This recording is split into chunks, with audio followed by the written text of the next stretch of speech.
Hello. Hello, hello, hello. How is everybody? Hello, Foe. You are first. I hope everyone had a good weekend. It has been a much busier month so far than I expected. Hello, Cherry. Good to see you. We've got some Popple emotes already getting some love, which is great because I'm planning on working on a few more of those today. We'll get to that a little bit later. I'm finally starting to feel the fall weather. I don't know how it is for you guys, but I've actually had to put on socks and a jacket today. And my fingers are still cold, so we'll see how that goes with drawing.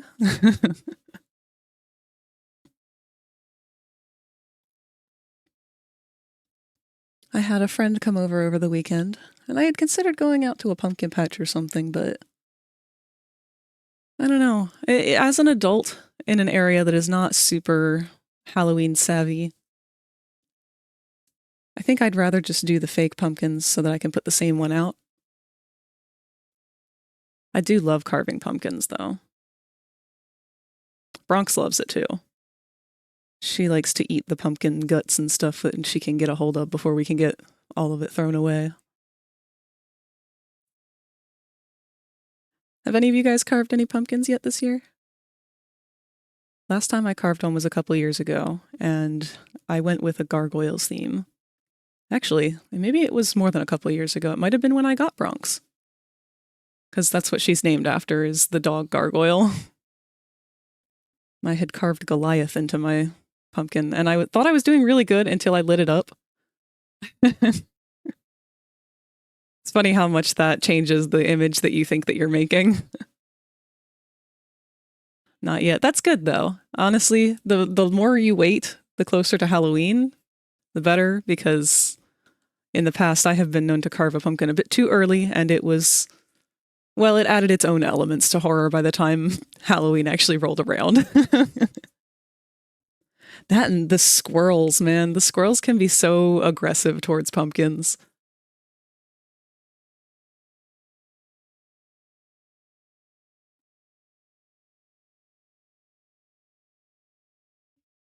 It seems like the weather's definitely doing more in the cloudy area of things. We haven't had a nice sunny day for a while. Probably won't be getting any coming forward here because, fall, it's going to be colder. But I'm just sort of surprised at how cloudy it's been. Oh, who saw the aurora? I unfortunately missed it. It was too cloudy out to see that evening. How you doing today? I'm doing okay. Running a bit behind schedule, but that's just because I got a later start to the day, and then I had a phone call that I wasn't expecting.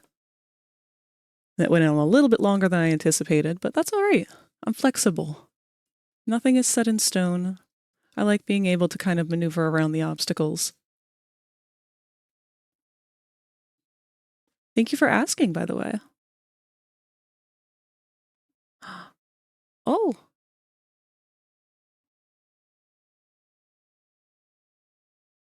huh. Interesting that that's not working. There should have been a sound redeem that played then from Snake. Snake, I'm sorry, I don't know why that's not going through. Let's see.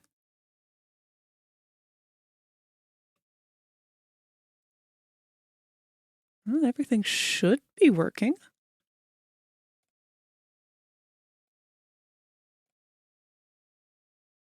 Which one is that? Is it a bit redeem?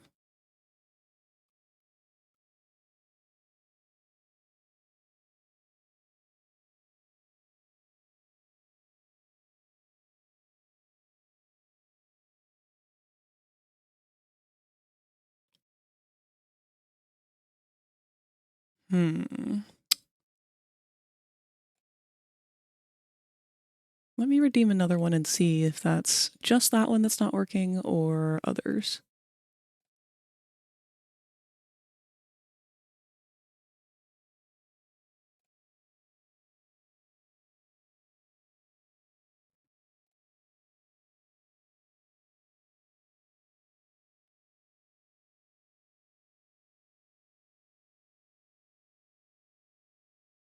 Did you remember to okay, so that one's save working. all of your files? Why are the others not?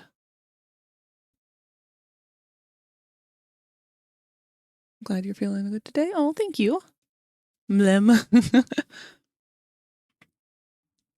It's good to see you, Snake. I'm not sure why some of these aren't working. I'm taking a look at it now. I want to make sure that that's not broken.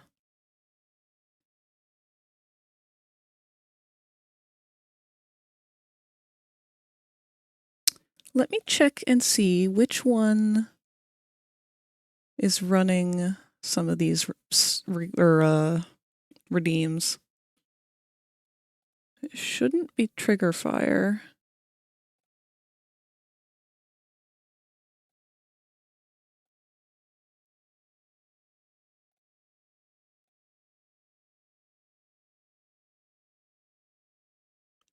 Oh, no, maybe it is trigger fire.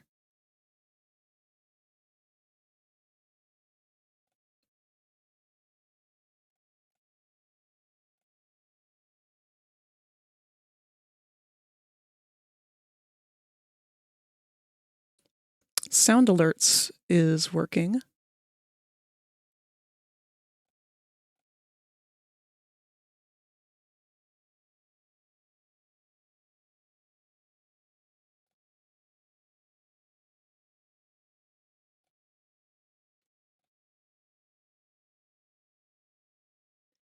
Okay, so it is trigger fire. Missing audio file, perhaps? No, I think what might have happened is trigger fire might needed to be logged into, just to like refresh and let it know that the account is active. Let me try it again and see. We'll do another boop.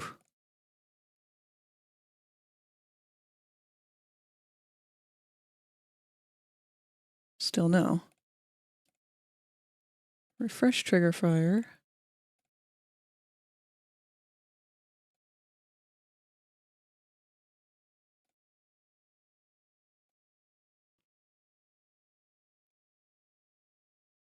If you become lightheaded from thirst, feel free to pass out.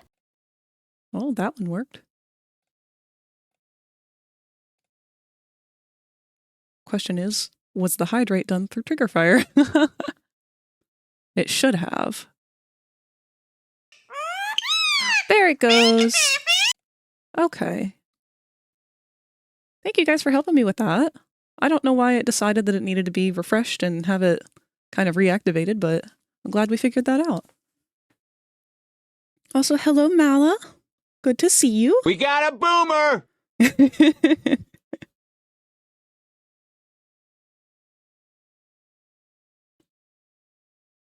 Who else have we got here? I'd like to say hello to all of you guys.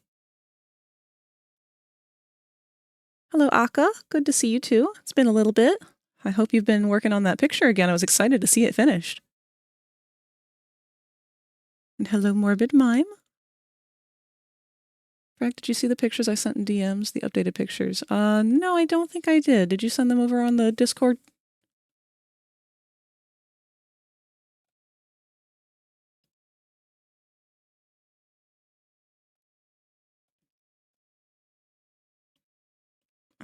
Where did you send them?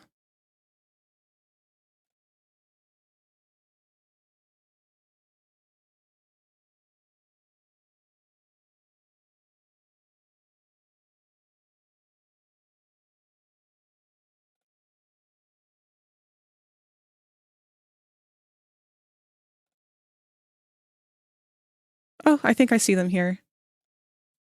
Oh, wow. These are insane. Rosie did such a good job on this texture. I'm so glad she got it done in time for Spooky Month, too. It looks crazy inside of that world with the glow effects.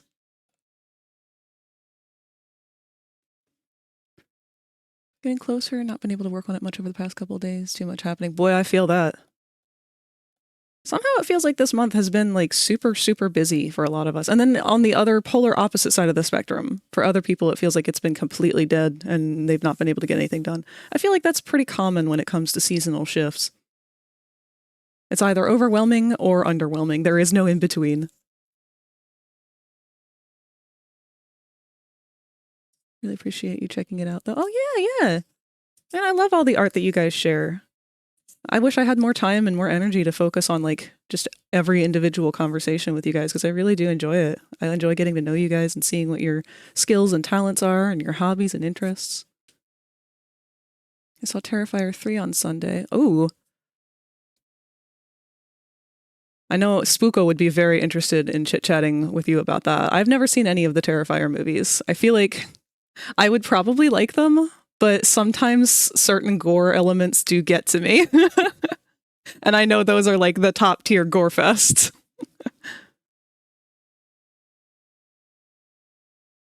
See how fucking floofy my long tail is? Yeah. That model is by Feral Facade, right?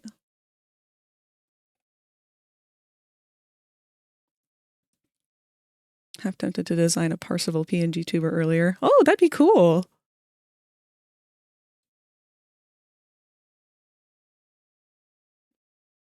That's one thing I meant to work on over the weekend is continuing to work on my other costume besides just my Freddy headband here.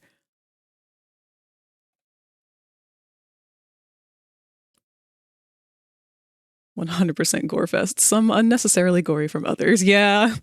From what little I have seen. I think the last spooky anything that I was really focused on were the Saw movies. Me and some friends were trying to binge through them, and I think we got all the way up to the 6th one?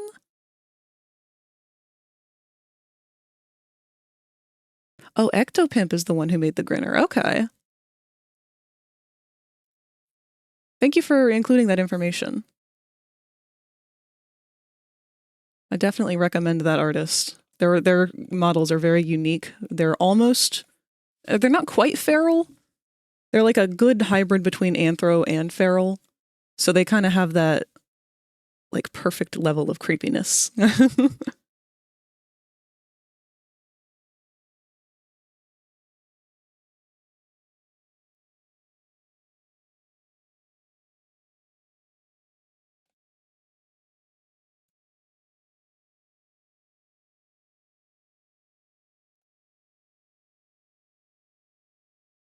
Oh, wait, I'm sorry. I'm looking them up now. Ectopimp and Feral Facade are the same person.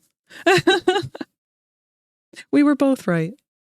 Actually, I would love to go ahead and link their Gumroad since we're talking about them. Here we are. So if you haven't seen their models before and you're interested in VR chat and different furry type models and whatnot, I highly recommend this artist. They have a very unique style and I love their work. I used to have their Sergal model. It's actually my favorite Sergal. Word of warning though, they do have a mask on the hands for the Sergal. They might have it on some of the other ones, not sure. But it causes the hands to not function properly. You have to remove that when you're uploading it from Unity. I don't really know why that happened or why it's like that. They have mentioned somewhere on their Twitter before that that was an issue they weren't sure how to fix. It also can cause an issue with GoGo if you add that onto the avatar. Specifically, the Sergal suffers from this for some reason.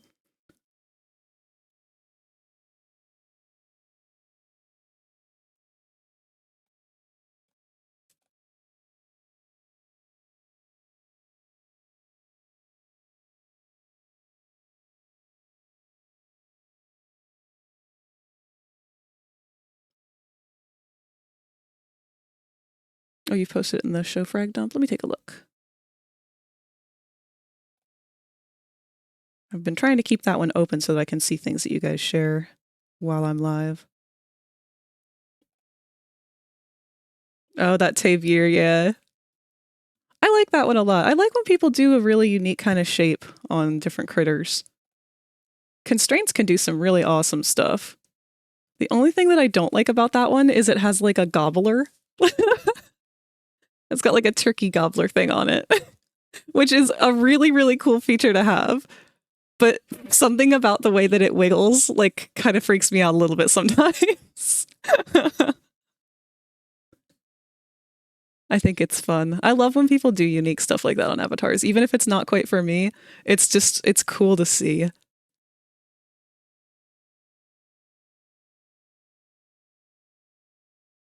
It's always the circles that suffer. Yeah. Gobble gobble. Here, it'll be perfect for Thanksgiving.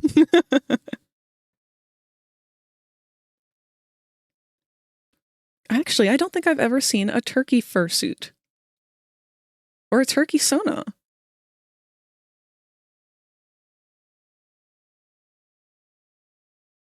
That's kind of wild. I really genuinely don't think I've ever seen one.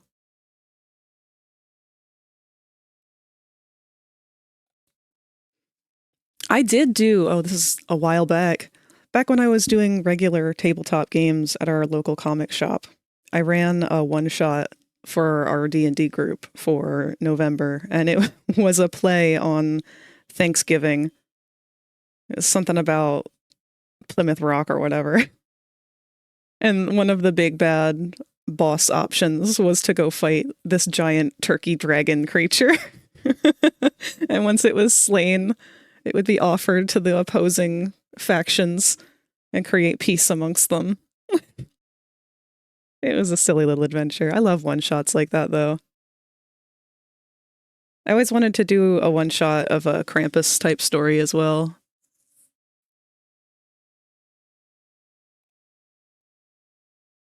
Do any of you guys play D&D or any sort of tabletops? I know Pathfinder is also quite popular.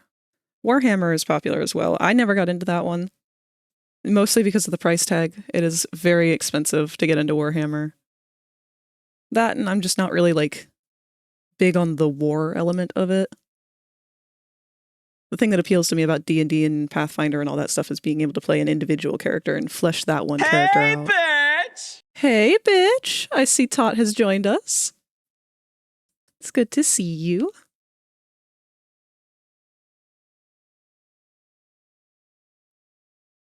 Oh, you're into D&D, MTG, and want to get into Warhammer? Watch a lot of it, but never actually played it. Oh, or Cherry, you would love it. Oh, shit! Todd, thank you for subscribing. With your hot milk.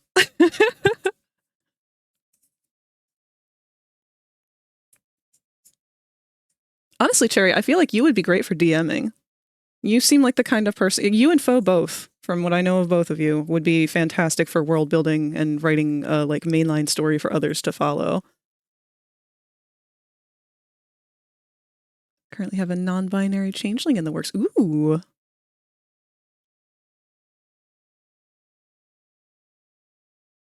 Honestly, if you've never played any kind of tabletop or live D&D with people, Baldur's Gate's a really, really good one to kind of dip your toes in the water. It operates very similarly to how the games work in person. Yeah, Baldur's Gate 3. I actually need to get back to playing that.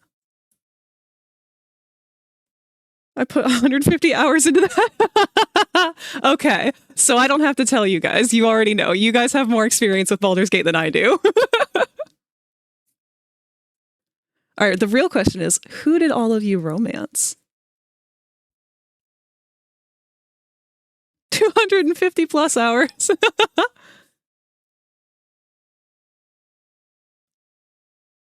They are simplified for it, but in a way that really works.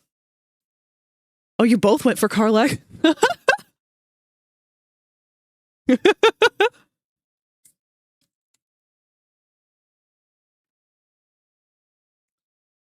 We've got some strong woman appreciators here.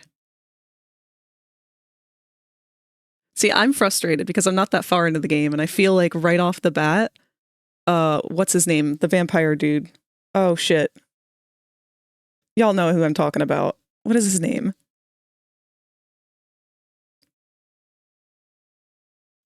Astarion, that's right. I feel like he was made for me, but like in a way that I am insulted by. Like he is too much designed for me specifically, and I am mad about it.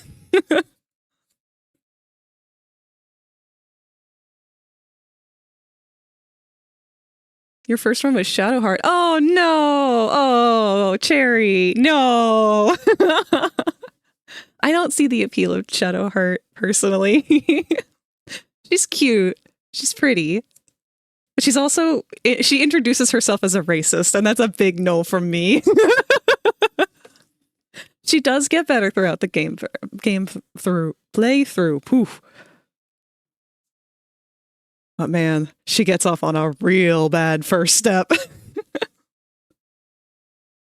Same with Lae'zel.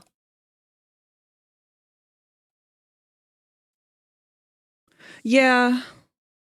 Lae'zel still hasn't really grown on me.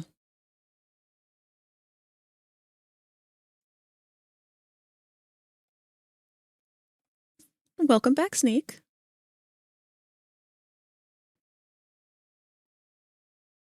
Now, I only just kind of met Volo, but I have to ask, is he a romanceable character? Because I feel like he is much more up my alley. He's weird and I like him. He's not. God damn it!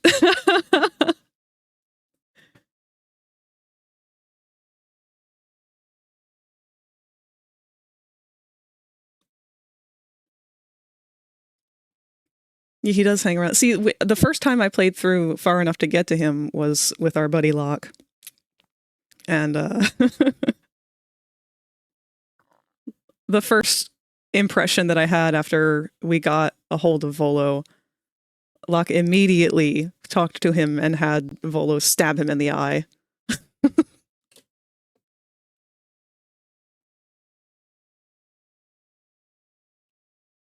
I turned my back for 5 seconds. That's all it took. Yeah, just Locke things. Yeah.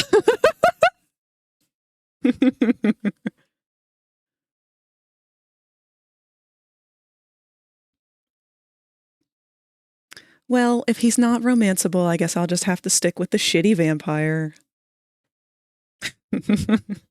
I'm reluctant to do so in any way because it makes me mad just how targeted I am by this stupid vampire. Even his name is pretentious. Astarion. I hate him.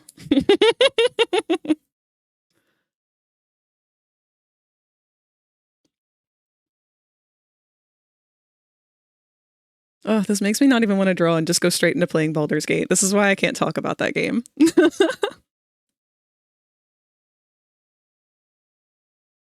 I'm mad because they waited until after I did the Carlock romance playthrough to add more shit to her story, so I have to do it again. Aw.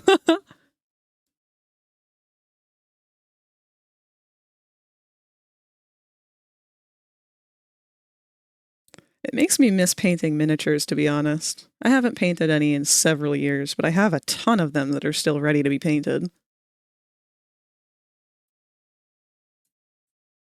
It's a huge commitment to do a full playthrough. Yeah, absolutely. I'm still in the baby stages of mine.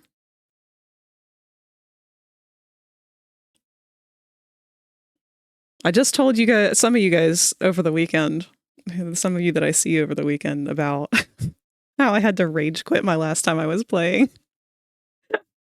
I was so mad. I was in that little, like, I don't know what dungeon this is, but it's one right towards the beginning. And you go into like this crypt. There's a bunch of dead monks everywhere. And then you go back and I guess open up the crypt and all of the dead bodies come to life and start dogpiling on you. And I got through that area and I was surprised I did. And I was so proud of myself. And then without thinking, I just closed the game. And I didn't remember that you have to save it. And so after that, I was like, I rage quit after I quit because I realized I fucked up and I didn't save. And I had the entire battle to go through again. So I just haven't picked it up again since then. And it's not even like I wasn't even genuinely upset or anything, but it was just one of those like,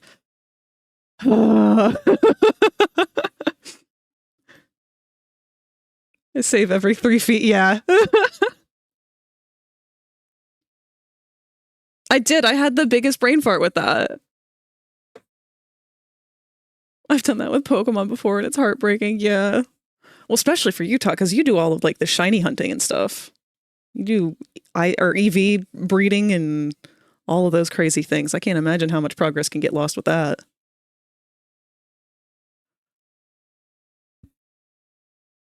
Have you ever lost a shiny by mistake by doing that?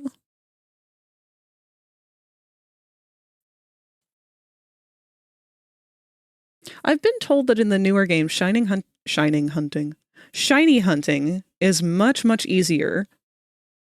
Well, at least compared to how it used to be, but I'm sure it's still a horrible grind.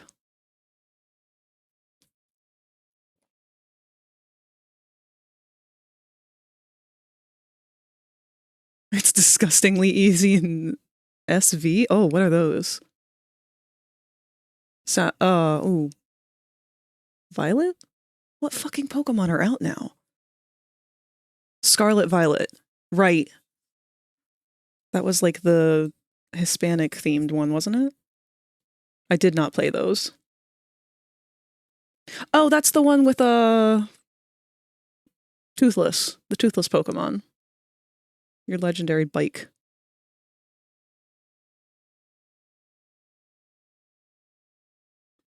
If you hunt using the buffs from sandwiches in the overworld, it's possible to find like 3+ shinies in 30 minutes. Holy shit! I only ever caught one legitimate shiny, like back in the old games that didn't have any kind of buffs or ways of getting, like, making it easier for yourself, where it was just legit, like, a 1 in a million shot of finding one.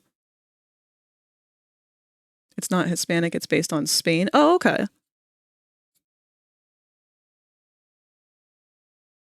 Sorry, I did not look a whole lot into that one, unfortunately.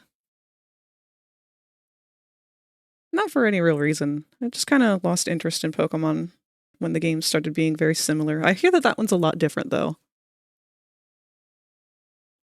Sister still hates me for the shiny I accidentally deleted back in 2011. It was a shiny Geodude back on Heart Gold. Oh, see, that's the same as mine! So there was... I don't remember what game it was. It was one of the old Game Boy ones, though. Game Boy Advance. And there was this one area before the Elite Four that you could go to and grind to, like, level up your Pokemon. It was in a cave somewhere, and the only things that you could find in the cave were essentially just Golem. And all of them knew self-destruct. And that was, like, all that they used. And it was so annoying.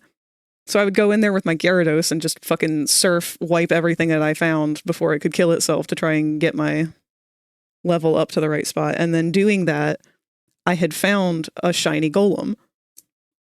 Or not Golem, it's the pre-evolution of that. Between Geodude and Golem. Graveler?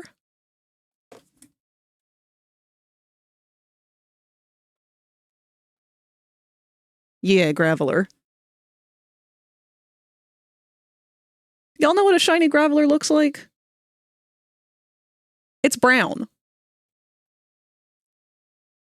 So I finally found my first legitimate original shiny Pokemon, and it literally looked like a poop. So I named it Turd. The worst part is when it evolves into Golem, it just looks like a lizard stuck in a pile of poop. So it doesn't get any better.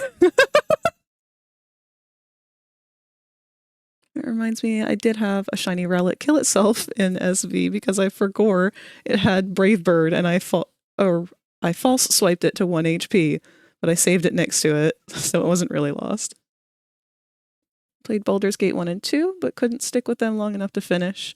But I used to really love reading the Baldur's Gate 2 manual, and it was exciting to hear Volo and Elminster were back in Baldur's Gate 3. That's really cool. I actually don't know anything about Baldur's Gate 1 and 2. Akka, you seem like the kind of person who is all about the manuals and like little info books, especially for older games when they actually used to come with those. Anything that might have a hint of art, concept art, stock art, anything like that. I used to be all about those books with the GameCube, because the GameCube games always came with a little booklet. Chicken nugget. Yeah.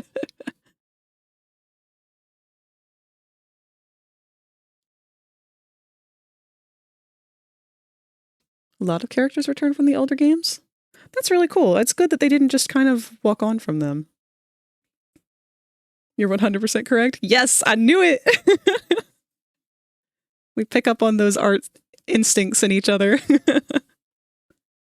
One of my favorite art books, or not really art books, but little like manual that came with a game was, I want to say the one for Link's Awakening, the original Link's Awakening. And the reason for that was because I really like the, like, I don't want to just say feminine Link, but I liked when Link was like, there was a certain style that they drew him in back then, where he wasn't quite young Link and he wasn't quite adult Link. It was like teen Link or whatever. He was cute. I really liked how they drew him then. Link to the Past manual was also, honestly, all of the Zelda manuals, they were always really decked out with a bunch of cool splash art and different, like, they would illustrate battles between Link and other monsters and whatnot that you just like wouldn't find that art anywhere else. Of course, back then, with the limited use of the internet that we had, you couldn't really go and Google for it anymore. You might find one rare page back in the day that had a couple scans, but that stuff was hard to come by. It was like a little secret that you would only get the privilege of seeing if you bought the game.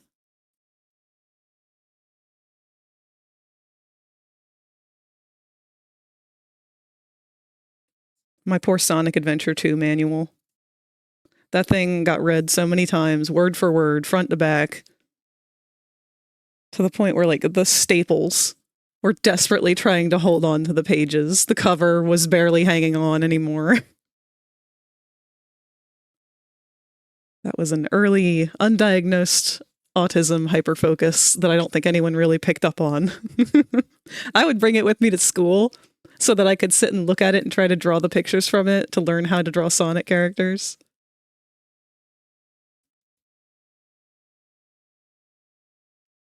It's funnily enough where I learned the word feminist from, because for some reason Eggman's bio in the manual explicitly says that he is a feminist. I did not know what that was when I was a kid, and I had to ask a school teacher to explain it to me.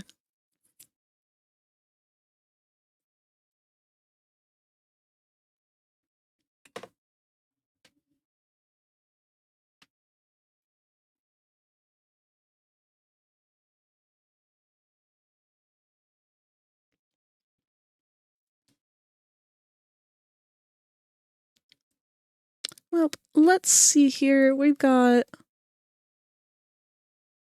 almost an hour into things or so. We'll probably migrate over and start doing some doodling soon. I didn't do any kind of sketches or warm-ups, so I might just do some idle doodling for a bit before doing any kind of inking. I do have several emojis ready to ink. Is it emojis or emotes? I don't know which one's the right one anymore. Uh-oh, getting your ass beat in a game. What game are you playing?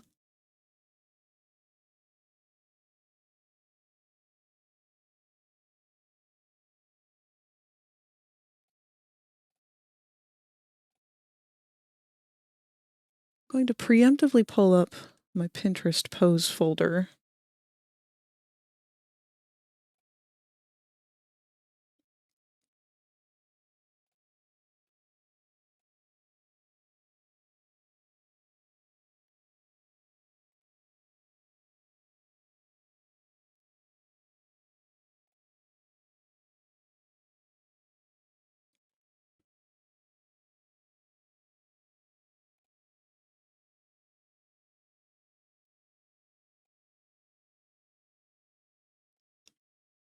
Oh, Destiny? I've never played that game. I hope you're able to pull things around last minute here. Also, I do apologize. I'll be clearing my throat probably a little bit more, just because I've had a little bit of a throat irritant. I don't think I'm getting sick or anything.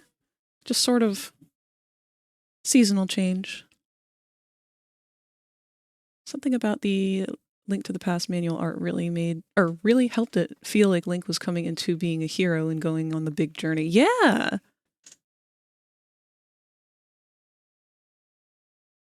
That was also a really nice element of those, not journals, manuals. It really kind of helped you get an idea for the world, for the characters, even though all it was really doing was kind of showing you the instructions, what button does what. it did a really good job usually of capturing like kind of the essence of the game and what you were about to experience. I do miss that a lot when it comes to modern games. If you buy a physical copy of a game, you don't really get the same experience that you did back in the day. You just kind of come home with, oh. I'm not allowed to talk about nostalgic things. I apologize. Everybody here is like, you're too old. We don't have this shared nostalgia with you. We were born in the 2000s. We got a boomer! You're not a boomer. It's going to be my Halloween costume this year. Just be a boomer.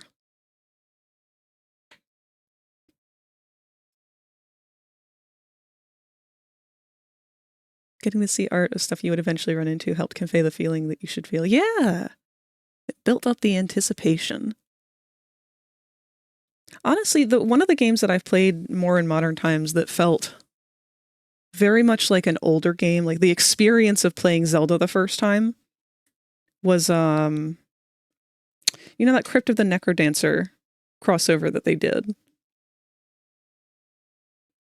I forgot what the name of that one was, but they did a crossover with Zelda. And the entire game is basically just a classic handheld Zelda game, but to the beat of Zelda music. And everything that you do has to kind of be on beat with whatever song is playing at the time. But that one really did kind of like reignite the passion. It reignited the whole thrill of the experience of like exploring the world, not knowing what to anticipate. And it was very fun. I can't recommend that one enough. Guess what I've just seen on my phone that was an app? Not a clue. I'm a 99 baby and I'm tall, so my bones age faster. Oh, I feel that. Growing up was rough for me because I was tall and I went through like growth spurts where I'd like get a little plump and then I would get a growth spurt and grow another like 6 inches and get real tall and skinny. And then I'd get chunky again and then grow another 6 inches.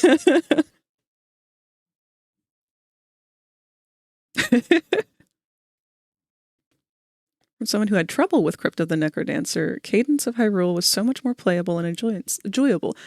I've never actually played the original Crypt of the Necrodancer, so I'm not sure if I would struggle with that or not. Scheme about twerking. Oh no. I don't know about you guys, but I've had a huge influx on Twitter of just like shitty mobile game ads. And I'm really annoyed with it, to be perfectly honest. Like, I know Twitter's a cesspool and it's a total shit show, but like, I'm so tired of the same exact ad over and over again for this fucking winter whiteout game or whatever. Or like this running game where you're going down a road and you're like picking a lane and shooting at things and it's all like counting. I report them every time I see them, but nothing happens from it because Elon doesn't give a shit. Who the fuck else wants ads on Twitter?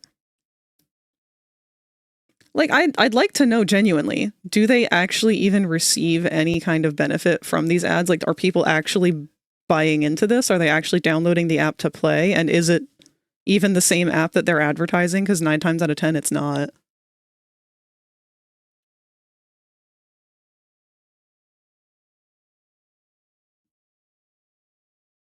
They're so basic, too. Like, they're not even on the same level of Flappy Bird, because at least Flappy Bird, like, it was such a base concept and it had just enough of a challenge to it that you could just kind of go brain dead doing it. But these games, like, for some reason they were like, let's put math in it. And you've taken it out of the realm of mindless tap game to just mindful enough that I actually kind of have to pay attention. And if that's the case, I'm just not going to bother.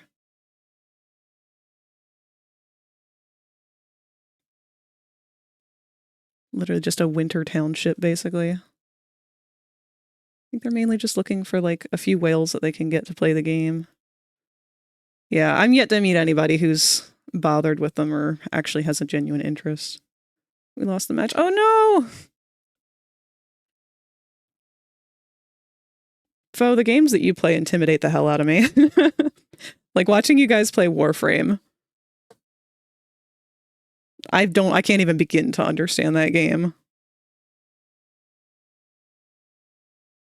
Blocking every ad I see on Twitter. Hopefully the site chokes and dies from me doing that. I wish they removed the block option for me. I don't know if that's just a me thing or like what. I used to be able to block them. It's that in Monopoly. And I was okay with the Monopoly ads because at least Monopoly is like a real game.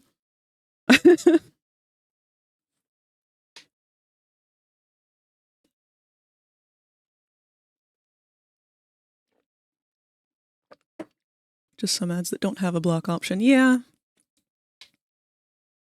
All right. Well, I'm going to go ahead, add some of this water enhancer to my drink, and scooch over to our other window here.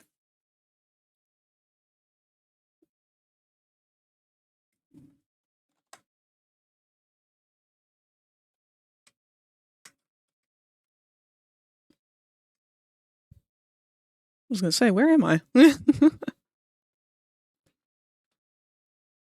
Now, remember how I said, I'm going to show this to you guys real quick. Remember how I said that Popple keeps spawning in more and more candy corn all on his own? Because I can see we have a spider here thanks to Tot. I'm going to go to the gaming layout real quick so that you guys can see how every time he loads in, because he has not loaded in on that scene yet, every time he loads in, he just dumps a whole pile of candy corn on himself. I don't know where it's coming from. But here, we'll move over real quick so you can see it.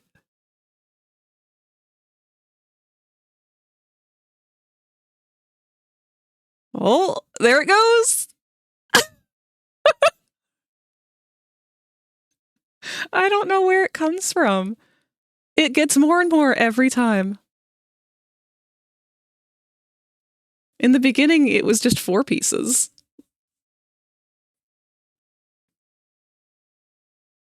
I still use a slightly older version of Twitter on my phone. Oh.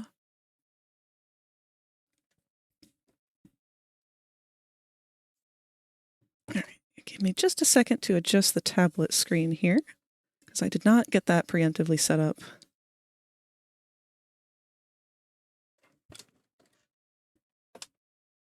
I'm trying to get out of the habit of leaning to the side when I draw. Oh, uppies? Hell yeah. Let me go ahead and do that for you. Yoop.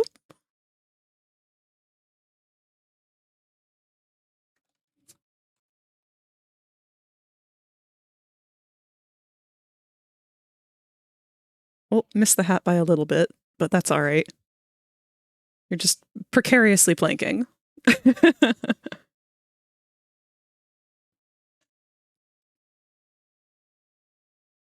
If you saw the live announcement on Twitter or Blue Sky, those are the emojis that I have to work with for the server for now. I have not actually, these are some of the older ones, but that'll be the first one that I probably start inking. I don't want to dive right into inking though, because I know my hands are going to be shaky. So we'll just do some doodling at first instead.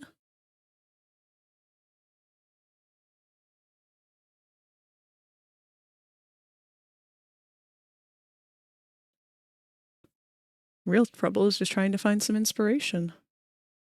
Not gonna lie, I'm not feeling... You can't say that. I've not really been feeling the drawing vibe much today, which some days are like that. I know last week was like that too. It took me the whole stream to draw Kane once. I won't be trying to force it or anything, but...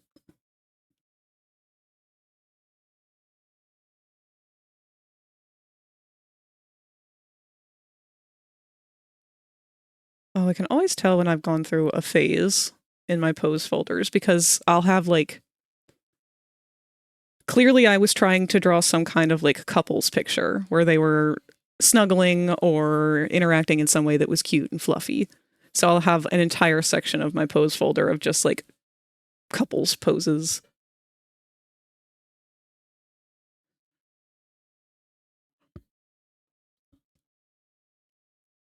Which, by the way, to those of you who don't use Pinterest, who are artists, I can't recommend it enough. I know there's a lot of garbage out there and there's a lot of lack of credit for artists. But thankfully, it is something that as a resource, when you start collecting up things like poses, obviously you are not trying to find the source of things, you are just trying to find artistic reference. So it does compile things easily all in one spot.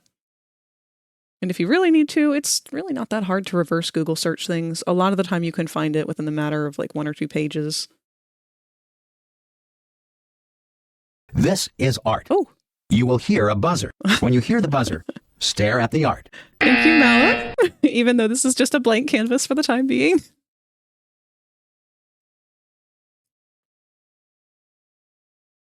The gaming aesthetic is pretty much mid. Oh.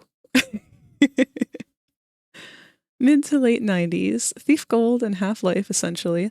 Or especially. Thief is an incredible art style, and the artistic trailers are amazing. I don't think I've ever heard of Thief Gold.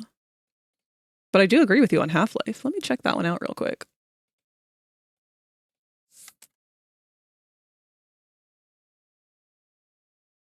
Oh, yeah, no, I've definitely never even seen this before.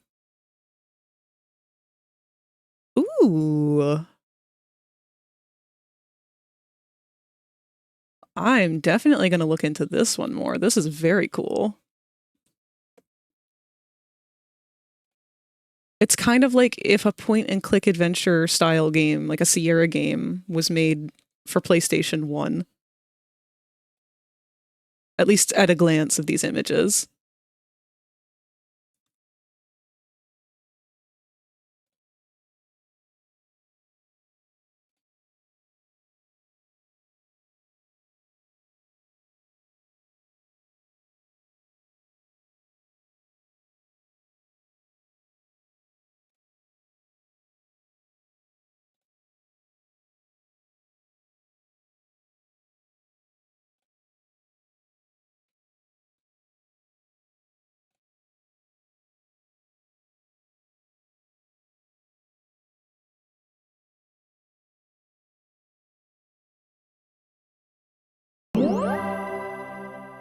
Oh! Thievery Ruler has become an egg. I don't know why she pronounced your name that way, but welcome to the nest, the Vile Ruler. Thank you for the follow. You are now an egg. At least I think you are. Is that you down here? No, that's Snoopy. Where is your egg? Is it behind Snoopy? Oh, no, there it is. Just took it a second to show up. Hope you're having a good stream so far. I am, actually. Thank you.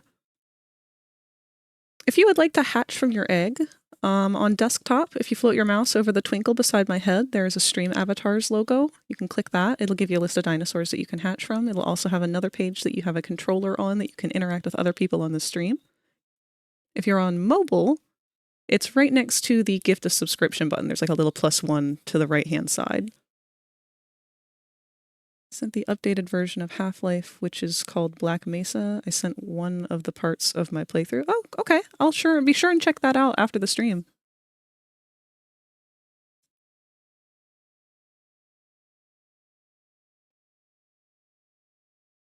I want to 1v1 someone at a Waffle House parking lot.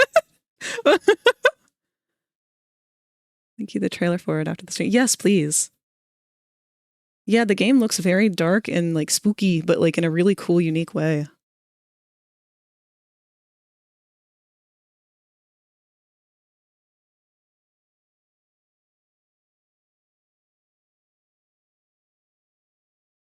We have been joined by Bronx. Hi, baby. She's just checking in to say hi. Hopefully she won't be causing too much of a fuss. She got her nails done today. It was long overdue.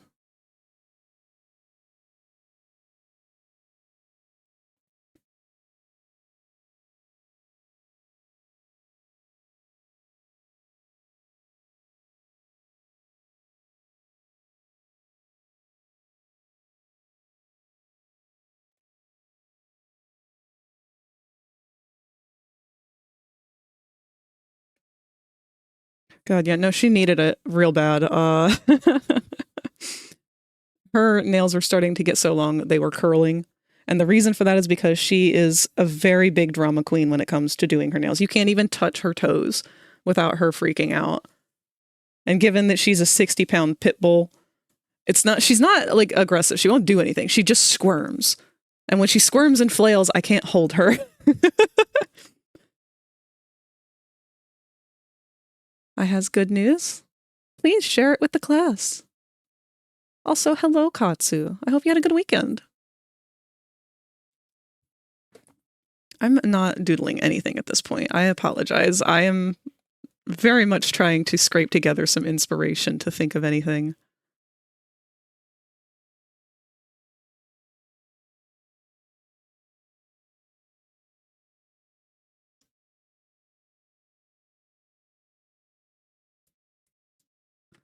If anything, I can start with just doing some regular pencil exercises to loosen my hand up anyway.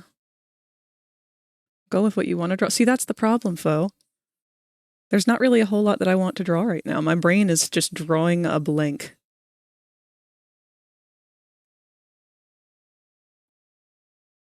We'll just loosen up first. Do some squiggles. Circle, circle, circle.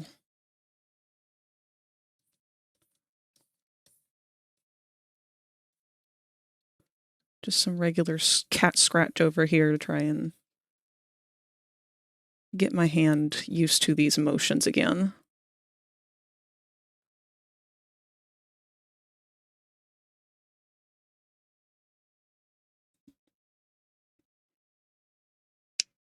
When we got my cat's claws trimmed, she screamed. Everyone in the vet thought she was getting butchered, but she was just overreacting. Yeah, a lot of animals are like that. You passed your driver's test? Oh shit, congratulations! That's awesome! That's some really tough stuff to do. I remember the first driving test that I ever took. I had to take it twice. I passed it the second time. I failed it the first time, and that's because of my anxiety. So my driver instructor that I had at the time was one of those people who are very like, go, go, go, go, go. And he sat me down in the car and he read off the list of, did you do this, this, this? All right, what about this? All right, and let's go, pull out and turn right. And he like hit me with all of that so fast that I was so anxious. And so as soon as he said turn right now, I turned right now because autism says take everything literally. And I turned so fast to the right that I hit the curb and immediately failed the test. We didn't even get it out onto the lot. So I 100% failed because of my anxiety. I was crying because we didn't get onto the lot to even do the test when he was like, and you failed the test. Sorry, go ahead and turn around. And I was just like, I was in shock. So we turned around, I opened the car and just like burst into tears. But it was okay. As my affirmations up here tend to say, fail stands for first attempt in learning. It's okay to fail. Because it's not really failure.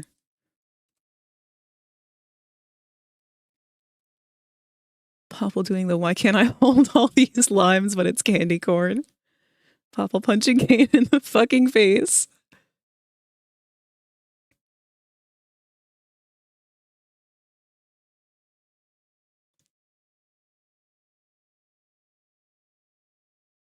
When he wants to let me turn and to give me an idea of when I should.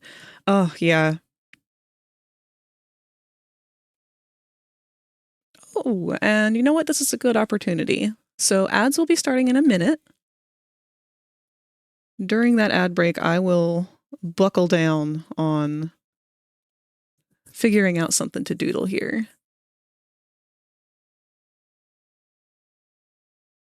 I had to retake mine for a similar reason. I did okay until the parallel parking part of the test. Proctor said I could retry as many times as I wanted, but didn't mention she'd reset the timer. Oh no!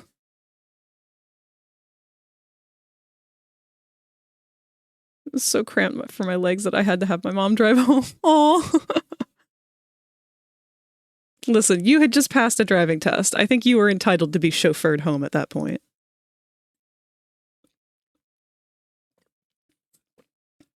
Hope you have a great stream. I'll be lurking. Okay, yeah. Feel free to lurk, hang around, enjoy the vibes. I hope you're able to get a lot of work done. And thank you for hanging out with us.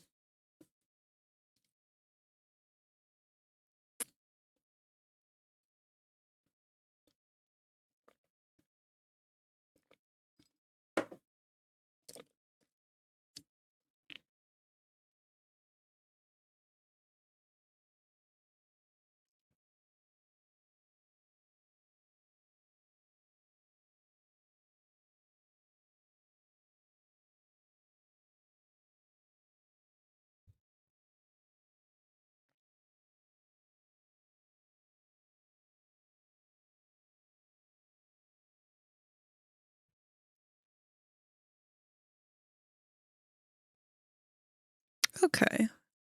The ad break has started.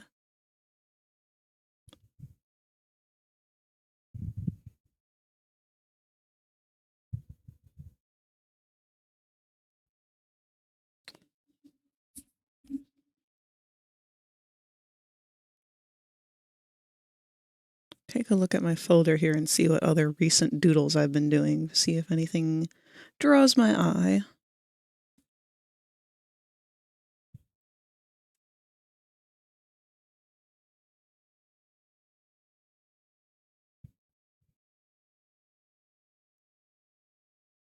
This may just unfortunately be an off art day for me, which doesn't tend to go well.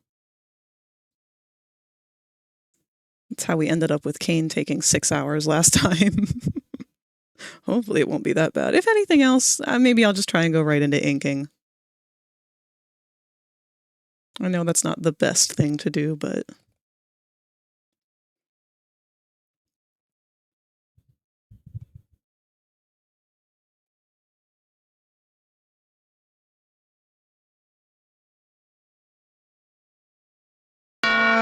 Oh!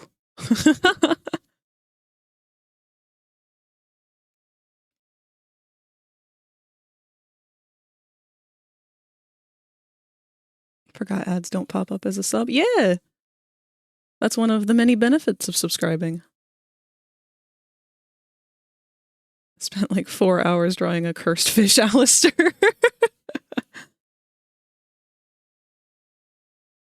You can't say you're inking. No!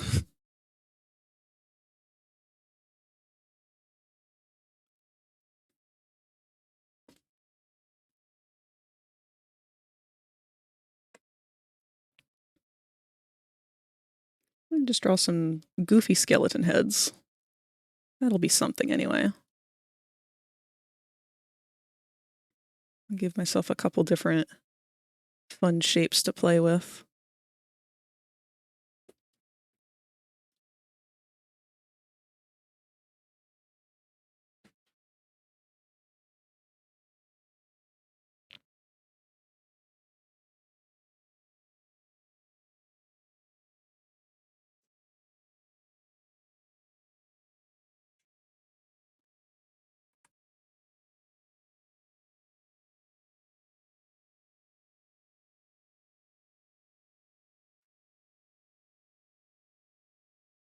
About 10 seconds before the ad break is over. Hopefully no one will feel like they've missed out on anything for it.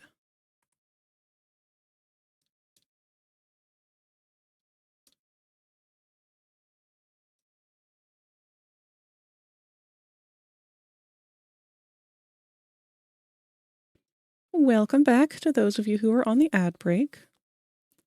Decided to just do some goofy little skellymen, different head shapes and whatnot for the time being, trying to get something going. I like doing skeleton heads because there's so many different shapes you can do. Fun, messed up teeth. Give you a gap in your teeth.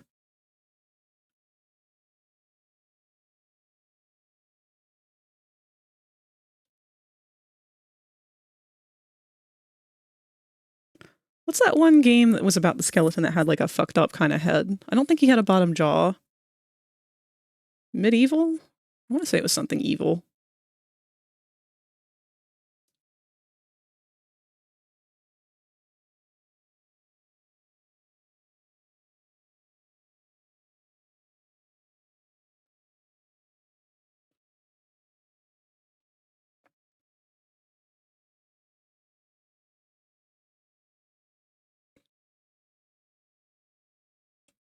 Hi, I popped in. Is that Sans?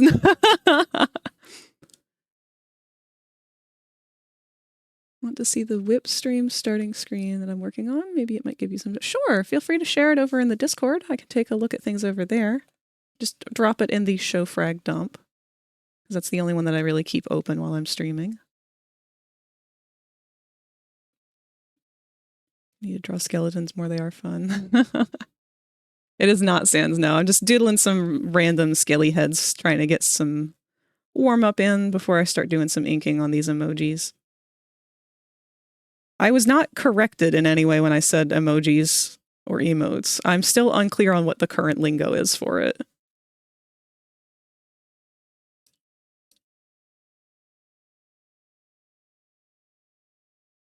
Snask.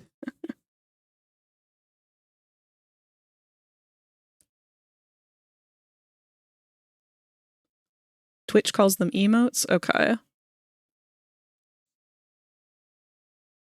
Because back in the day, I make myself sound like a boomer here, but back in the day we called them emoticons, which I believe is now like a cursed old person term. Let's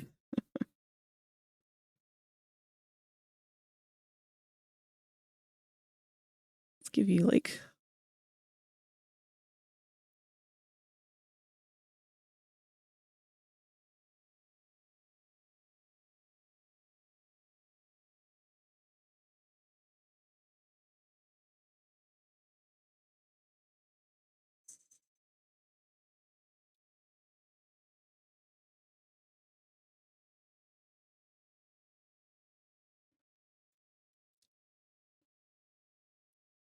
Black Mesa is good, though I don't consider it a replacement. Both original and remake are good experiences. I had played the original Half-Life a long time ago. Back on the orange box, back when that was a thing.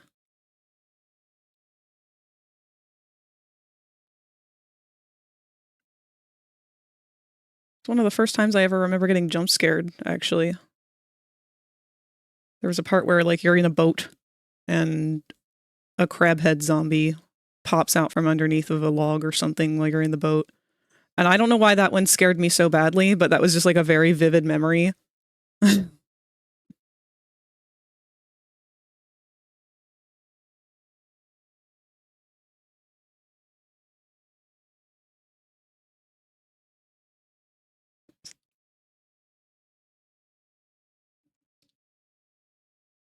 That was Half-Life 2? Oh, maybe I haven't played the original then. Oh, you know what? No, we had the original on my grandma's computer back when I was a kid.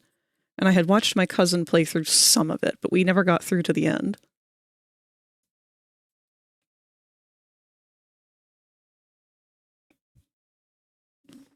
Oh, not only has Bronx joined us for a nap, but Boko has joined us as well. Give him some head scratches. Hi, buddy.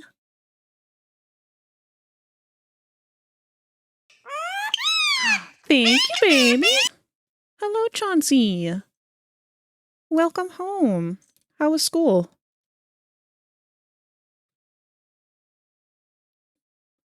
I've been having a little bit of art block here, so I'm just doodling some goofy skelly faces first to try and get my hands comfortable with the tablet again, because I haven't drawn all weekend.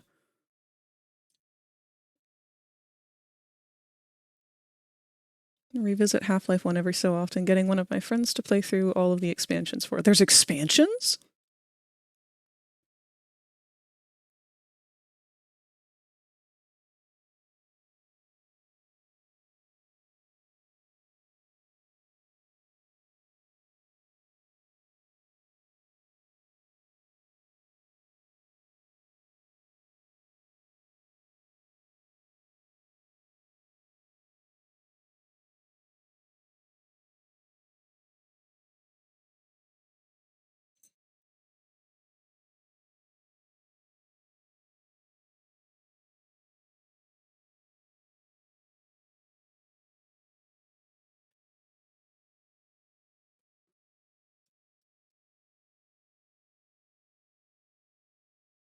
Pretty good. The club was actually not bad. Good. Half-Life 1 has the most amazing co-op mods I've ever seen. The devs for it have access to the Half-Life 1 source code and help keep the game working on modern systems. Oh shit, that's awesome! Blue shift and opposing force? I'm not sure what that is, Jerry.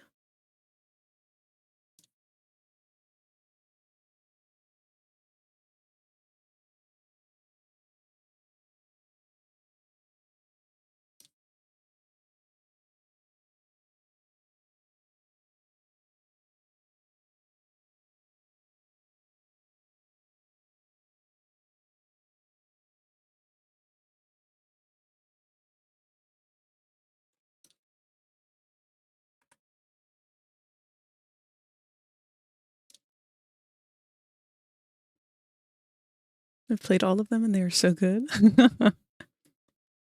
All of these talking, all this talking about video games really makes me want to just play games instead of doing art, which is not okay. I need to do art. It's how I get rusty in the first place. I like this longer skelly face. This one's pretty cute.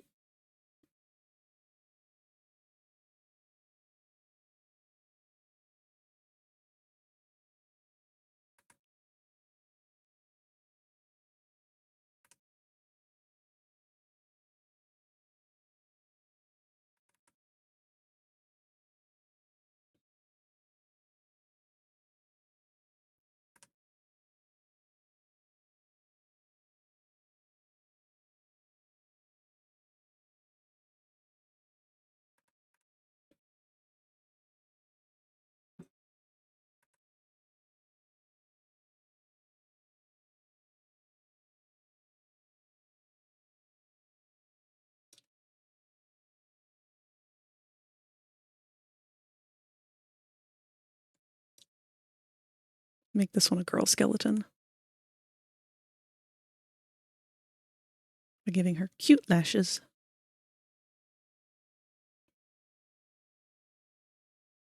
Even the skeletons don't have lashes.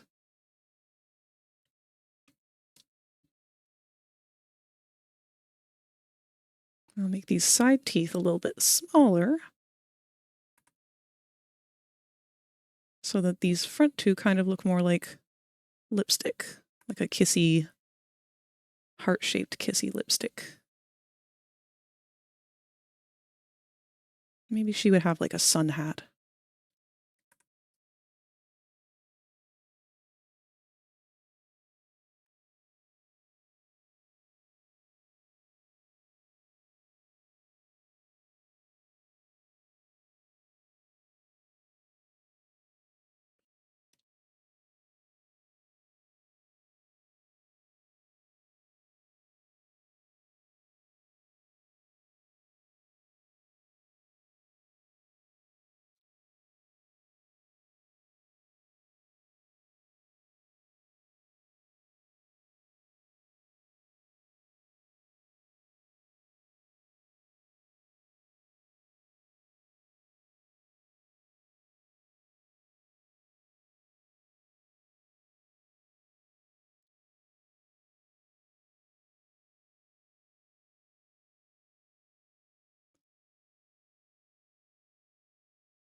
Lady Skeleton.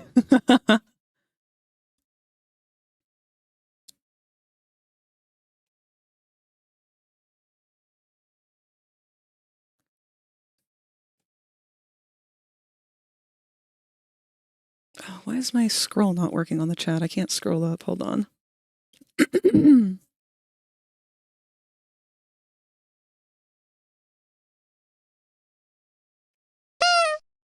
Oh, and booped. Oh, hello, Frosty Fiend. Oh, you've hit me on an off day here. Trying to get my mojo working after the weekend here. My brain is still in shutdown mode. It still wants to play video games and goof off.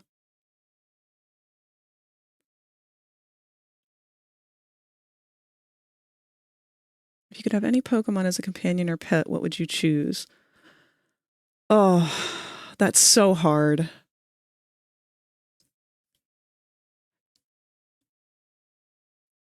See, I love Magikarp. But even though I love Magikarp and Gyarados both, I don't feel like I want to keep an entire lake in my backyard for once it evolves.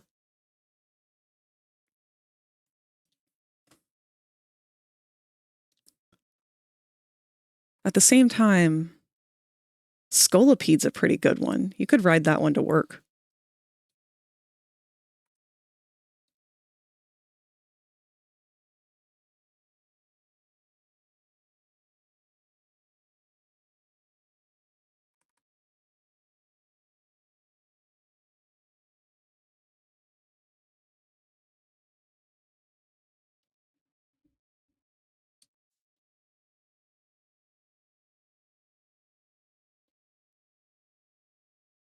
Not going to be much different when I'm on later.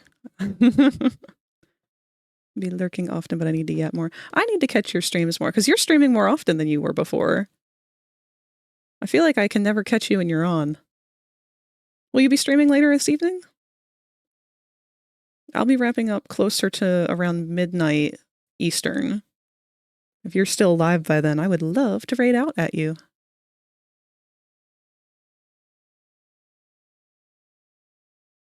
100% would have a Scolipede.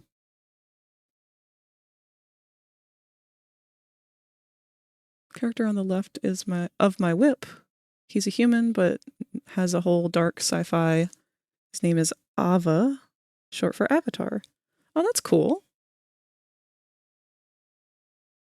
I'll do a scrunchy face skeleton next.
Sorry, I just realized that the skeleton is making the same face that my mom makes when she's trying to read the fast food menu.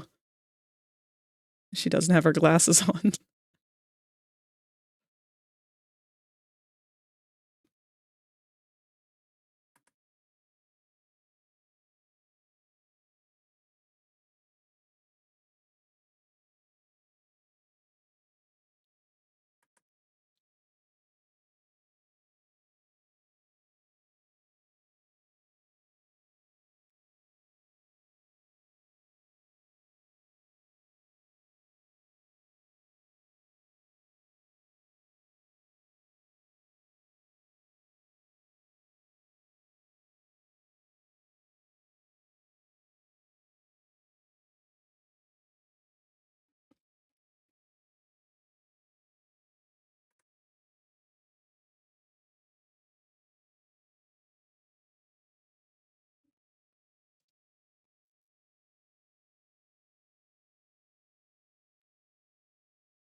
Probably not, but I'm popping on in about an hour.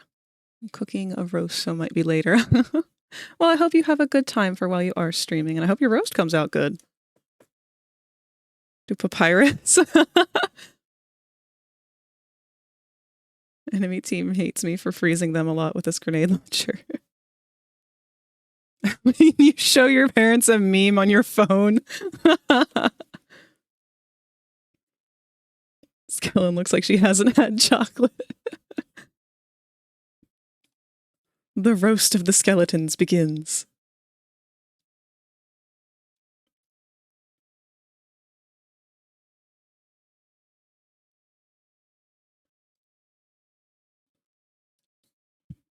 What does Papyrus even look like? I haven't drawn Undertale stuff in a very, very long time.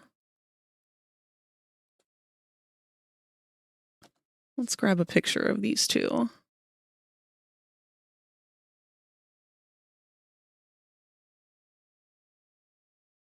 Why is the first picture a Redbubble listing?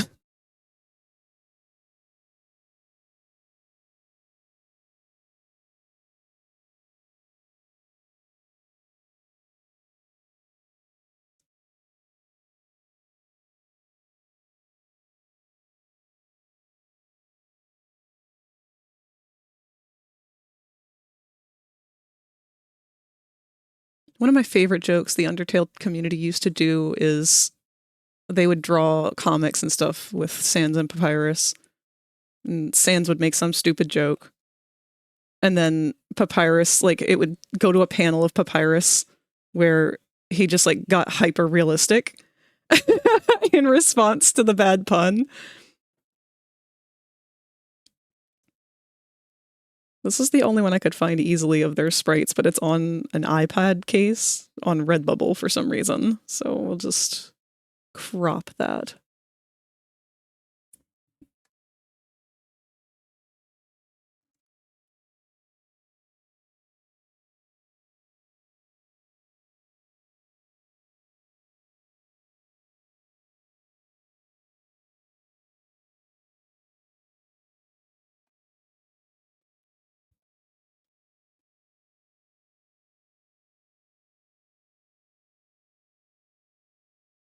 I hear Mew in the distance at the mention of Papyrus.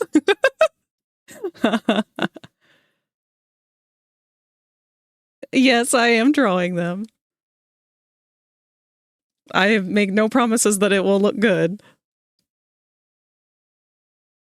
Actually, I kind of accidentally almost did with Lady Skeleton up here.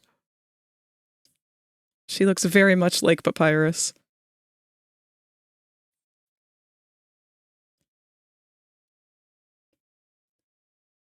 He had like a... Didn't he have a bug-eyed face?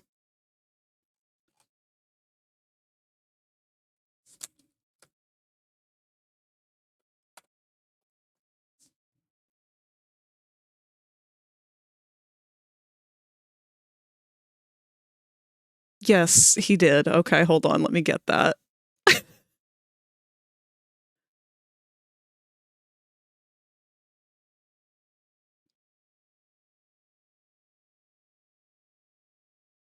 Shit, this fandom's got me so disillusioned. I forgot that game's sprites were all black and white, not color.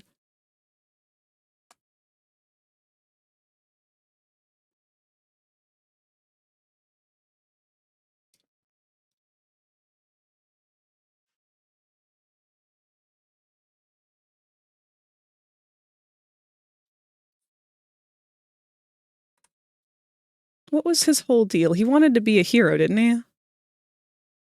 Neither Papyrus nor Sans have a canonical voice. They have sounds that they make when their text appears, though. Oh, yeah. That's right, because there was a Vocaloid song that someone did a cover of with their sounds.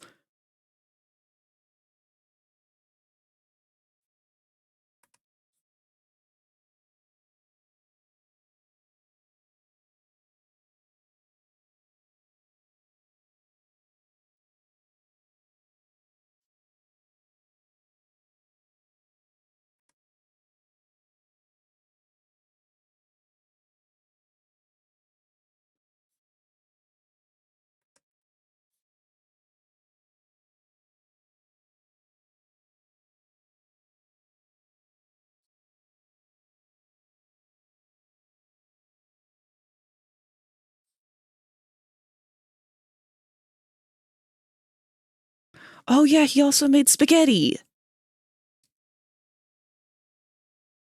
Okay, let me scooch these other guys out of the way real quick.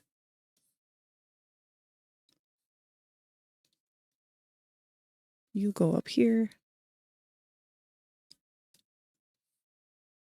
You Can you fit in the middle? Kind of. Good enough.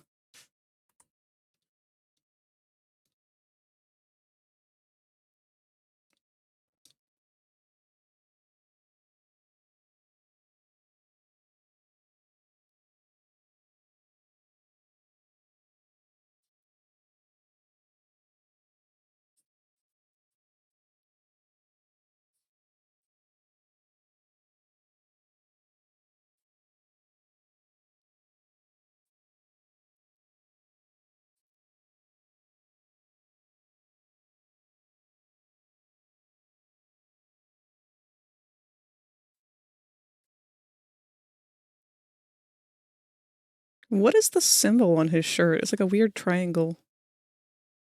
That was an Earthbound reference, wasn't it? What do you mean that is their voice? I love how the fandom's consensus on Papyrus's voice is that it's just Skeletor, though. Oh, it's true.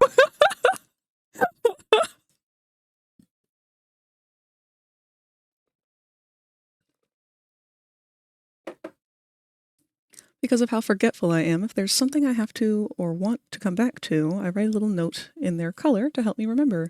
Sans canonically sounds like Patrick then.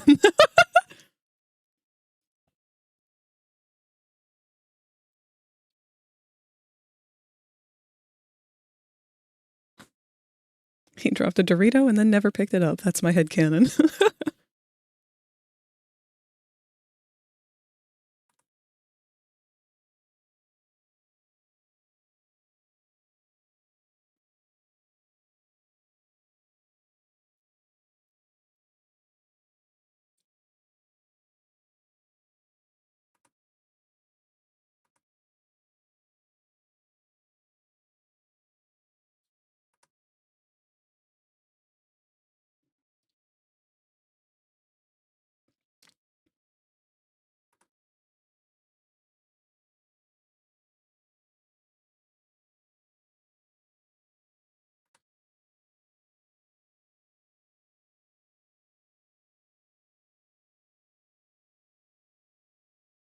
Does it matter how many teeth he has? I don't know if that ever played any significance into anything. The Undertale fandom makes you think everything has some sort of significance.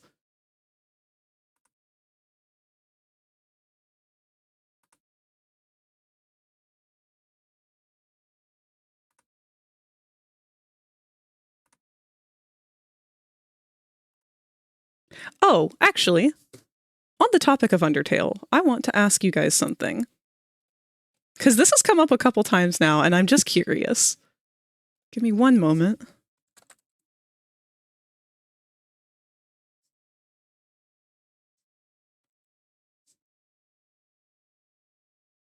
I did a very old piece of art a long time ago, and every time I have shown it to people, they have told me that they have seen this before and that this image was their childhood, which is buck wild to me. Because when I had posted this image forever ago, it didn't really get any response. Like, it got maybe 100 notes. It didn't get any views or anything. Like, it just didn't show up for people. So I don't know how so many people saw it and like claimed that it was their childhood or whatever.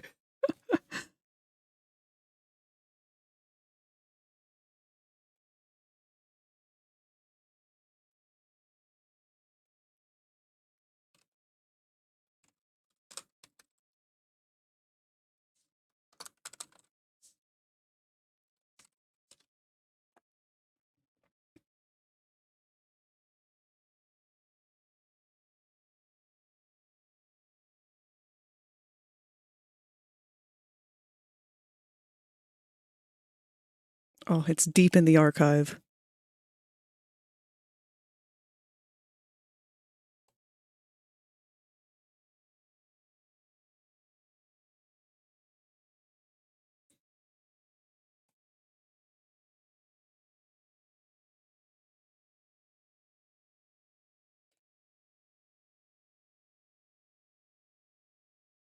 I've actually got quite a few pieces of Undertale art that I did. Okay. This is the big one, though. Oh no, you're right. My avatar has frozen. Let me go ahead and fix that.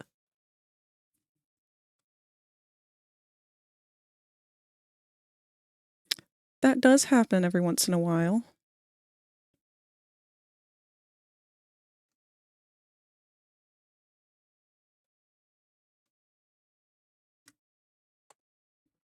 There we are.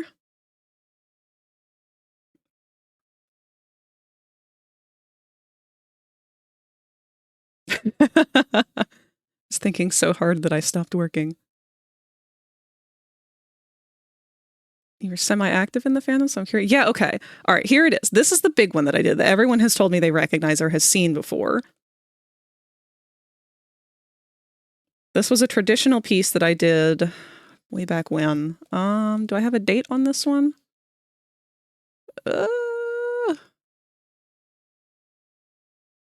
2015. Jesus, it's almost 10 years old now.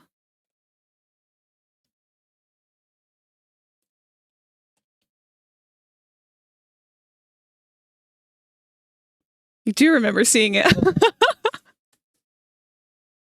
So I was told that the reason, the place that most people saw it who have remembered seeing it was in YouTube videos.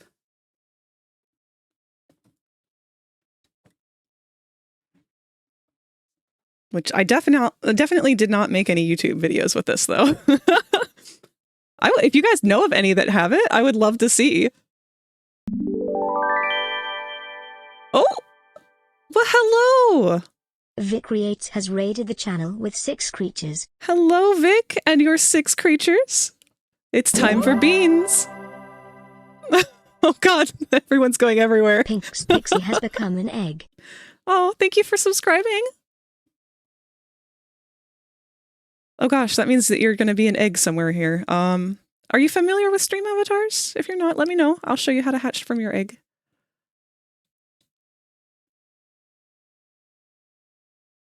I think I found that art. Oh, we are sorry. For context, for those who have just joined us, I am just a regular artist's Twitch streamer here. I don't do a whole lot out of the ordinary, just kind of doing my own thing. Right now we are doing some warm-ups. I was just doodling some little Skellyman heads, trying to get my hands ready for doing some inking practice, and that brought up the topic of Undertale, and we are talking about my old Undertale art. This is one that I did back in 2015 that I was trying to gauge whether or not people in here had seen it, because this one has created its own sort of like weird phenomenon for me where a lot of people have seen it but have not seen the original posting of it. So they had no idea that I was the one who made it.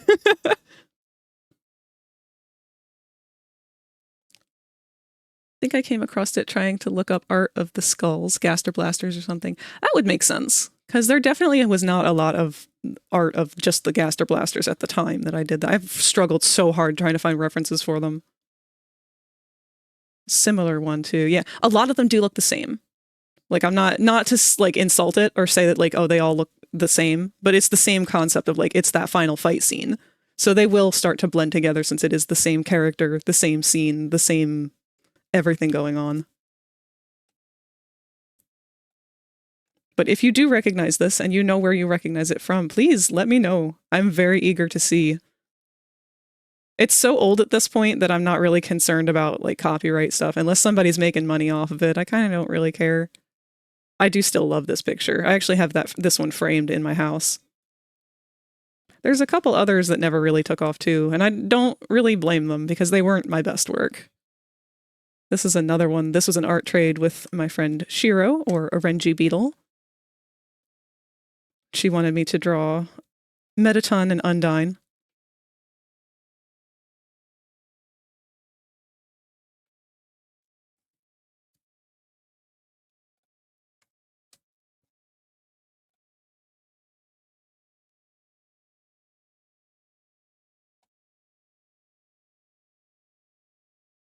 I don't recall if I had any other finished colored pieces.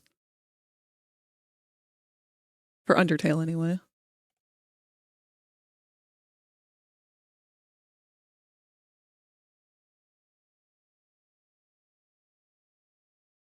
Doing a quick skim through to see if I did. A lot of Transformers. Don't really draw Transformers much anymore. I'm sure that'll change once I see the new movie. Everybody's been raving about it. It looks insanely good.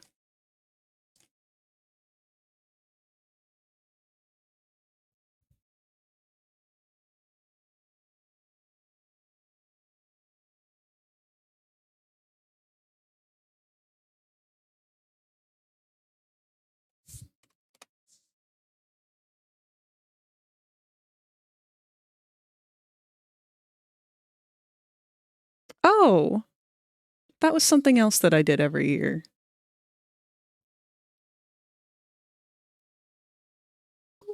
Sorry, let me get caught up on chat here first.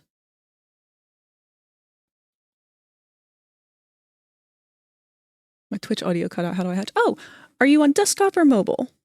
All you little eggies down there. This will apply to all of you. If you're on desktop, there's a little twinkle next to my head here. If you float your mouse over that, it'll come up and say there are two different icons. One of them is stream avatars. If you click on that, it'll give you a list of dinosaurs. You might have to let it load for a minute, but it'll give you a list of dinosaurs that you can hatch into. And there's also a second page that has a controller that will let you be able to interact with other people on the stream. If you're on mobile, you can find it next to the gift a sub option. There's like a little +1 button to the right of it. And it should be right under there. What is an art trade exactly? We both would request a picture from each other and then draw each other's request. So because she requested Metaton and Undine, that's what I drew for her. And I actually don't remember what she drew for me. Again, this is almost 10 years ago.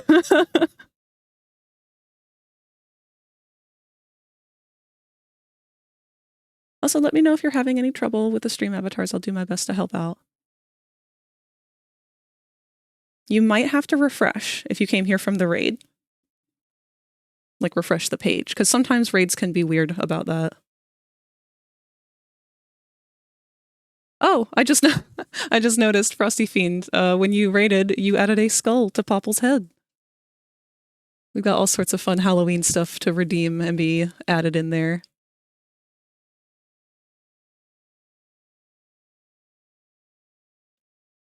Here's the other thing that I would do each year is I would make, for Thanksgiving and Christmas, a butterscotch cinnamon pie. And I would always make it Undertale themed. This was the last one I did, I think. And the reason for it was because we used to do a big Thanksgiving and Christmas like family get together, and we don't really do that anymore. We kind of had a falling out with some of the family members and others moved away, so it's not really easy to do anymore. I had a couple different versions of this pie, though. Let's see if I can find some of the others.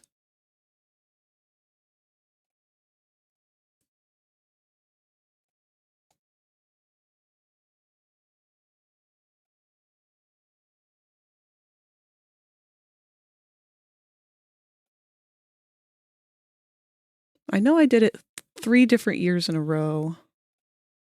One of them had the annoying dog.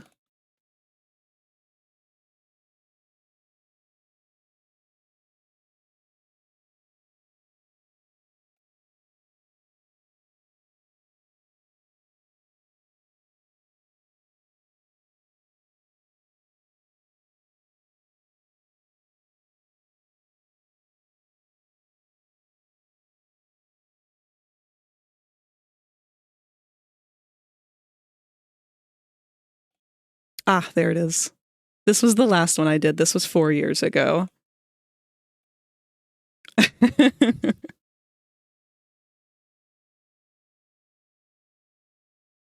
There was one year that I fucked it up and I was not happy about it.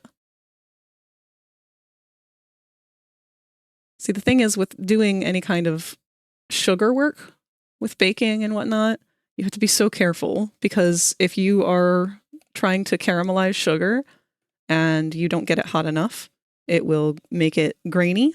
And you can actually see the grainy texture of it in this next one. So this is the one that I fucked up one year because I did not heat the sugar long enough. And you can really see how gritty and grainy it is because it's still granulated sugar. It didn't caramelize.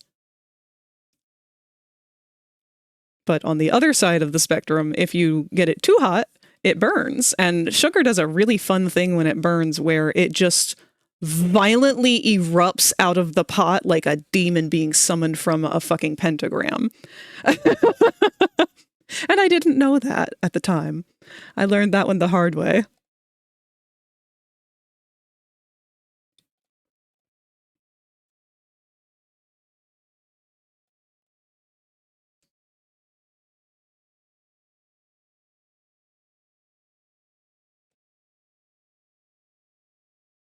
Oh, the raid knocked you down. Let me get you up there again. Whoop. Why are you running?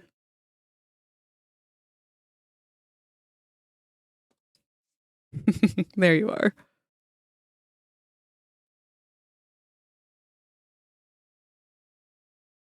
The only thing I know how to make with sugar is that, like, bark. Oh, yeah. You guys used to make peppermint bark, didn't you? I think you brought me some once. It was a long time ago. Might not have been you, now that I think about it.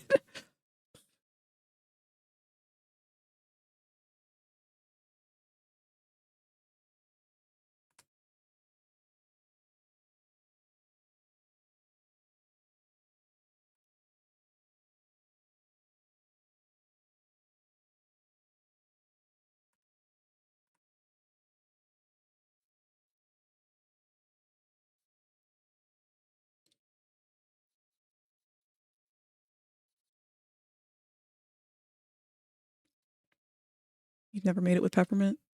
Oh, it was the saltines. That's right. I used to be obsessed with Undertale. Me too.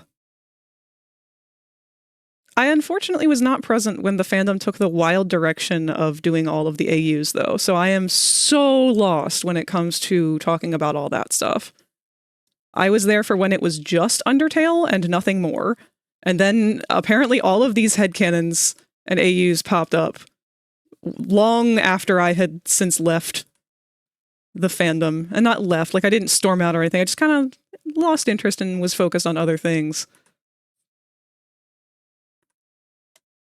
But things took a weird turn at some point.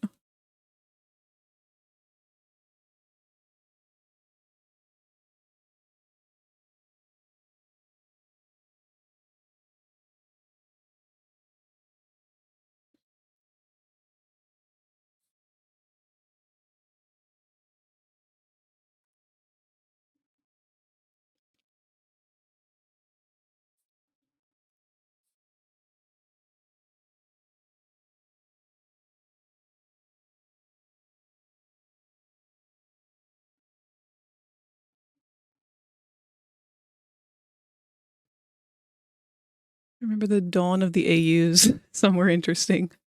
The headcanons are wild and confusing. Yeah, Mew was the one who informed me that there were some other AUs that had come out of, like, I don't know, something to do with these like mini skeleton things that were kind of like pets, but they were like mini sans thing. I don't know. It took a weird turn, man.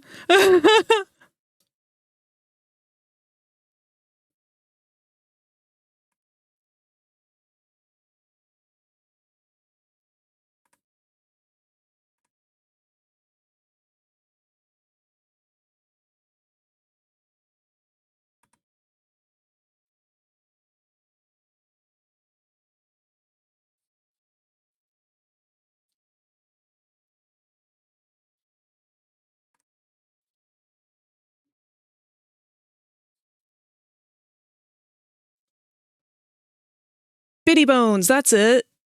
I never would have fucking remembered that.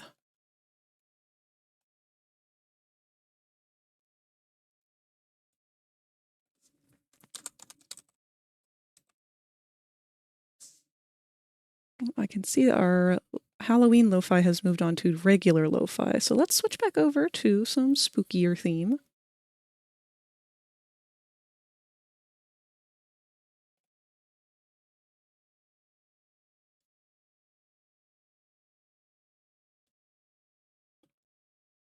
Yeah, I don't know anything about the bitty bones, but that you explained that one to me once, I think, and I was too far gone to have any comprehension of what that was.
There we go. There's a goofy little papyrus. Underfell was the big one. Oh, is that the one where they were red and yellow? Someone had a gold tooth. They were all evil, I think. I did see that one was starting to rise in popularity just as I was starting to like step out of the fandom. I use one thing I really couldn't ever get into myself. I remember dragon formers when I was a kiddo on DeviantArt. Merformers still seem to be going strong. Oh yeah, I do remember both of those. They were cute, but just kind of, I don't know. I'm like you. They just really weren't for me. It's not that they were bad or anything. Just doesn't really have the appeal to me to hold my interest. Oh, well, that's interesting. It is pitch black outside. It's about 7:30, and someone has just started their lawnmower in the dark.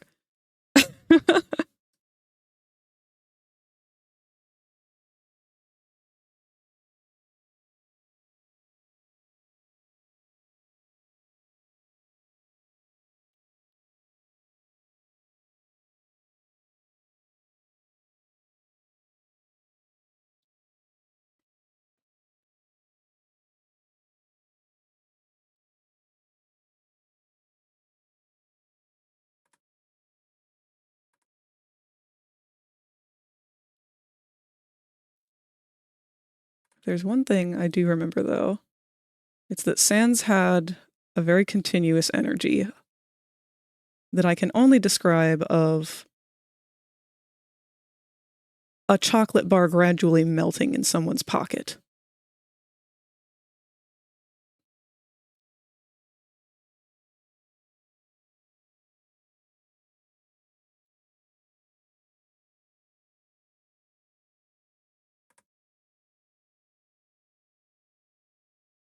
I relate to that.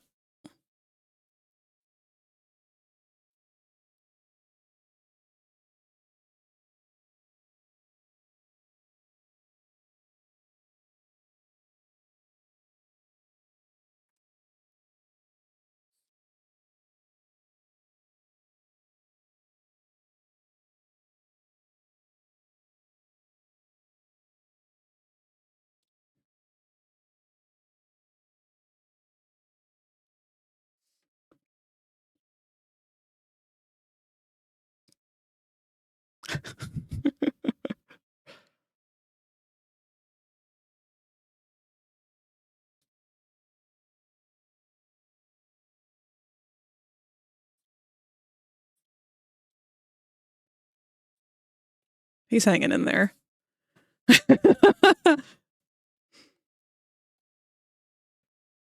Well, we got some bones.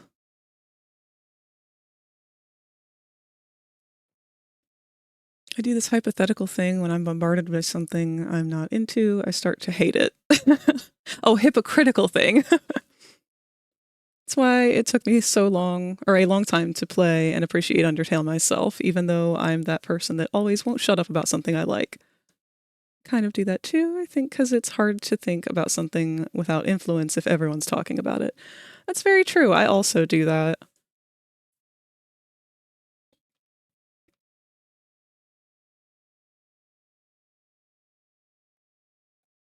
Let's go ahead and save this silly little doodle of skellies.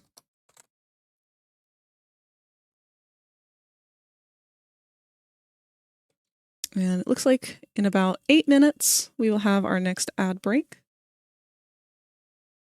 He's standing on a stool and is still too short. I think I'm going to go ahead and start doing a little bit of inking. Oh, actually, hold on. I see a certain dinosaur. Is this... Hold on. I'm going to lift you up real quick. Ah, it's Pinky. Okay. I thought you were someone else who has a commission that I'm working on right now, and I wanted to give an update on it, but they are not here. You both have the same dinosaur is all. All right. Let's go ahead and close this. And this is the one that I would like to ink first because this is the cleanest one out of all of the sketches. But I also want to make sure that my line weights will be the same as the previous ones. So let me match up my brush sizes here. It's a little bit bigger than that.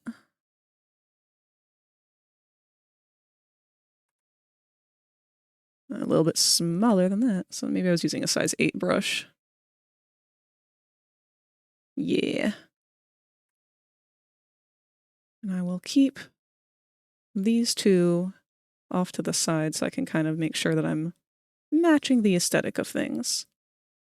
I did go in prior and upload all of these emojis to a separate Discord to make sure that their resolution is clear and crisp and readable, which is something that I will always do with emotes when I am making them.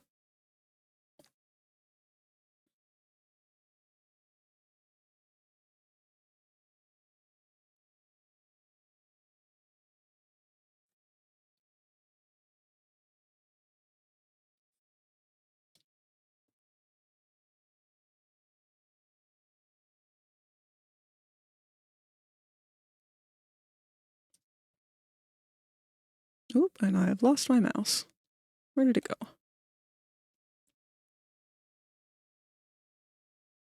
Oh, no, Hone, you don't need to change your dino. You can be whatever dino you want. The only reason I brought it up was because I thought that Nep was here with us. No,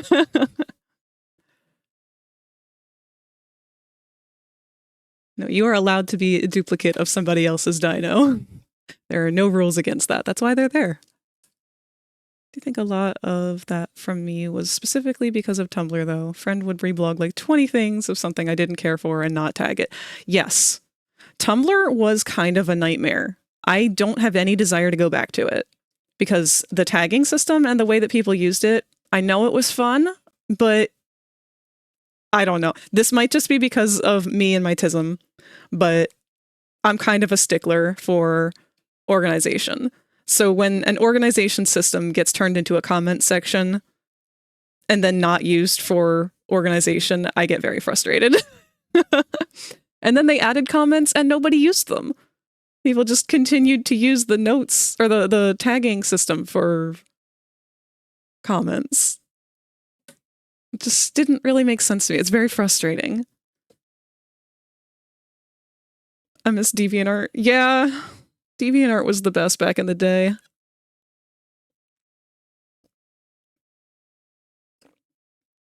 It was so much easier to talk with people back then, too. I don't know, maybe because I just hadn't had, like, the history of the internet and mean people, but it just felt so much easier as a young artist to show up on DeviantArt, post a really crappy drawing that I did in math class that day, and then have other artists show up that were my age and my skill level and actually want to talk about things. Thank you, baby. Tumblr tag comment thing drove me crazy too, but I eventually figured it out because it doesn't create a new post, so you didn't get those giant reply pyramids. Oh yeah, that was also bad. The official comment thing they added, you couldn't interact with either. It was a bad system. Everything about Tumblr was bad. I didn't appreciate DA enough when we had it.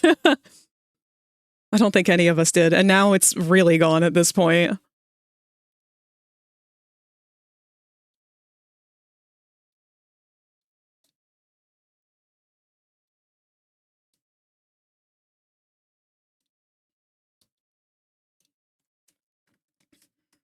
All right.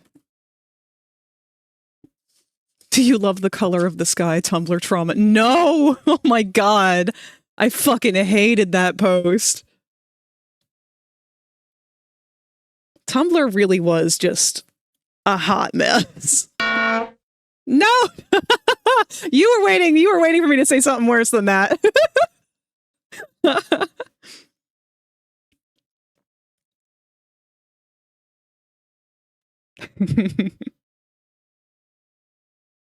Ooh, I don't need to be this zoomed in. I can definitely tell my hands are shaking bad today.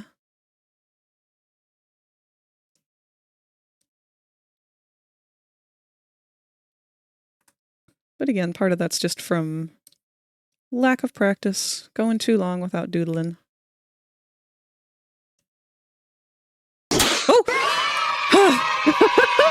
I just started! You can't do this to me!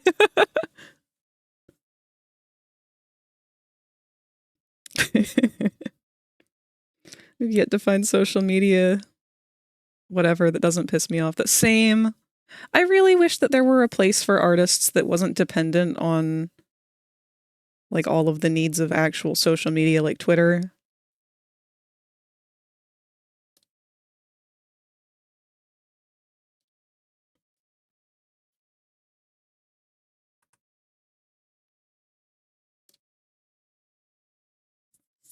It's so hard to find a place where you can just safely post art anymore, which is partially why I haven't done it. I've got a lot of finished art that I would like to share, but I don't even know where it's safe to post anything anymore. You have to glaze everything to post it anywhere. It just kind of starts to not feel worth it. Don't you know? Go away, Kane. Well, you can't say I'm that. talking about the censorship of the internet. I'm allowed to talk about that. It needs to be talked about.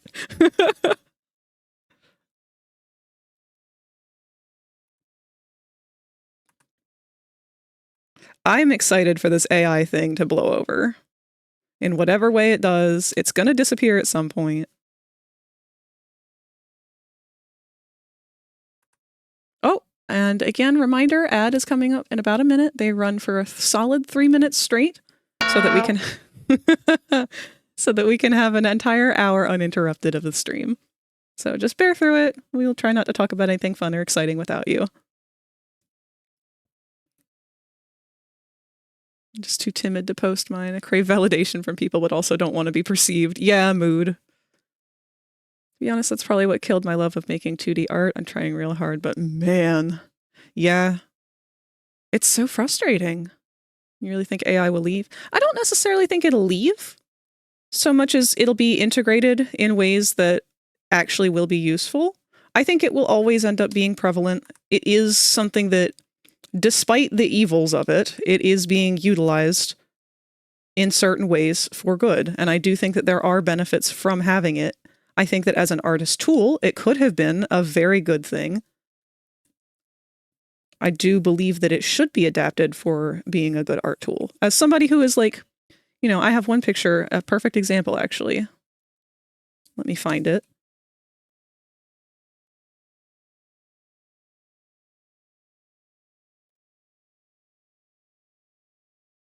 So this is a project of mine that I've been working on. Give it 1 second to open. I am making a bunch of Poppy Playtime stickers. So all of the characters, I have Poppy here.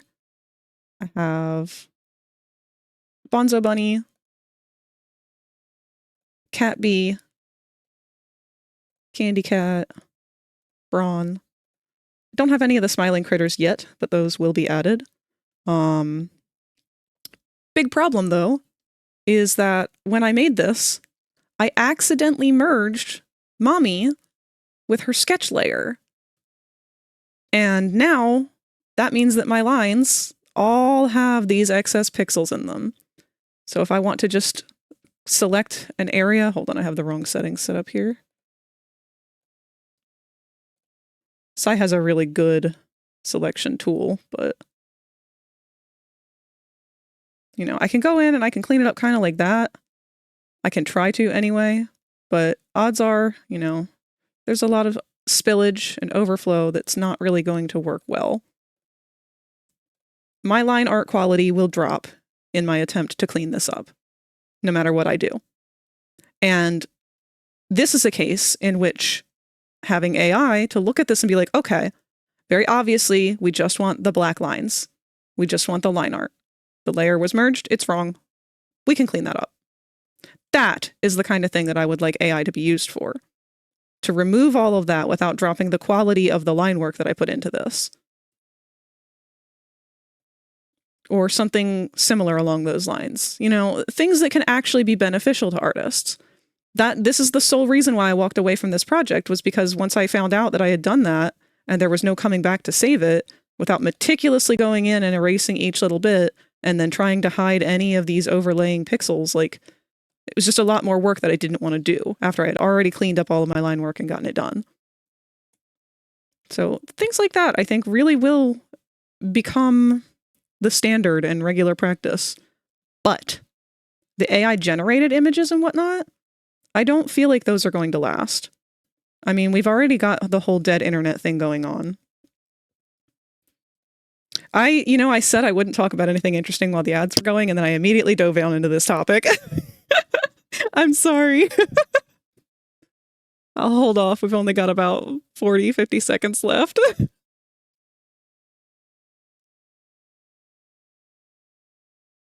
If it does have a place, it has to not be used as an art replacement or called art. Yes, correct. I don't like calling it AI art.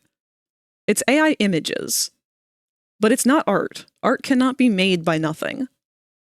It can't be made by taking a bunch of art and throwing it into a blender and then regurgitating whatever comes out of it and claiming it's art. It's not. That's just blended garbage. Haven't been posting any art in years, but I hate the idea of having it to glaze it when I will be getting back out there. Yeah. It's just another whole added step. It's hard enough to post some finished art. It takes a lot of courage. It's a lot of courage and a lot of just oomph to even finish a piece and get it ready to share, and then have to talk yourself into going through the process of glaze and all of this protection shit and everything, and then you're still going to get it stolen. Inevitably. That's just the way the internet is, and it sucks. It's not fun. This generative AI slop that just keeps coming up in search results and whatnot, eventually that's going to stop, because we have ruined this universal resource that we have created. The internet is something that contains pretty much all of the collective knowledge of humanity, which we predominantly use to look at porn. And that's sort of like, at this point, we need to figure out what the fuck we're doing. There needs to be something incorporated for internet preservation, for art preservation, for humanity preservation, because this shit ain't working.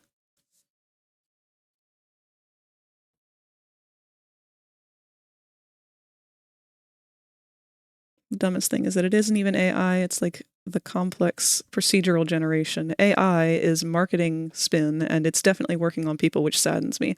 Yeah, the amount of products that I see now that are listed as with AI technology.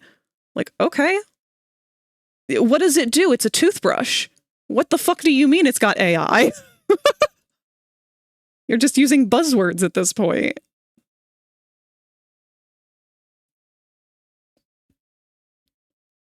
Even outside of art, the shit's getting distributed, or distributing levels of potential to deep fake shit. Yeah. I saw one not too long ago that was about how it can just take a single still image and rig it to dance like a real person. And I immediately, upon looking at that, was just like, that's going to be used for CP. That's not cool. Like, that's the exact kind of shit that we should not have invented this for, that we knew it would get used for. So we did it anyway. No.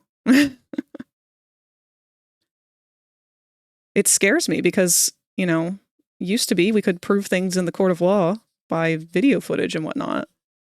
Now you can't do that. Not when it's this indistinguishable. That's scary as hell. I can't imagine being in court and then having someone come forward and be like, I have video evidence of this person, I don't know, shooting the murder or shooting the victim, and you weren't even there, and then they come forward with a video that very clearly looks exactly like you shooting the victim. What do you do? Nothing is real anymore. Everything's fake. I voiced on stream the other day how annoying it is when looking up references and I just get a bunch of AI and most of it's badly done too. Yeah, good luck getting any kind of anatomy references or anything. And I've seen people who are going about it saying, oh, it's fine, you can just use that for reference or whatever. It's like, no, you can't, because it's not real. I don't want to reference this skeleton or this human doing the pose that I want because that's not real. That's not what the real pose looks like. And if you've ever played a game of telephone, or in this case, Gartic phone, you should know right off the bat that the further it goes down the line, the worse it's going to change. AI is feeding off of itself now, which has created its own monstrosities. Oh, hi, Mads. Wanted to pop and say hi and have a wonderful stream. Well, thank you. I hope that your day is getting better. I know it started off kind of rough. Update on the roast. My apartment smells like fucking autumn. Oh, you're gonna make me hungry now. One thing I would love to do is make some homemade cider.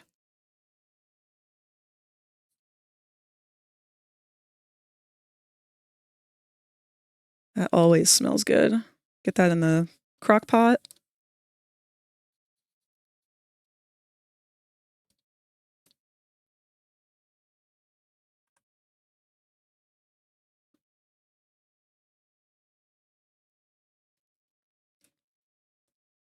People start getting away with crimes by putting on fake fingers on to make the footage to look like it's AI, and have gotten away with crimes. Yeah, I'd like to know how much that's actually happening right now. That shit's scary. I think the only AI tool I've actually found use for is being able to translate comics and stuff with dialogue and different... See? That's what I mean. That's the good use. I like that stuff.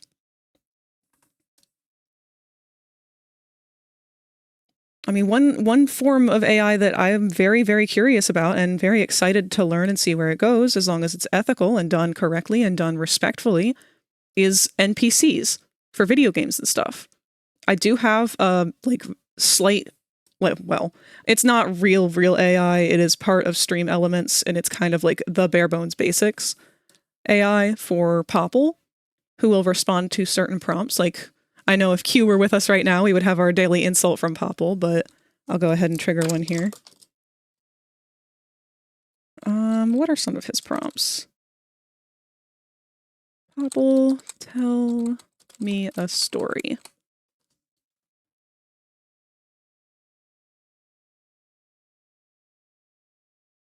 Oh, here we go. So this is Stream Elements, and they're very bare bones basic AI for just kind of user engagement. And it is literally designed for doing NPC dialogue and things. So it is meant to just kind of have engagement and for conversation and stuff. It's not meant to be big. It's not large scale. Each prompt and everything is like, you can only put in like one sentence. It's not a lot.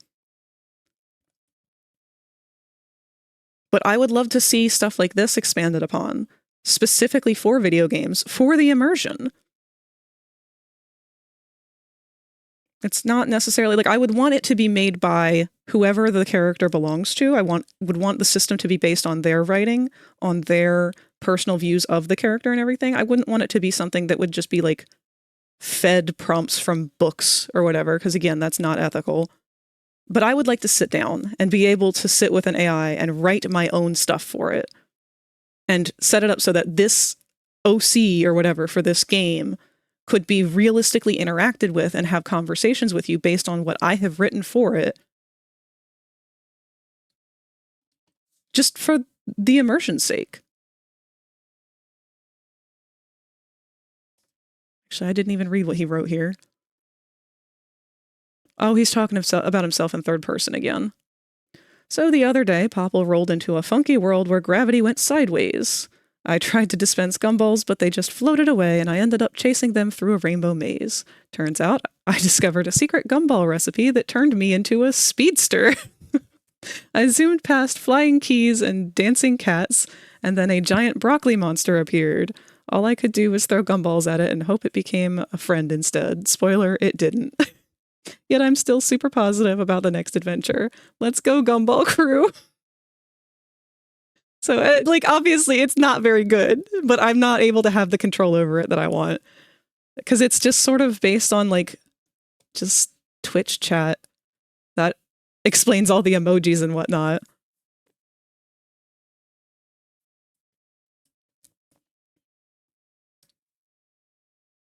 Another good use I can think of was using it for making Yu-Gi-Oh! In real life if they add in holograms, making actual duels like the anime, maybe like the ones from the first season.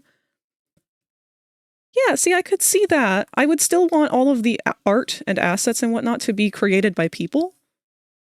But in terms of like a literal artificial intelligence like they have in actual games of, you know, characters when they interact, like say Pokemon or whatever, like you said, Yu-Gi-Oh! To have two of them battle, they can only do so much with the animation. Like obviously Surf or whatever, you would have a big wave come over and it would splash against the other character, but the other character can't respond to it naturally. So I would love to see AI be able to fill in the gaps for things like that. Not necessarily on an artistic level. I would like to have the artist involved with that still, but to just sort of like I said, fill in the gaps, make it the immersion level that we want it to be at.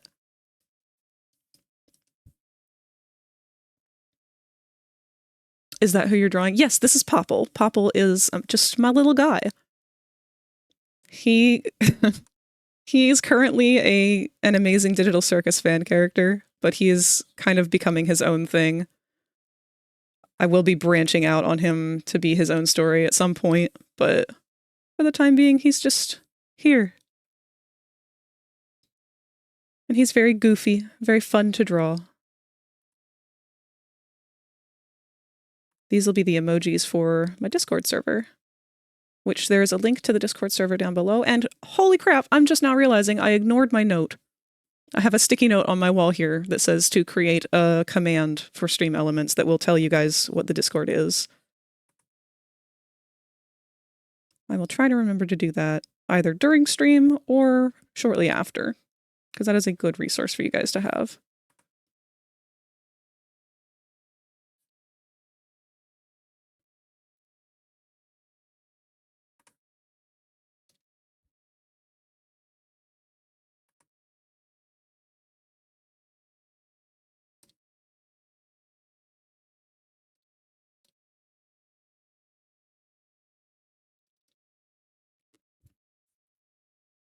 Can't wait to be sent to the Shadow Realm. AI to help games run smoothly and keep the rules straight. Yeah. So I do believe very firmly it does have a place in the world, but the place that it's currently at is not a good one.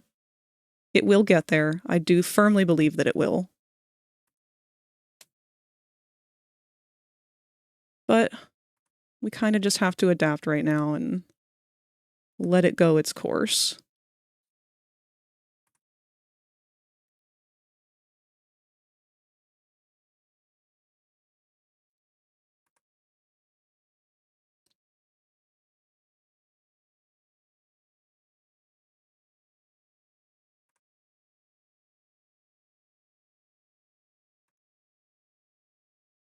Hopefully we won't end up in an iRobot type scenario. It has a place, but it's not being used correctly or responsibly. Yes. It needs to be used correctly. Responsibly, ethically, respectfully. All those fun things.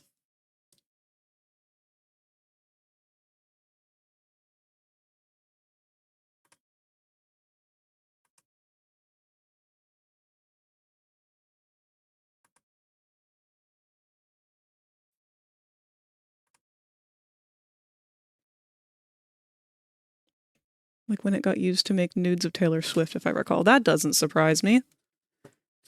But that is a prime example of exactly the wrong way to use it.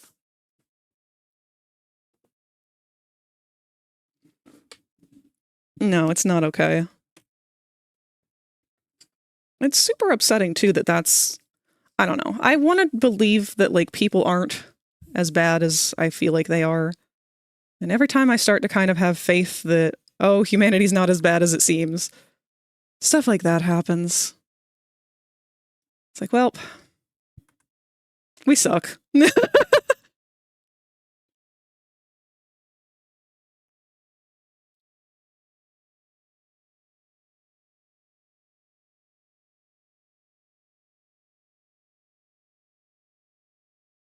Sometimes I imagine what society would be like if so many people weren't completely run by their dicks.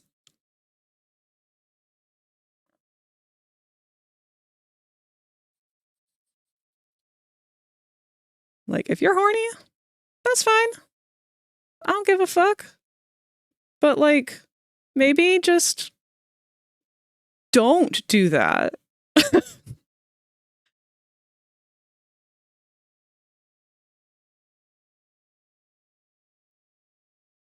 I don't know what became such an issue with just, like, getting off on your own. Why is that so hard for so many of these horny people? Why do you have to go and make Taylor Swift porn out of deep fakes?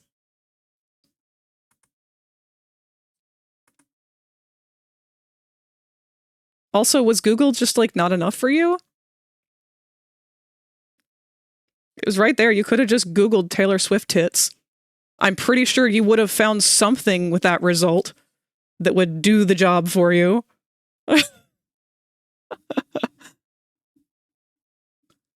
This happens every time with new tech and innovations. There are no regulations. Yeah. And that's why I think eventually it'll kind of get itself under control. Especially since they are a real person that did that too, and it's gross. Yeah, it's not cool to do that to real people at all. It's not cool to do that in general because it's not ethical. Like, even if it's just generating images, like not real people, it's still fucked up because it's only able to do that based off of what it's stolen. And you are still essentially benefiting from stealing. So don't do that. A lot of people run on their dicks and sometimes caffeine, and that's it. Yeah. It's because they also want control. I mean, it sounds like they're looking for it in the wrong places, because if you're that desperate for control, control your dick. Sorry, not sorry.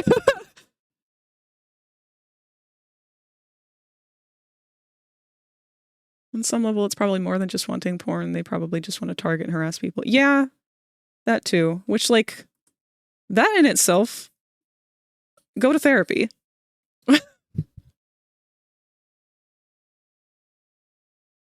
It's so ridiculous to me.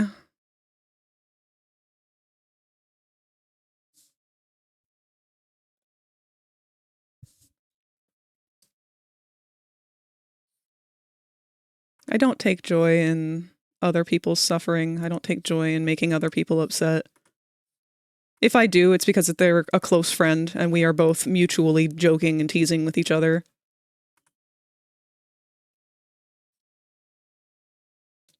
I feel like only immature people and children and whatnot actually enjoy the suffering of others.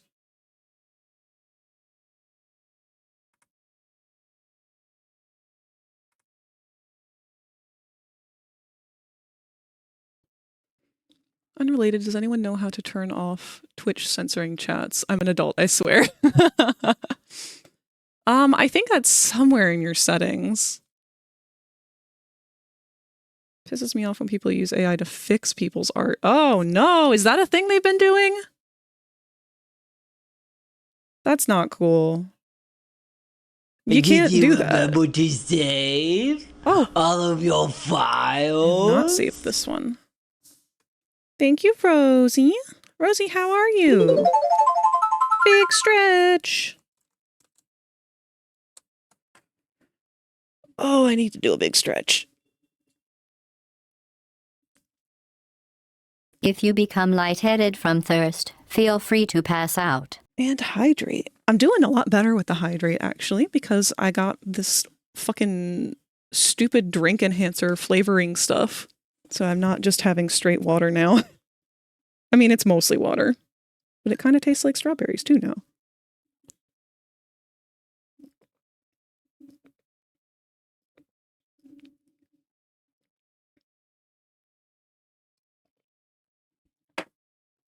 I've played enough competitive games and watched enough people streaming them to know that grown-ass adults inherently try to piss people off too. Yeah! They insist their version is better when it's not. Like, how can you even insist that when art literally as a definition is subjective?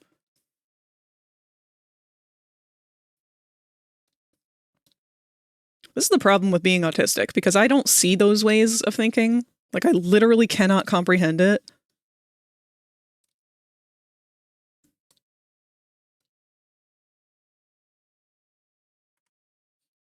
I'm not trying to be like, oh, I'm a good person because I have a strong sense of morality because I'm autistic. But no, I can just blatantly see where those specific things are wrong because I have empathy.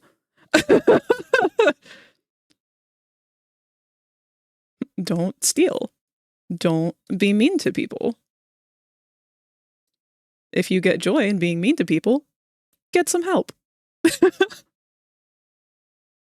Work out your issues, because you got some, babe. It's always the people who think that they don't that have it the worst. The people who don't go to therapy are the reason other people need to go to therapy. Even outside of AI, I kind of hate when people quote-unquote redesign characters, though. You know, I get that too. But at the same time, I'm also guilty of it. I don't know where I fall into in terms of that category because, I mean, I just did the entirety of the Amazing Digital Circus cast.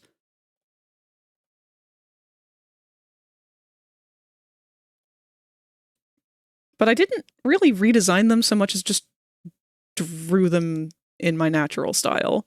So I don't know. I don't know if that counts or not. I know the ones where like they take the character and then they do completely redesign them, like say, I don't know, they make Jax look like a hyper-realistic rabbit or whatever. Or like, I know there's like a boxing AU. That kind of stuff. I don't know how I feel about a lot of it. I get the fun in it. And I like that people are expressing their own ideas. But at the same time, I'm also one of those people where I like a character for what they already bring to the table. And I don't really want to change them. Because I feel like at that point, if I have to change the character to like it more, then I don't actually like that character. I just like the idea of that character. I also feel like that's kind of what contributes so much to a lot of characters being taken out of character. A perfect example being Sun and Moon from Five Nights at Freddy's.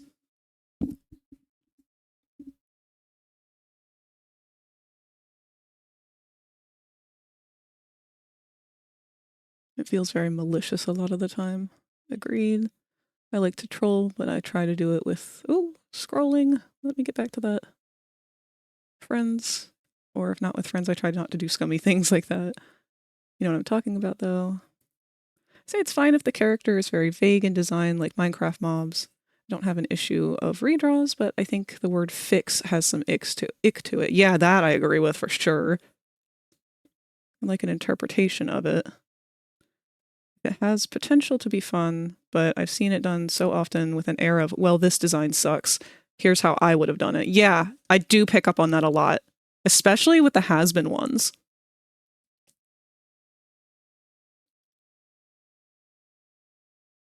What about watching kids busting their ass and us adults who find that shit funny as fuck? Is that bullying? Oh no. All right, I'm not gonna lie. When I'm like out in public, I used to work at a public library, and I was often involved with the kids department because, you know, autism. I have interests that are very childish in most adults' eyes, so I can relate to the children when they come up and they're like, "Oh, I want to get this Five Nights at Freddy's book or whatever." The amount of times that I witnessed a child on the opposite side of the room just absolutely eat shit, and it took every ounce of control I had not to burst out laughing. It's not because like I'm happy about it. I'm not happy that the kid got hurt or anything. It's just a visual thing. Like you watch a small body go head first down into the fucking DVD rack and DVDs go flying. You can only respond in so many ways.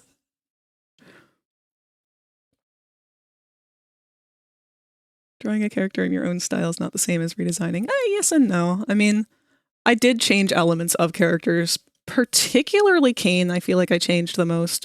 Not intentionally, it's just because to make him work in the style that I prefer drawing in, I felt like the elements looked better that way. But I still agree. Drawing things stylistically or even redesigning is fine as long as credit is given where it's due and it is expressed it's redesigned. Having fun and being silly is okay, but pushing boundaries is a fine line in my opinion. I agree. So when people are out to fix a character, drawing in a style is fine.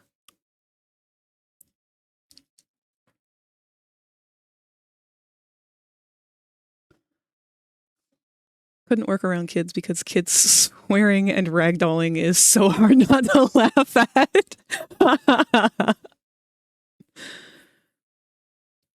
50-50 on big media, like with the Sonic movie, because I think that was done awkward to get people talking about it.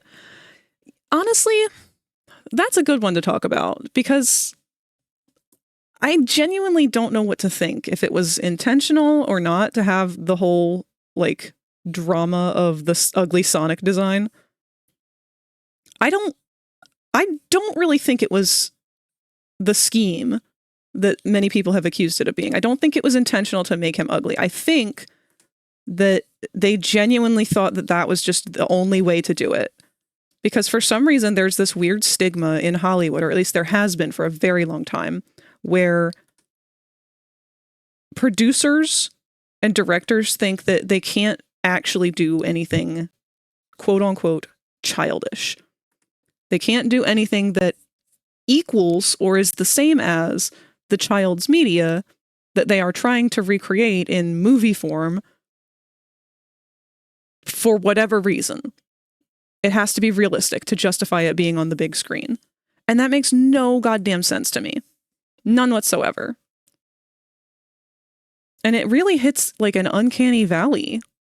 I mean, I look at all like the Alvin and Chipmunks things and it's like, those are creepy as fuck. I don't like CGI hyper-realistic versions of these cartoon characters because there's just, it meshes so badly. That actually is a good reason why I think the TF1 movie is a good example of like doing a movie entirely in the art style that is cohesive with the topic. These are robots that turn into vehicles and other such things.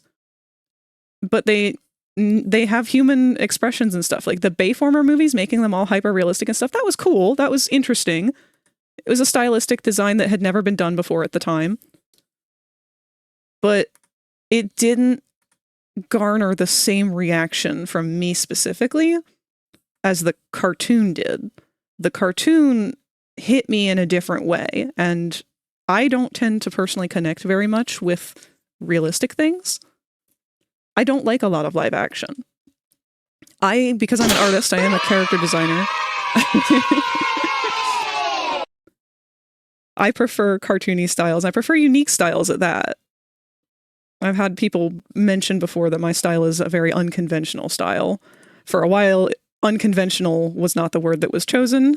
Unattractive was the word that was preferable. But I think what they meant was unconventional. Because now I've noticed a lot of people are starting to come out of the woodwork with similar styles as mine, with the thicker line work, with the angular, like proportions and whatnot, all that stuff. I learned a lot of my style from Derek Wyatt, rest in peace. He created the original Teen Titans cartoon, Transformers Animated, one of the Ben 10 series, bunch of other things. He kind of took the Hanna-Barbera style of the old Boomerang eras and modernized it in a lot of cool ways. It's very unique and inventive. But that really died off for a while, especially in like the shift of cartoon generations. So when we were starting to lose a lot of like Dexter's Lab, Powerpuff Girls, that era of cartoons, we were starting to lose a lot of that sharpness, a lot of the thickness of the lines, the boldness of it. Everything wanted to be super thin lines, super bright and colorful, and very round, smooth, streamlined. So then we had things like Steven Universe come in, where everything was circular and plump and round and smooth. We had, what was it, Clarence, Gumball, a lot of those newer shows. And that just kind of became industry standard for a while. Adventure Time syndrome, yes. It's because it was successful and companies couldn't take risks anymore. Not without the risk of losing profit.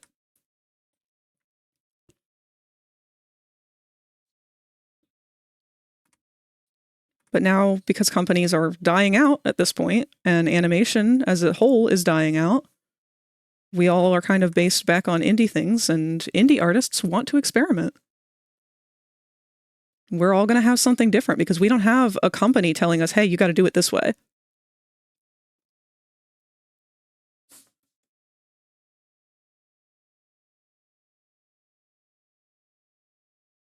The Megatron Optimus drama would not hit the same if it was in the Bayfirst style. Yeah, for sure. I love the thick angular line styles so much. Me too. Depends on my mood. Sometimes I want thicker lines, sometimes not so much. Also valid. I love the diversity of being able to do that. I hate the term Cal Arts, but I do miss angular sharp cartoons.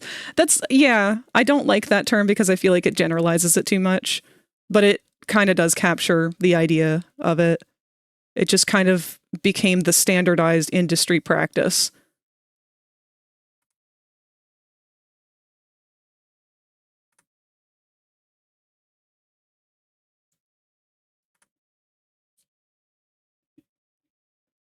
The pilot art for Steven Universe compared to Steven Universe actual art is comparatively different.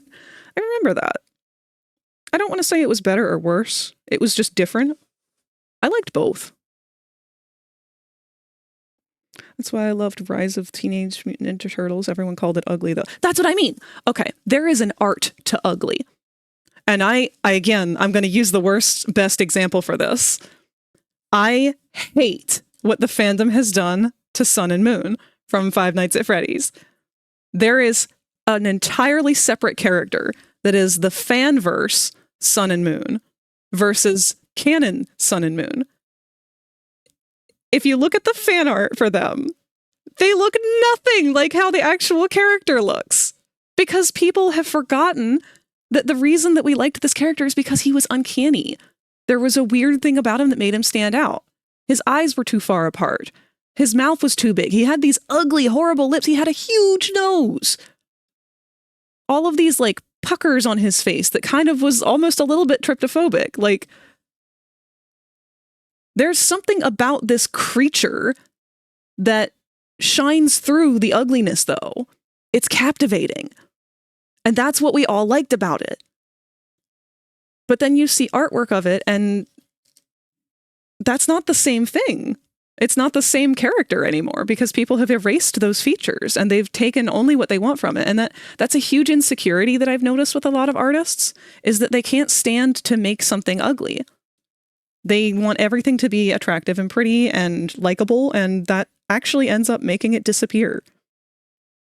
We need to embrace the art of ugly again.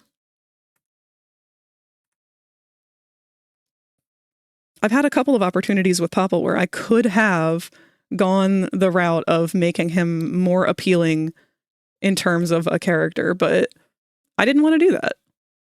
I just want him to be a guy. He has no mouth, and he must scream.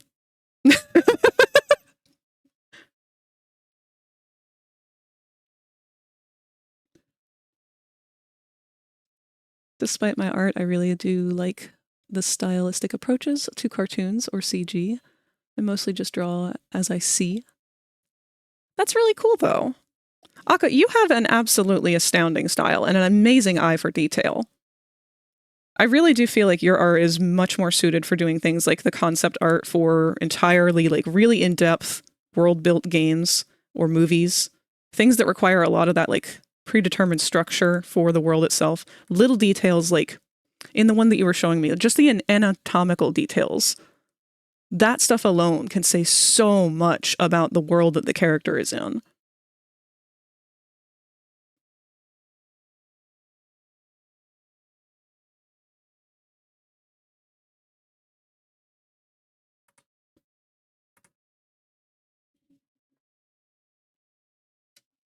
Never watched Rise of the Teenage Mutant Ninja Turtles, but every time I see clips from it, I just thought it had a cool, unique stylization.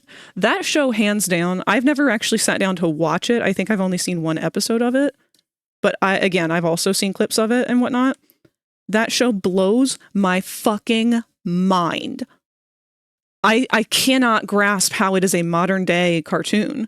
How something like that was made with the budget cuts of how everything works today. Because holy shit, they have like 12 dynamic camera angles in one fight scene that lasts like 3/4 of a second. Just trying to get one dynamic fight scene at all from anything anymore is impossible. And they're like, fuck no, we're doing all of it every time. I have nothing but praise for that show.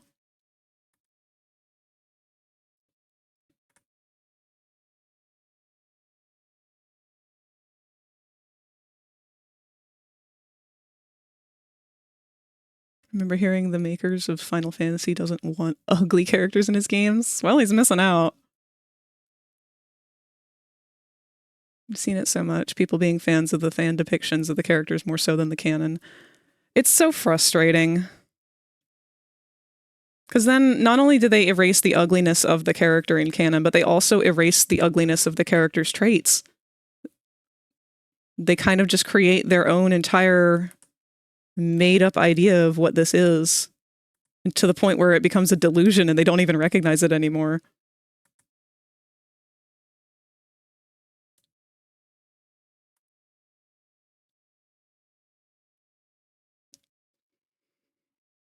One of the big things with art that I've always heard is it's supposed to evoke a response, even if its intended emotion is negative or creepy. That is true. The whole point of art is generally to just provoke thought and emotion.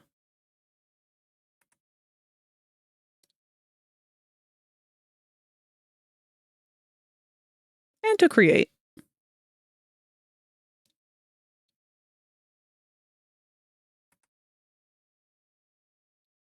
The art of creation itself is vastly underappreciated. Because making art is hard, but there's no better feeling. I'm not gonna lie, I'm one of those people where when I make art, if I really like what I made, after I'm done with it, I will sit and stare at it until I hate it. And I honestly don't even hate it anymore. Like I used to, but now I just stare at it and think, like, wow, I really made that. Despite everything that I've been through, despite all of the hardships, despite where I am in life right now, I made that. That's awesome. That came from me. My hands did that. That still blows my mind to this day. 30 years old. I've been doing it for 30 years and I'm still amazed every single time.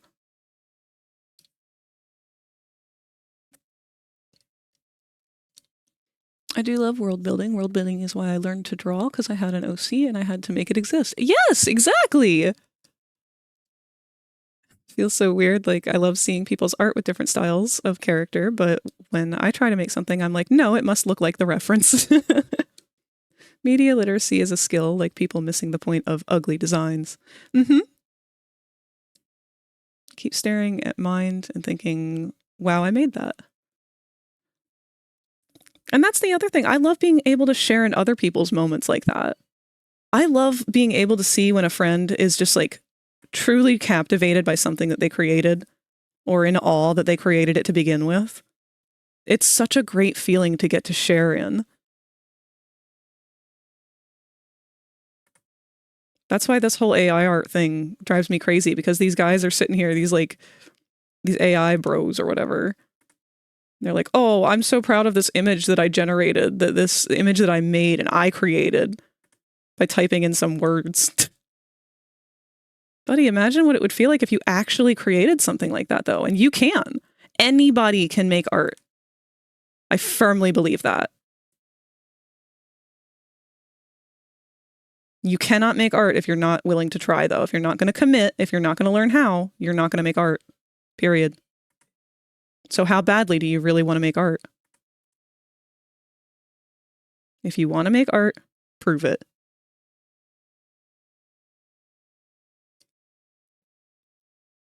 AI is the new NFT. Yeah. Patience. Patience and practice. And just letting go of the desire to be seen. If what you're making art for is to get attention, or to impress, or to make money, you're going to struggle with it. Start by discovering the joy first. Discover why you want to create and how. Once you have that, you're not going to figure out a way to monetize it or whatever. You're going to sit there and continue to make art because it feels good. Then you can start to go and make money off of it if you so choose. But you're never going to make it if you can't find a passion for it.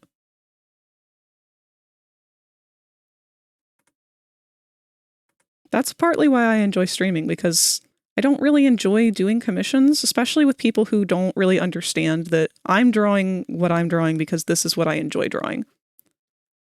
I've had so many people commission me who expect me to draw something that is not either in my style or in my wheelhouse, which I can draw other things, but I might not enjoy drawing it. And I've had so many people get frustrated because they'll be like, well, why didn't you draw it to look more like this thing? And it's like, because I'm not that person. I drew it to look how I would draw it. And it's not my fault that you're not understanding that.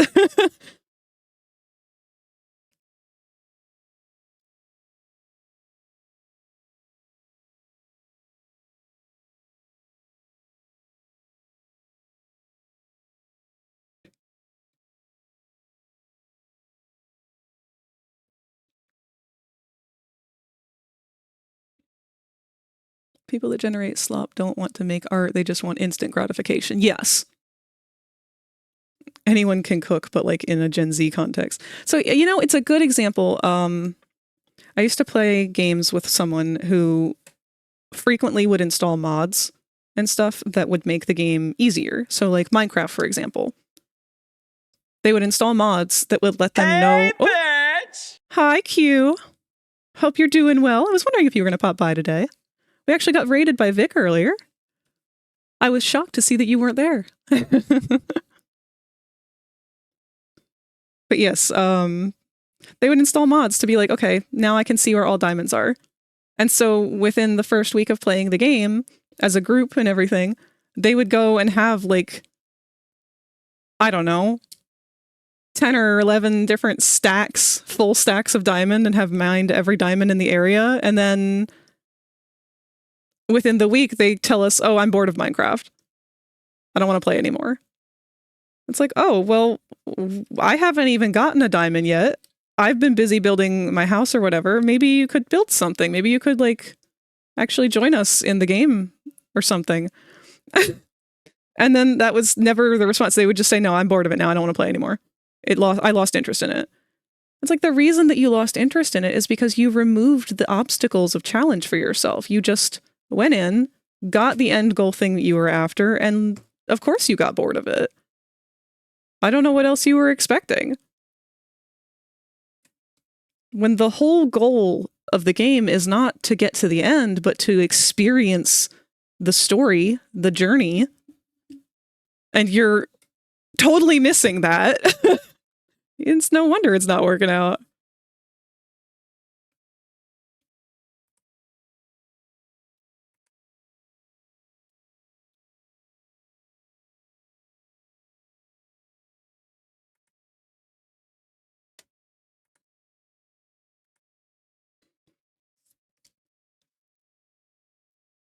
Oh, I've talked through you guys again. Let me see. What have you said?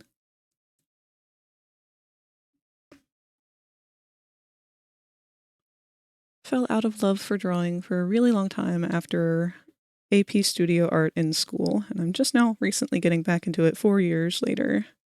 It is hard. I took a break from art If you become lightheaded from thirst, feel free to pass out. Thank you, Satan. But I also stopped doing art for around 4 years, give or take.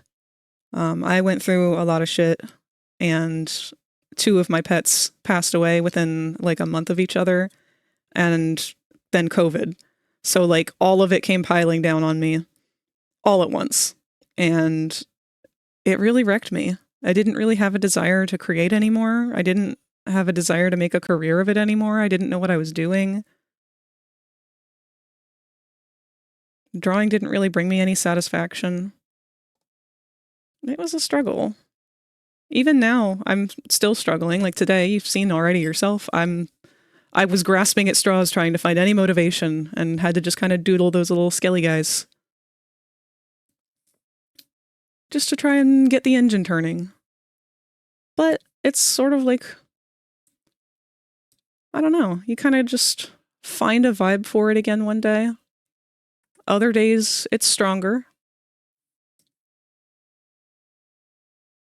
But it is hard.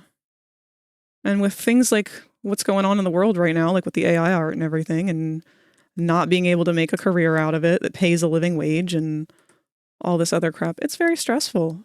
Creativity does not thrive on trauma. It doesn't thrive on stress. Despite what the romanticization of it may say. Suffering does not necessarily bring better quality art. It just sort of kills art a lot of the time. We all love Van Gogh's story. No one wants to live that, though. And he didn't deserve what he went through.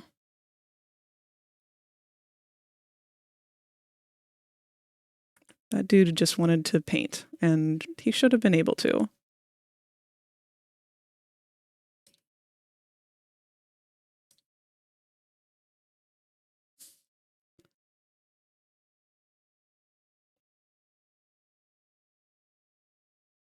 Drawing classes in school did make me start to hate drawing. Yeah.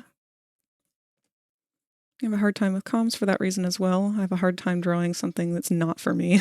Or not me. Plus rampant ADHD. Yeah, that one's a big one.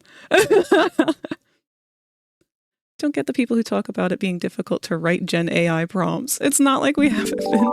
Oh! Satan! No! I'm not even good at reading comments! Satan just cheered 500 bits. Satan! At least you didn't knock out the skeleton and the spider this time.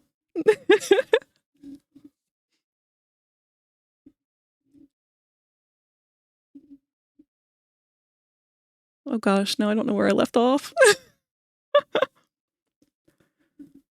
Look at us all yapping. Fragastine, I never wanted to draw unless it's I'm compelled by some prompt for a shit post. What did I just come back to? Oh, we're just talking philosophically. And I'm being bullied by Satan with bits.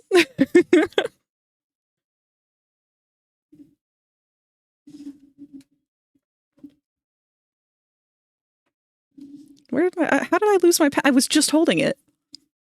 There it is. I blame Satan. Uh-oh, what do you need help with, Snake? Oh, you're not on my hat anymore. Are you sleepwalking?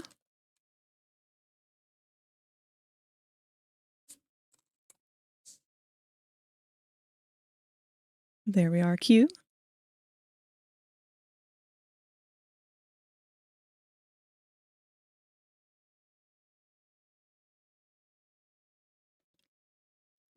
Let's be real, I ain't bullying you. You are! You're bullying with love, and I appreciate it.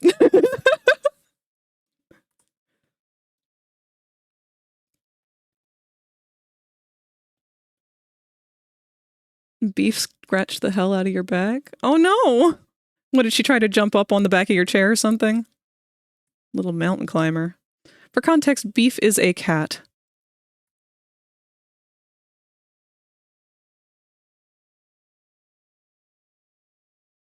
I'm too zoomed in.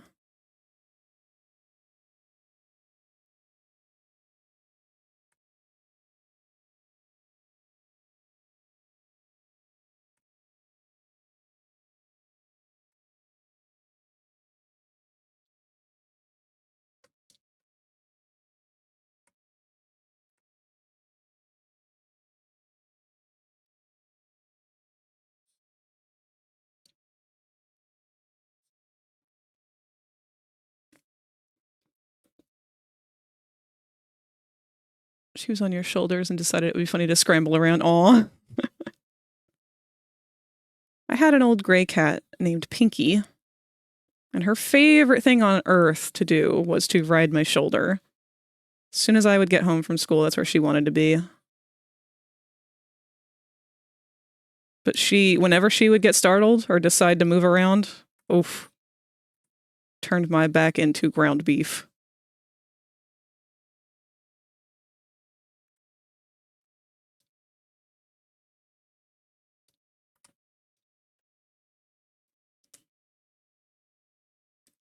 Probably just go back to my sleeping because I have needed to wake up early for the past 3 days, so I'm very tired. Okay, Q. Go ahead and get settled on in. I hope you are able to actually get the rest that you need. I know that it is probably fairly late for you there. Or early, given the context.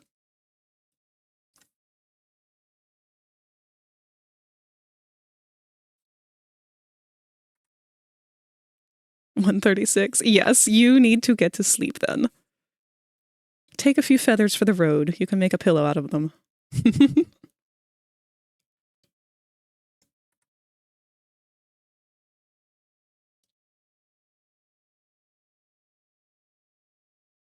But I hope you have a lovely evening.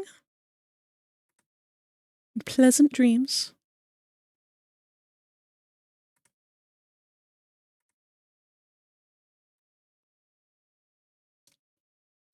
Oof. Definitely fighting the handshaking today. I hope that's not going to start becoming a regular thing. Although I have anticipated it all my life. My mom's had very bad shaky hands her whole life.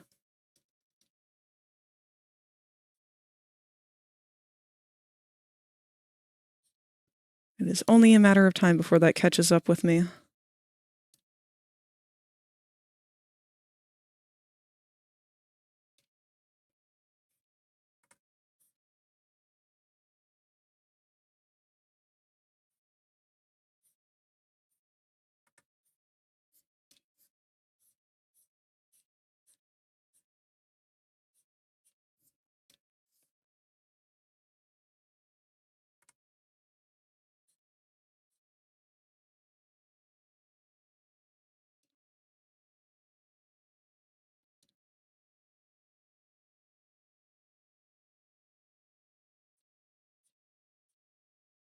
Oh, I just realized something. I've been trying to think about Halloween costumes lately, and I actually got to see some in the store over the weekend. I was actually hanging out with Tot, but we saw some funny looking ones, and I just now realized I have not seen some of the shitposty meme things that are popular right now as Halloween costumes yet, and I'm hoping I don't, but I have a feeling it's going to happen because I did see earlier today where Skibbity Toilet is apparently producing toys now, which are being sold in Walmart. So it's only a matter of time before we have kids running around in Skibbity Toilet costumes, which I have no idea what those will even look like.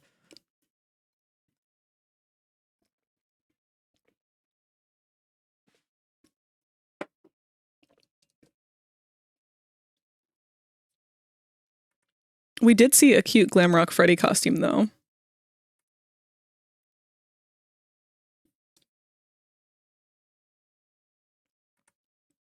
It's such a shame that with the economy the way it is right now, actually making your own costume is such a difficult thing to do. And difficult predominantly because it's expensive.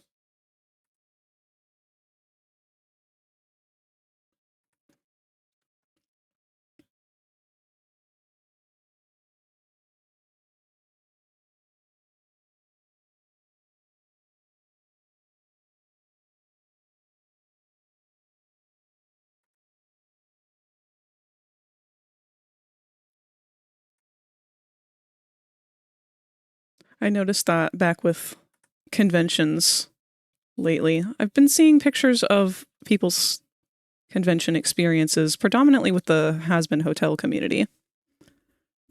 Going to the conventions and seeing cosplay and whatnot, talking to the voice actors and all that stuff. It alarmed me at first how so many of the costumes that I was seeing were store-bought or bought online. Very obviously not handmade, if anything. They don't look bad. And I've had to kind of reassess my feelings towards that because I did start in the costume industry. And the whole idea of like going to a Comic-Con in a bought costume, I don't have a problem with that. I do have a problem if you are going in a bought costume that you are then going to the costume contest in, because you did not make that. And I feel like the people who did make their own costumes are the ones who the contest is there for. But I digress. I kind of had a stigma against it before, and now I don't. I mean, I do for if you're competing, because again, handmade stuff, that really does deserve to have its recognition. So don't compete if you have a store-bought costume. But store-bought costume, totally fine. Just have fun. That's the whole point.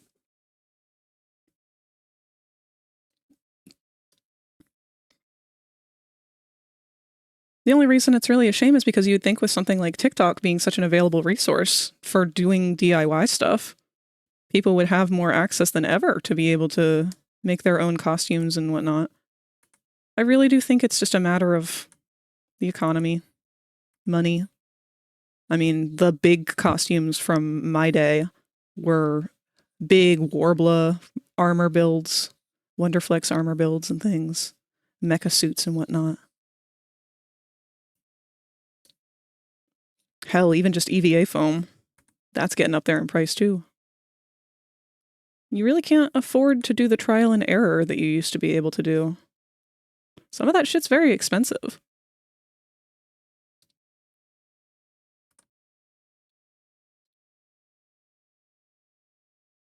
I guess it just kind of saddens me to know that it's sort of dying out.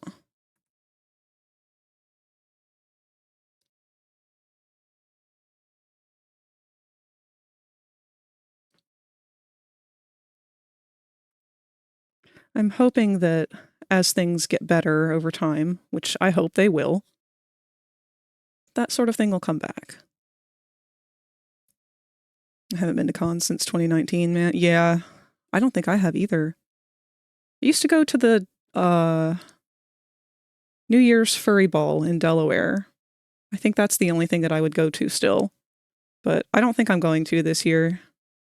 They've been getting bigger and bigger, and it's not that it's bad. It's just a lot of stress for an overnight party.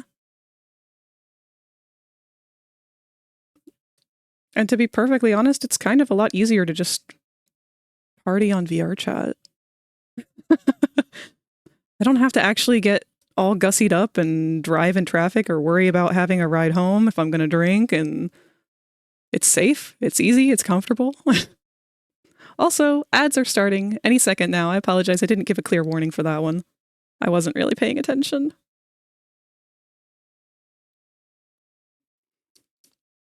Not really cosplay, but I remember my boss was very passionate about making Halloween costumes, and she was rightfully pissed when everyone who had won had store-bought costumes, but with stilts. No, I'm agreeing with your boss on this one. That's really annoying.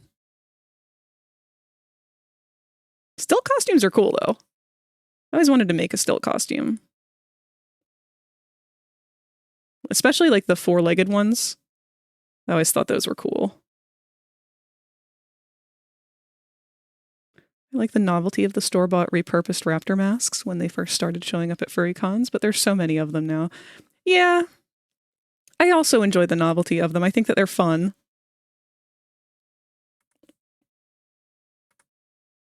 I have a bit of personal spite towards them myself, just because back when I did do costume work and everything, I did predominantly cater to the furry community with my resin masks and whatnot. And I sold a raptor mask that was essentially the Jurassic Park raptor. And as soon as those masks came out, my sales on that mask took a wild turn. It was kind of crazy how badly it was affected by those masks. I would actually get people messaging me saying, what is the point of buying this mask when I can just buy one from Walmart for $12 or whatever? It's like, hun, the point is because that's a Walmart mask for $12. This is a resin cast artisan good. I can't really explain that to you. But I do like what people have made with them. I like the innovativeness that people have been able to create new things with them. I like seeing how far people will go to turn it into something else. It's really cool, and it's cheap enough that like almost anybody can get into it. So once the initial effect of their impact had worn off, I do very much appreciate that they exist and what people have done with them.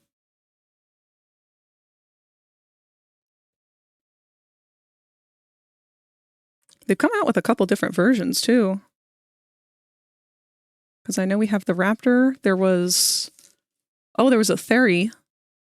I think there was a Rex. Is there a Dilo now? I want to say I saw a Dilo not too long ago. That's kind of the problem. People talk about getting big companies out of furry, but then they just buy the Jurassic Park mask. Yup. And that was the exact problem that I tried to bring up, and I was met with a lot of backlash from it when I started to speak out about it, because, I don't know, people don't really know what they want. And I get it. They want cheap because they want to be able to do things. Unfortunately, we just don't really live in a world where man-made goods can compare to manufactured shit, and if you want to support artists, you have to have money to do that, and oftentimes people just don't have money anymore.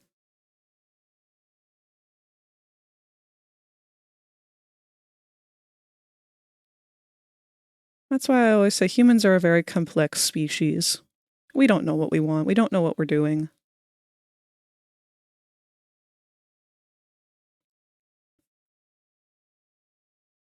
What we do know is that the ink is done.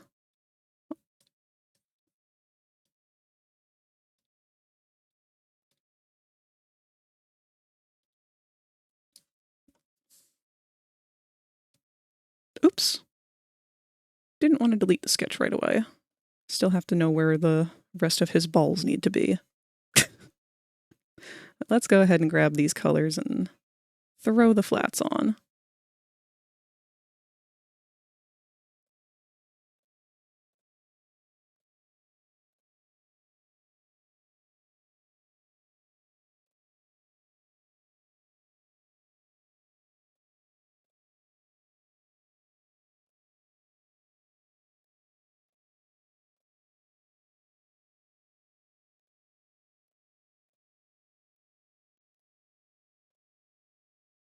And I'm going to once again celebrate size selection and dump tool.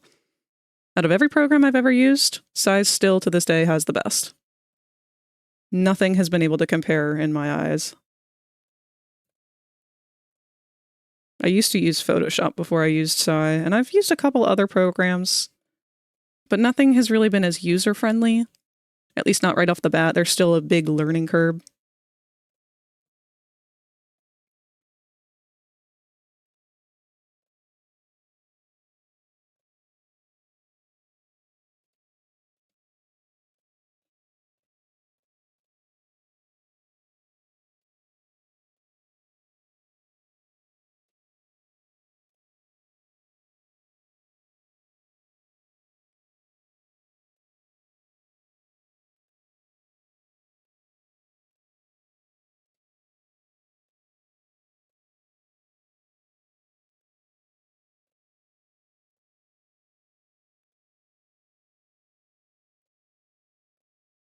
Oops, that's not supposed to be blue. No! Ah!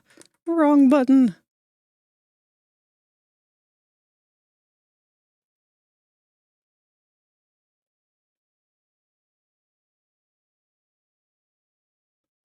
What the fuck is he drinking? I don't know why, but my brain keeps going to, like, neon orange. Like the old Gatorade commercials. I guess what would stand out the most at a distance? He's quite tiny.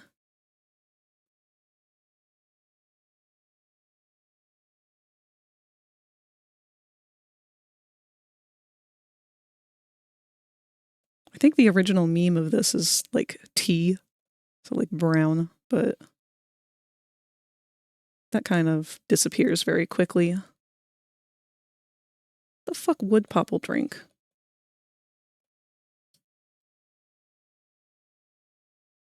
Just sipping Gatorade out of a glass. I don't even know why he has a cup with him, or a plate with him, because he's not drinking out of a teacup. I just now realized that.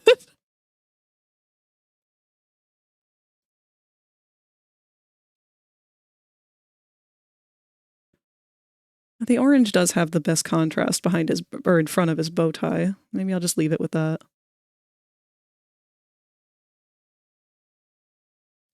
Okay.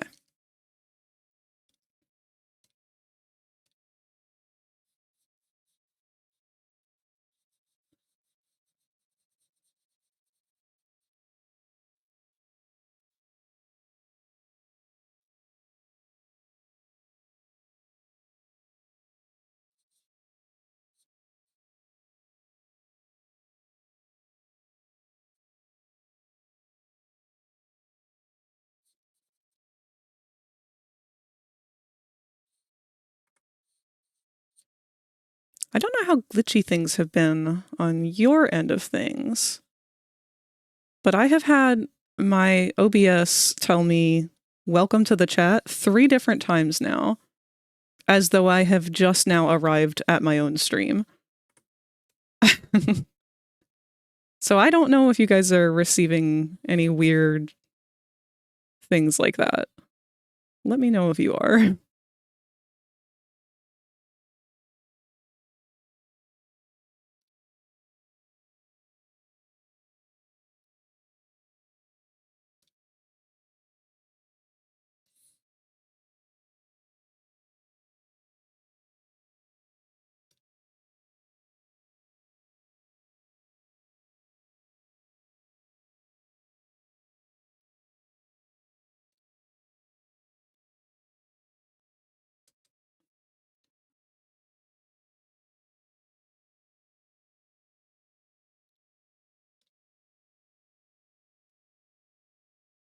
I see orange.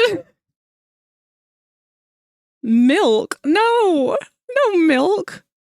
I cannot provide you guys with an avatar of Popple drinking milk. You will not use it responsibly. Gonna pass out for a bit? Hell yeah. Sleep away, dear. I hope you have wonderful dreams.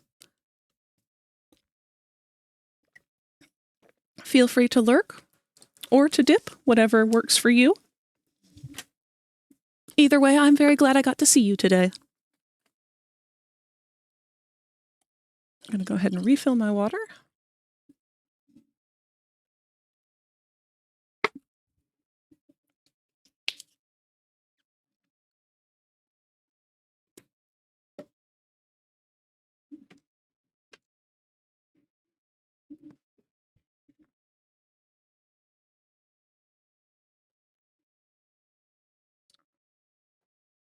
Did I did use the same brush for those.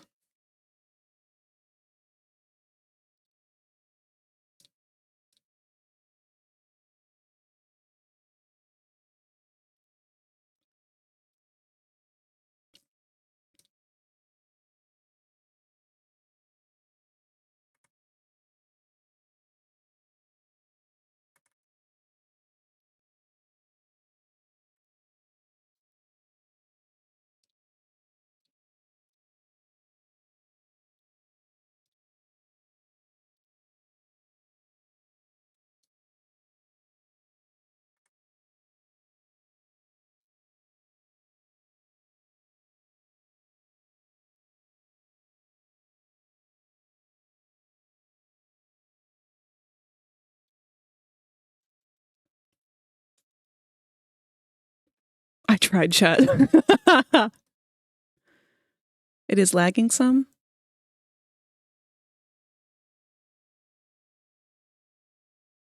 Okay.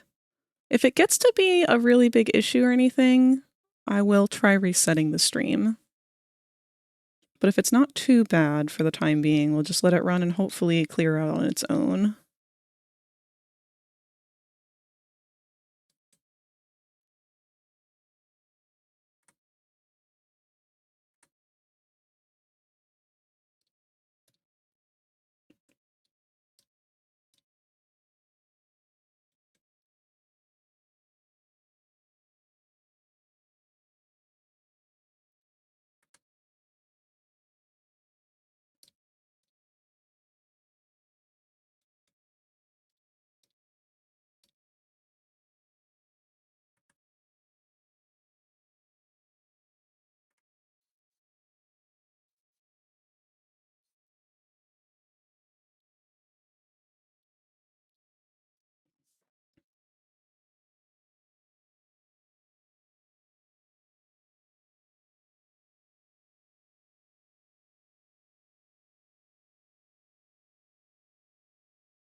Had to force reload the stream and it seems to be better now.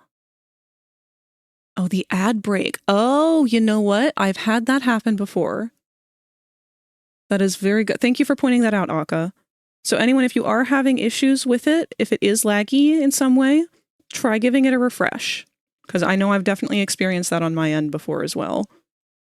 It does it for me for both Twitch and YouTube. It's something to do with the heaviness of the actual, like, avatar, or not avatar, the ad loader. Something about that causes issues sometimes.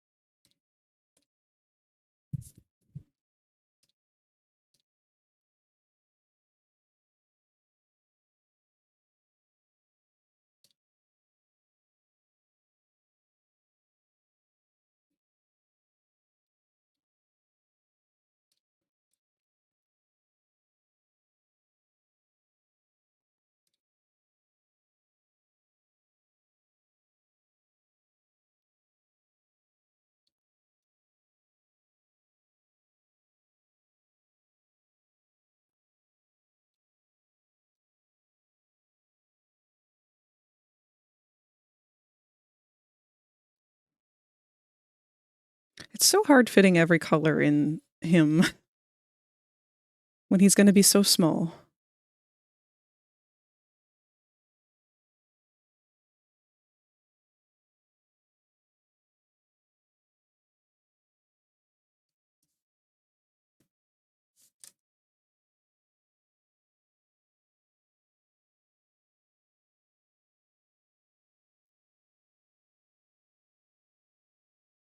I might just leave the purple out because I don't think it'll be seen.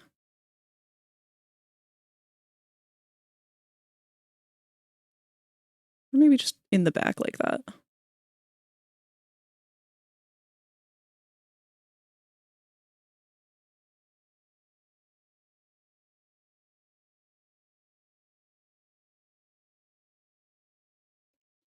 I'll have to save two versions.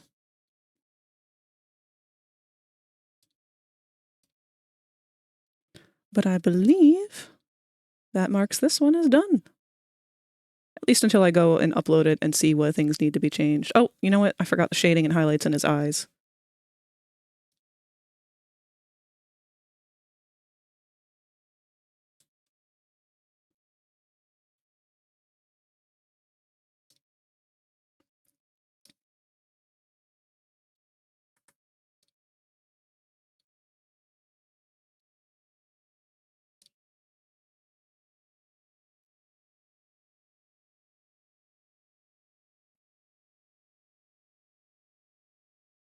If you become lightheaded from thirst, feel free to pass out.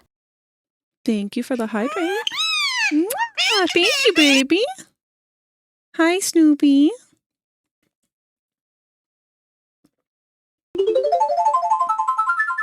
and a big stretch. You didn't even let me finish my water.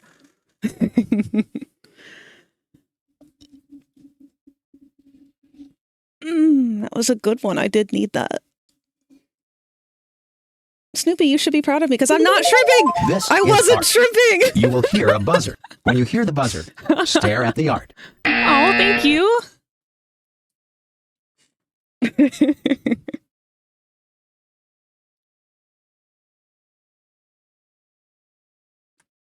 Honestly, I relate to Popple's sass in this one so much.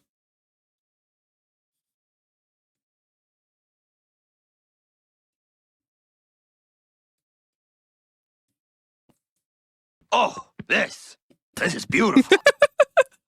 Did you remember Oh, no. to save all of your files? There, I'm saving. Thank you. Oh, fuck. Okay, now I'm being bullied. Superstar. I knew you could do it.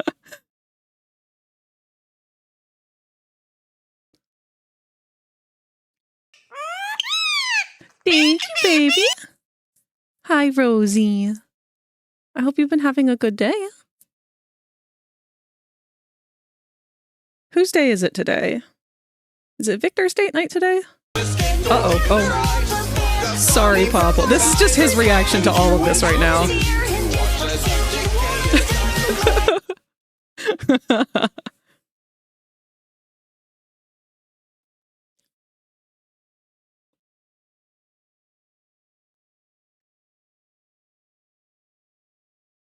I love you too. Oh, it is Victor's day. Okay. Will you both be streaming? Or just doing a date? I love you too, Snoopy.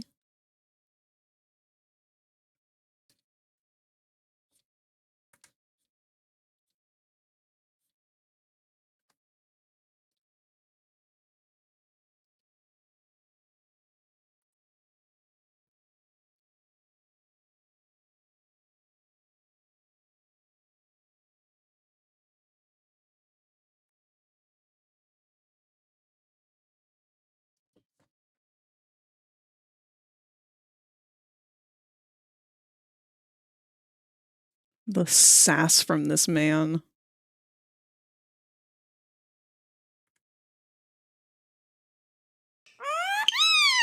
Thank you, baby. I should really get a GIF of that parrot to throw up onto the screen when that happens. To those who aren't aware, that sound comes from a parrot that's popular on TikTok. I'm sure all of you know of that. I'm the one who's not chronically online, so you guys know about this stuff long before I do usually.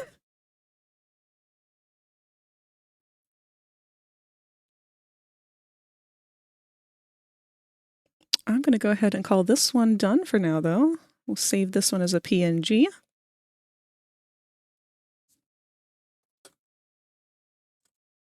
And I will go back and test it in the server after, because I'd like to continue on straight into the next one.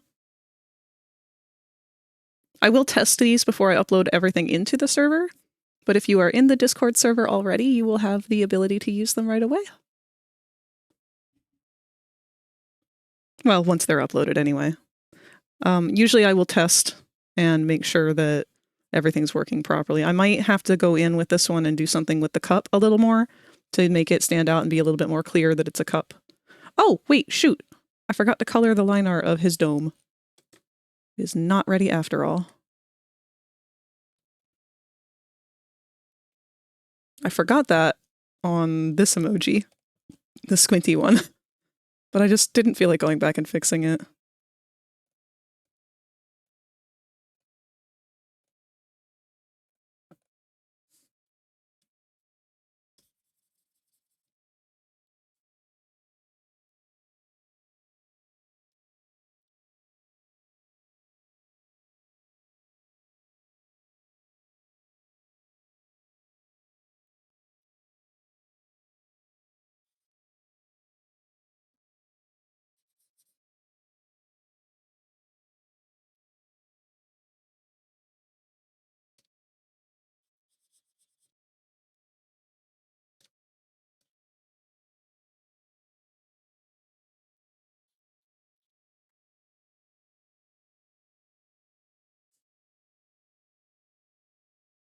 There we are.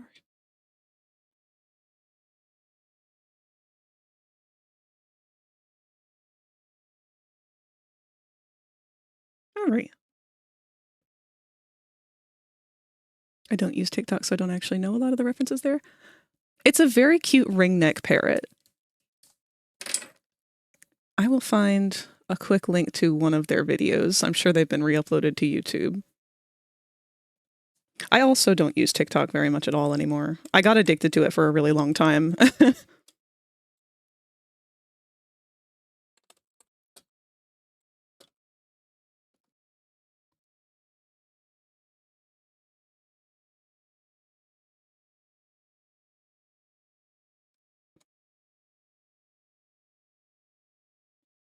Here we are. I have not watched the entire video, but just in the very first, like, few seconds, it does the little, like, "Mwah, thank you, baby."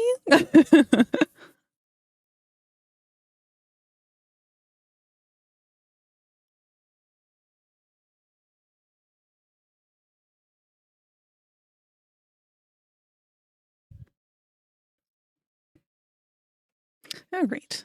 Let's get this one. Let's shrink it down to add to the others over here to the side.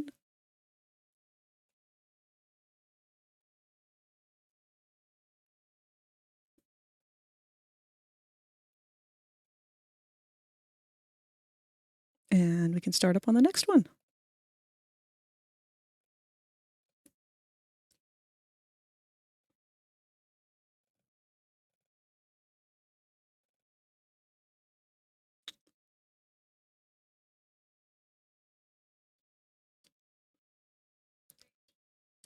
Let's see, which one would be easier?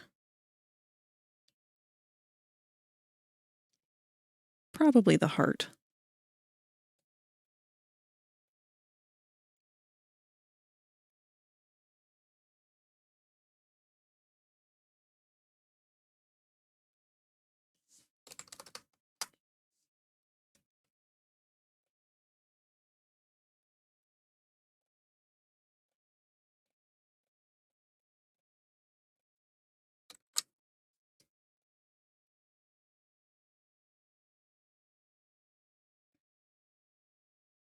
There we are.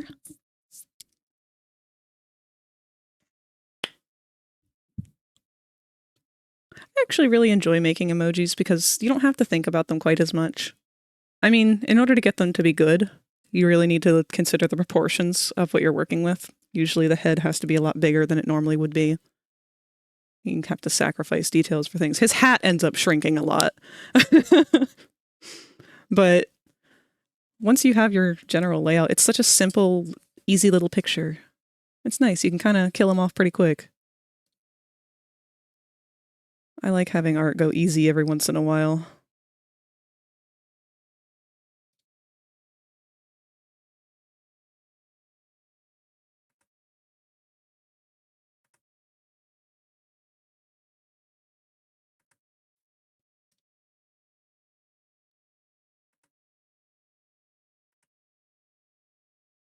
Oh, if my hands weren't shaking so bad. Oh!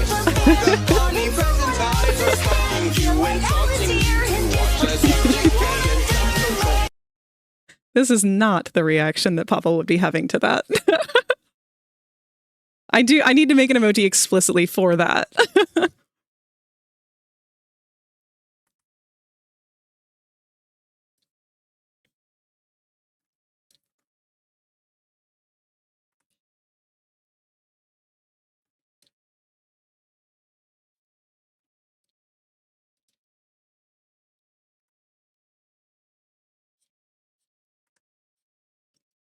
Are we still in spooky lo-fi? Yes, we are. This is Thriller.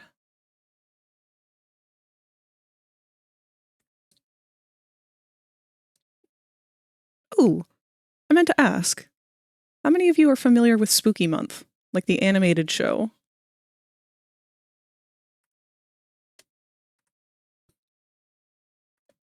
Rosie was actually the one to show me it and educate me on what it is.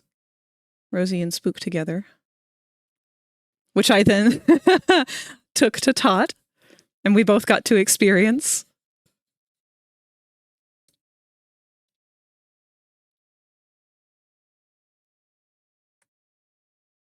But I was wondering how many others were aware of it.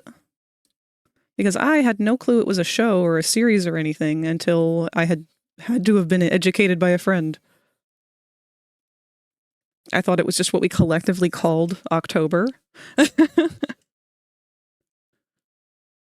I'm aware of it, but I've never actually watched it. Cherry, you of all people, I feel like would love it. Like, I feel like you would end up getting captivated by it, and like it would become your hyper focus for maybe a month. You would definitely end up making an avatar from something from it.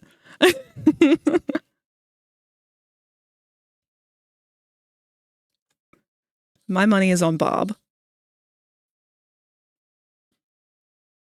I'm sure you've seen the character, though. Hold on. I will find a picture of the character that I specifically think you would be interested in, especially with making an avatar.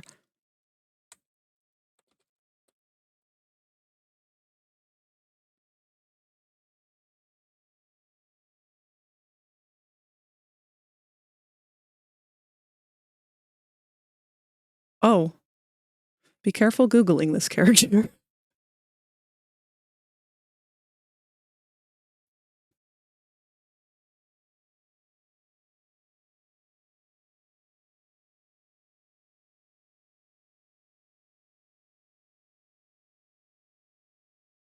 But this character in particular feels very much up your alley, especially in terms of style.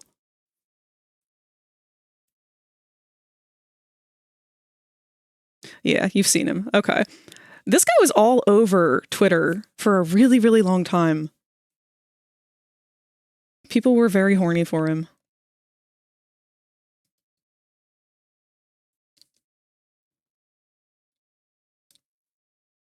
I liked him, though. I was annoyed with seeing all of the art on Twitter of, well, him and his penis. But now that I've actually watched the show, I can see why he got so popular. Who are we horny for? Bob from Spooky Month.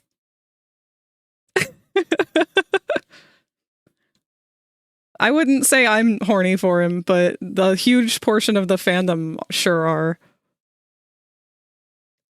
You're done. It's not me, though.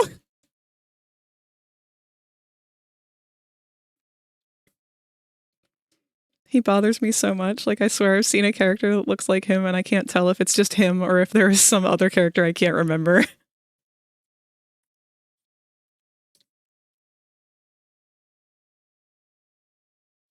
It's gonna, like, hit you one day, and you're gonna be so mad because of how long it's taken to remember who it is that he reminds you of.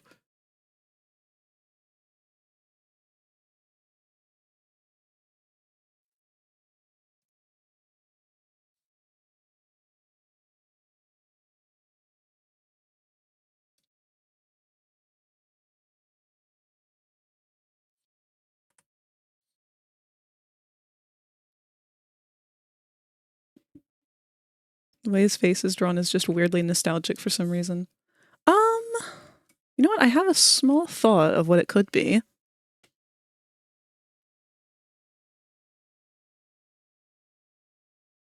Let me check.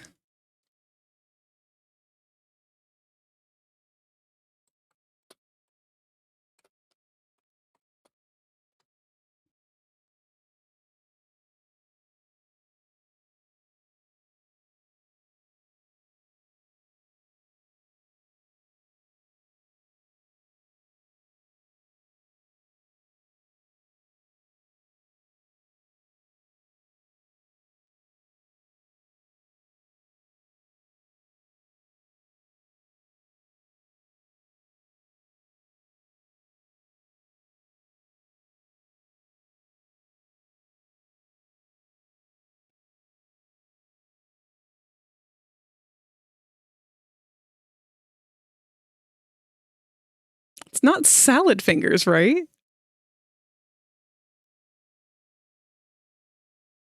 They're kind of similar.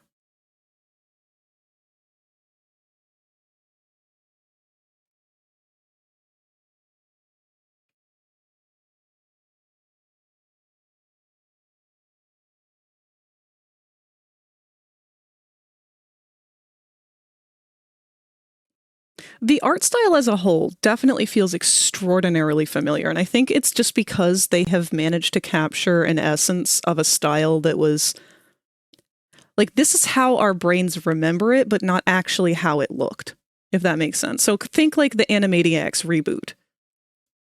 They drew them how we think we remember them, but if you look at them side by side, they're very different, even though we don't really register any difference with them.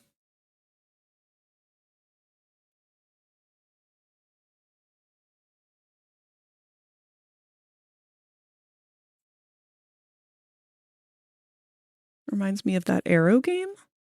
What Arrow game?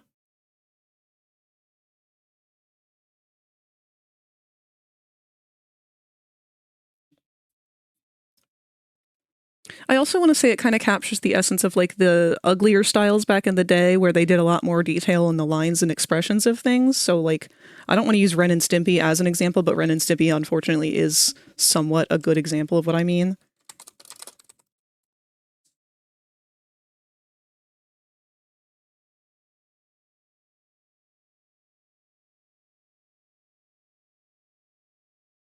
I mean, when you take this image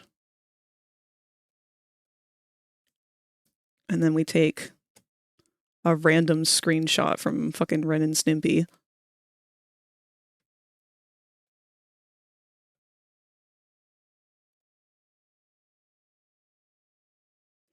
These kind of similar expressions, the eyes close together and everything, the bags under the eyes and around the eyes to show the expression a little more. That was an art style that kind of has phased out over time. It is much older at this point, but there are elements of it present, especially with like the one eye above the other, the very cartoony elements that we don't see as much anymore. Billy and Mandy might still have some of it too. Early Billy and Mandy. Billy and Mandy did get streamlined about partway through, or like the beginning half of it got streamlined, so they were kept on model more. But things that were kept off model oftentimes kind of carried the essence of this style.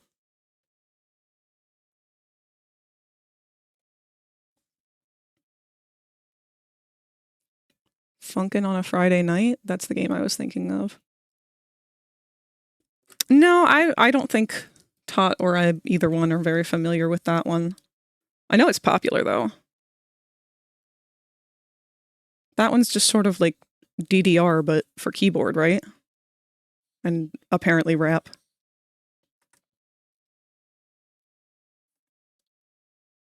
I see it all over VR chat, but I have no clue what it is.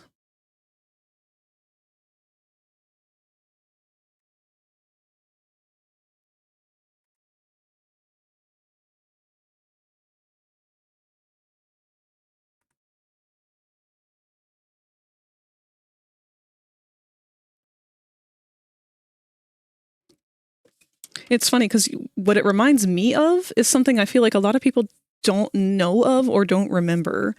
But back in the early DeviantArt days, there were these things called original character tournaments.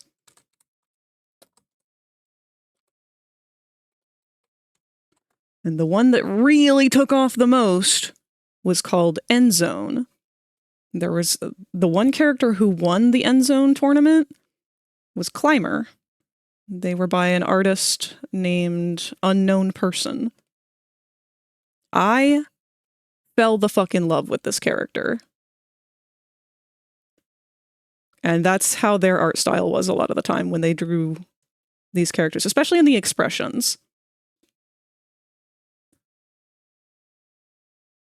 But very, very similar. And I get a lot of nostalgia for that because I actually learned a lot about how to draw from this artist. Not personally, but just from watching their art. They did a lot of animations.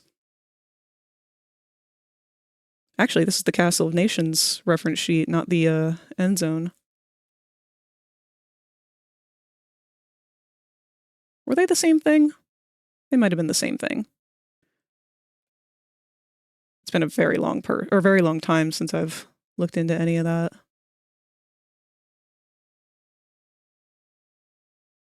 Okay, I believe Castle of Nations may have been End Zone.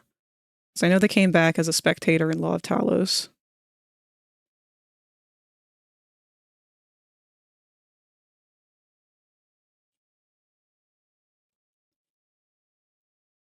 Man. If you've never looked into it, I definitely suggest it because there's a lot of animations and whatnot that you can watch of how it worked back in the day.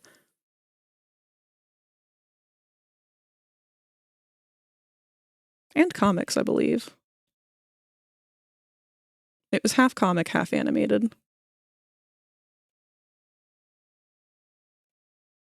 Oh, I've got too many tabs open. Let me close all these.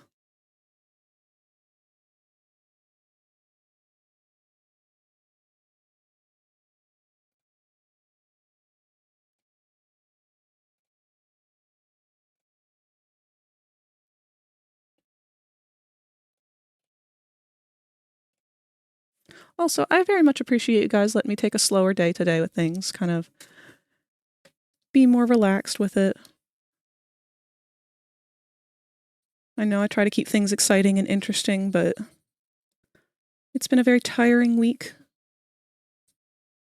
I think some quiet time was sort of necessary today.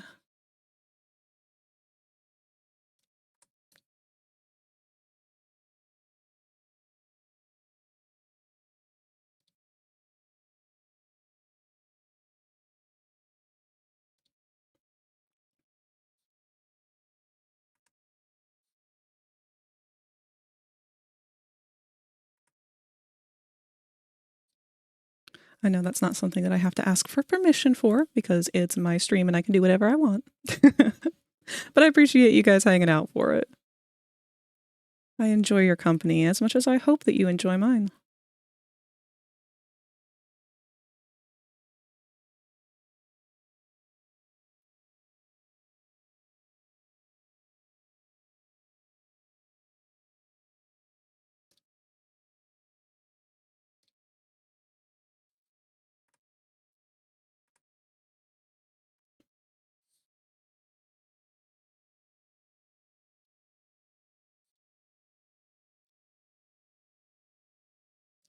Enjoy just listening to others talk while I draw. Your stream is a very chill environment. Hopefully it will stay that way. Things can get very chaotic when we do other streams. Anytime I have friends on, we can get a little bit noisy at times. Tomorrow I will be doing more gaming streaming. We are doing spooky games throughout the month of October. We will do another chapter of I Have No Mouth and I Must Scream, which I was warned by another streamer. When we get to Nimdok's story, which I'll probably wait to do last, or we'll do it next to make sure that it just kind of gets it out of the way. Nimdok's story has a lot of heavy themes. Not very pleasant themes. So I will be sure to warn people beforehand if they are not in the mood for that sort of theme of the day, or at least for the beginning part. We will also trade off and do some other games. I really want to finish Poppy Playtime. We stopped right up at the end of chapter 2.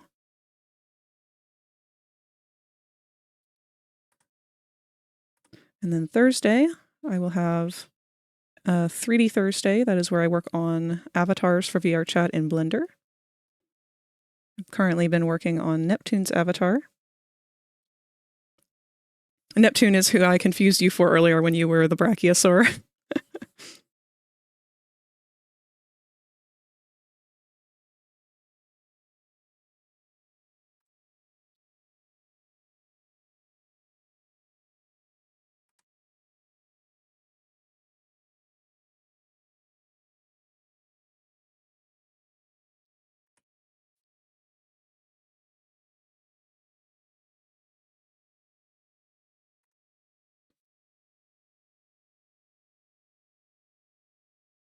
Oh, bane of my existence, a circle. I gotta zoom out for that.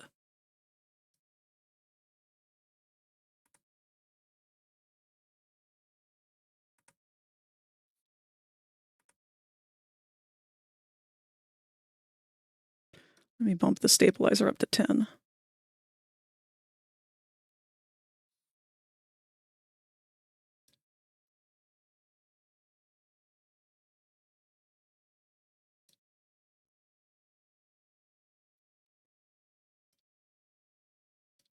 I'm gonna cheat.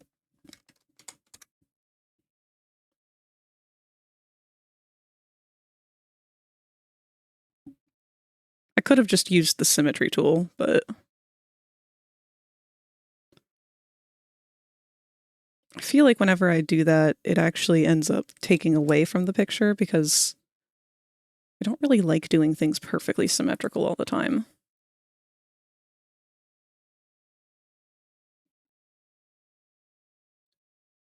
And Papa lends himself very well to an asymmetrical symmetrical design. He's just wonky enough that I can get away with him not being perfect.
Oh, and just as an early warning, because I did just notice it, we have our ad break coming up in about 15 minutes, give or take.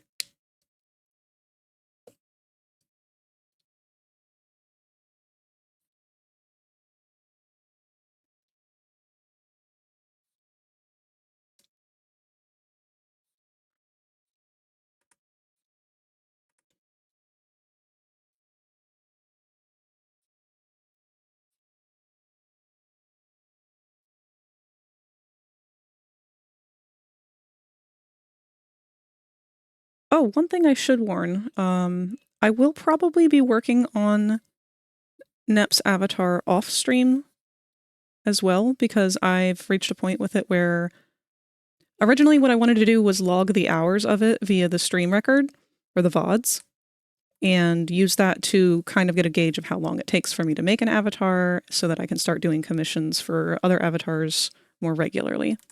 And it's going on a little bit longer than I wanted, so I'm going to just start keeping record of the hours that I put in outside of stream and hopefully be able to get it done a little bit quicker so that I can take more commissions. Because I'm hoping that very soon we might be getting some news about the house and I will be able to finally start moving on from this situation that I've been left in. But that also means paying more bills. Double-edged sword, but I'm trying to stay hopeful for it. Stay positive. Not let the worries consume me.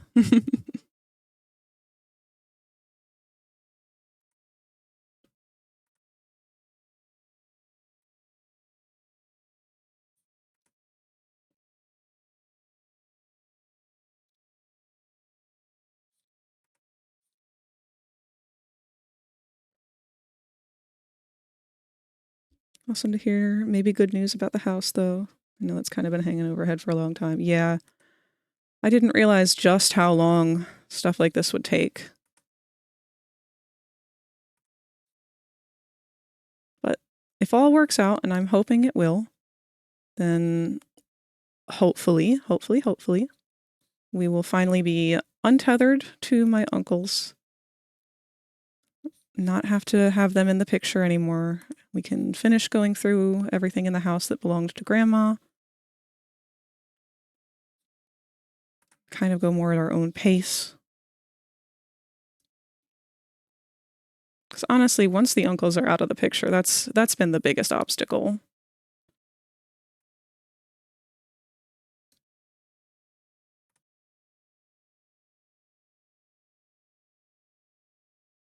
I really am amazed at, like, just how evil people can get once inheritance shit comes up.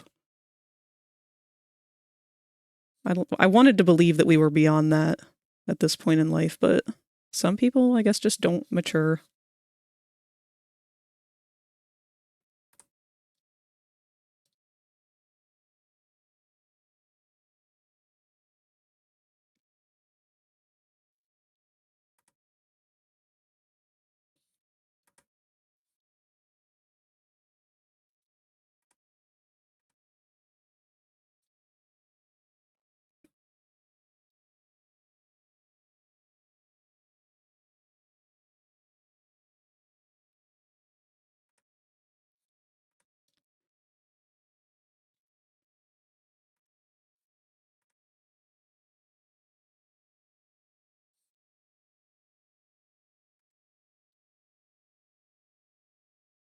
Kind of want that eye to be a little bit higher.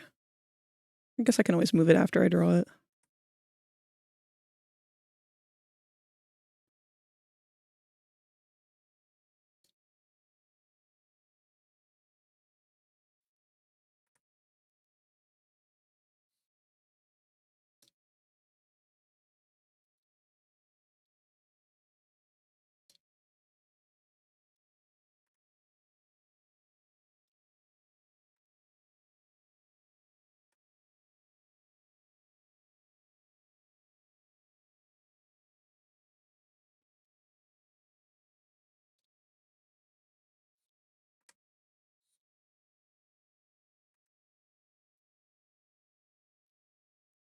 Not gonna lie, it does scare me a little bit, the thought of doing commissions again.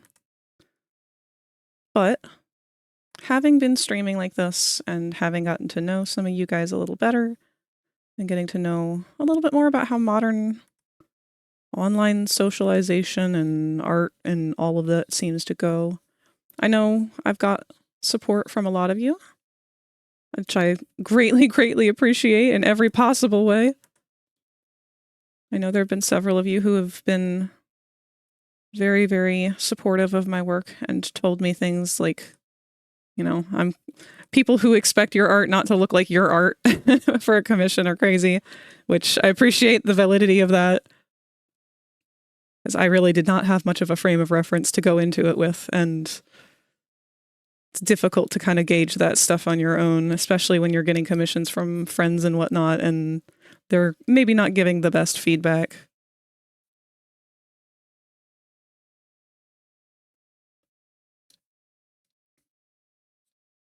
Sometimes, even though friends have good intentions, they might not always have the right thing to say. And that's not necessarily a bad thing. We're all human. We're all gonna make mistakes. We all give advice that may not be suitable for the situation that it's asked for.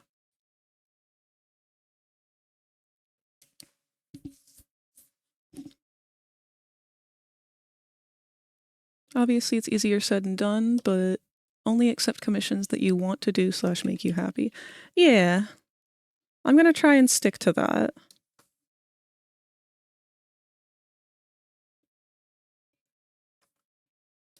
I did get very bad before about taking commissions from literally anybody who was willing to pay for it. And that nipped me in the butt quite a few times because I would end up making art for people who didn't really know what they wanted, to be honest. And that's hard to meet that expectation.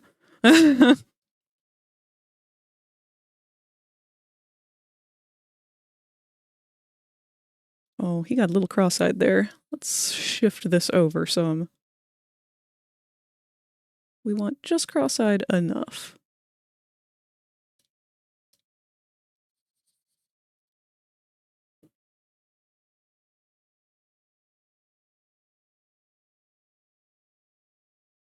Mm.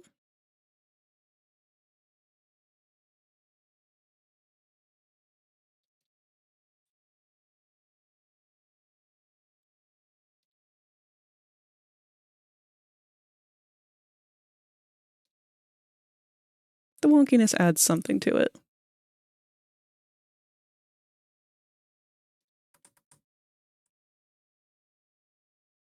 All right. That one went way faster. Of course, I'm also talking less.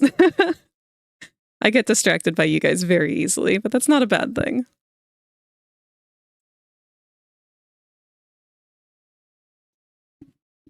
If anything, it is a break that I need because I will get too hyper-focused if something's not working.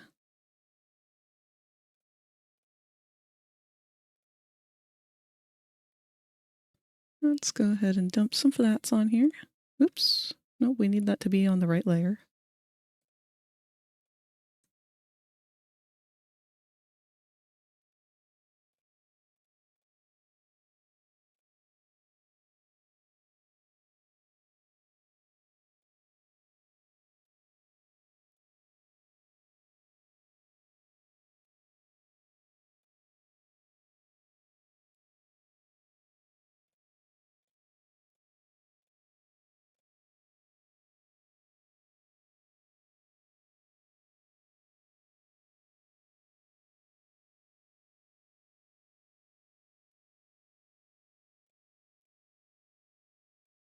Oops, no.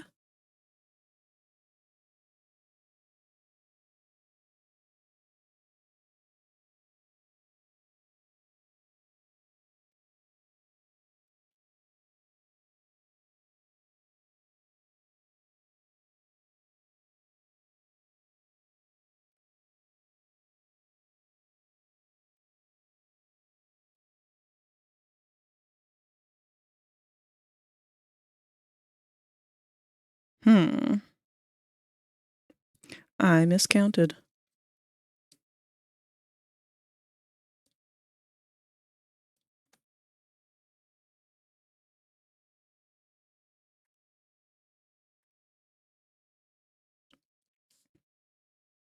Let's try that again. This one's okay. The other one will need to be redone.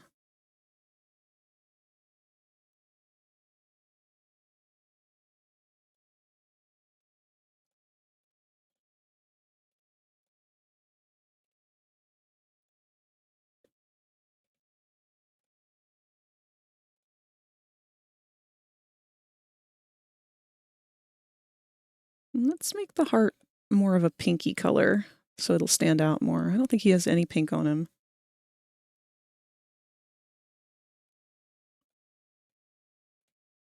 Oops.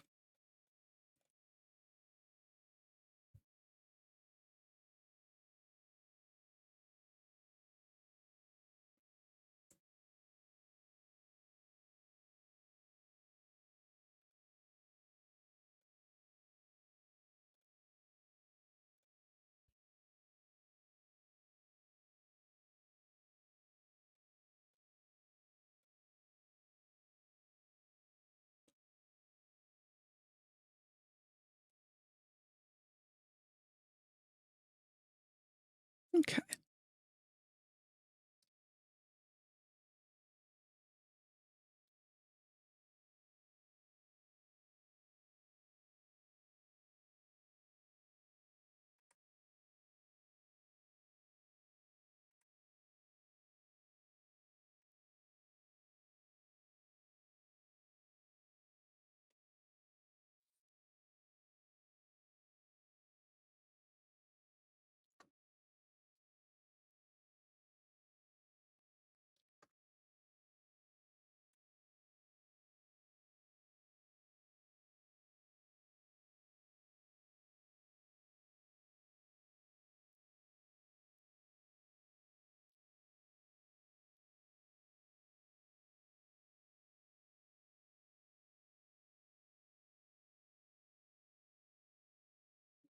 Should these be filled in or not?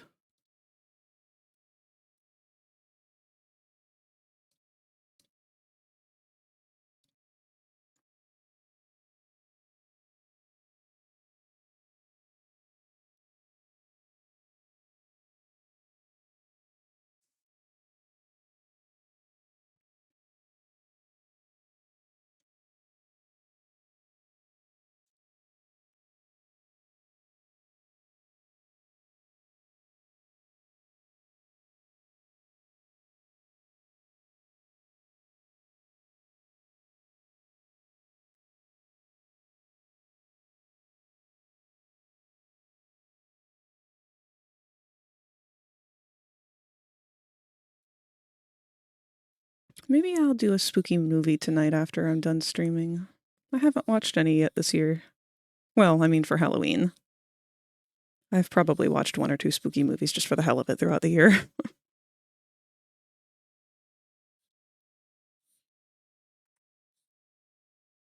I actually haven't had much interest in a lot of spooky or horror stuff lately. I think partly because I've just had like a lot of kind of crappy shit going on in my life for the last few years. So the idea of watching a movie that is explicitly designed to emphasize stressful situations hasn't been high on my list. I don't know. Am I the only person who gets that? That might just be the tism in me. I don't know if other people experience that sort of struggle. There's a lot of movies I haven't watched just because I haven't mentally been like emotionally available for it. Like I've had a really bad week and I've been crying all week because of some depressing shit that happened. And I don't really want to sit down and watch Old Yeller, you know?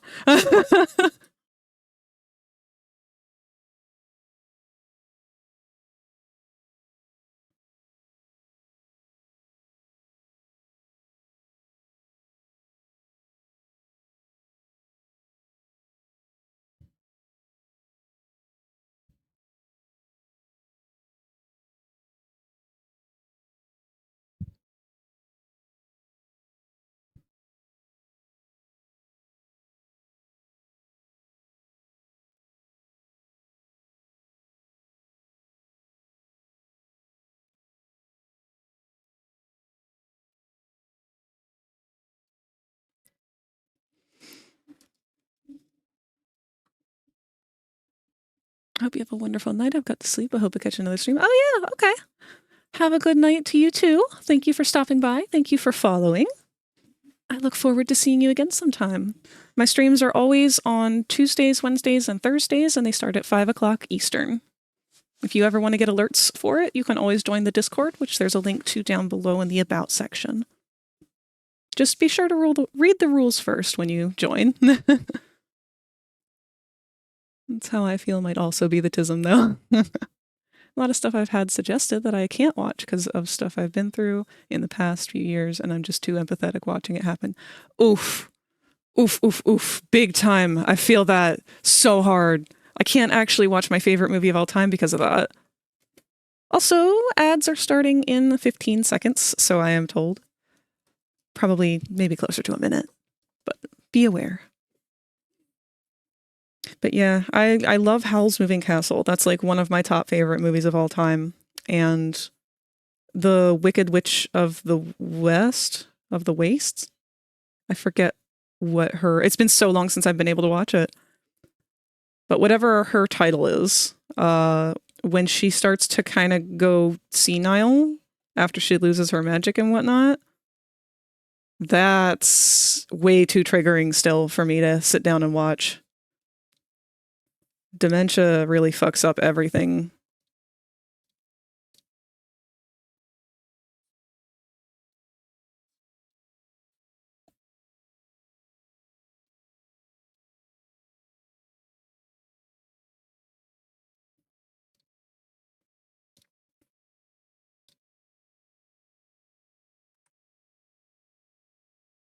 Oh, there goes our ad break.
Oh, I just realized you guys don't have your bridge to walk up Popple, I don't think.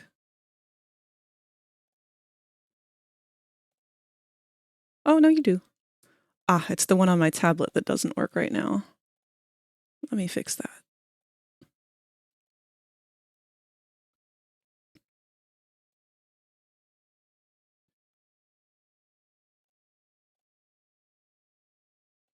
There we are. And who are our little eggies down here?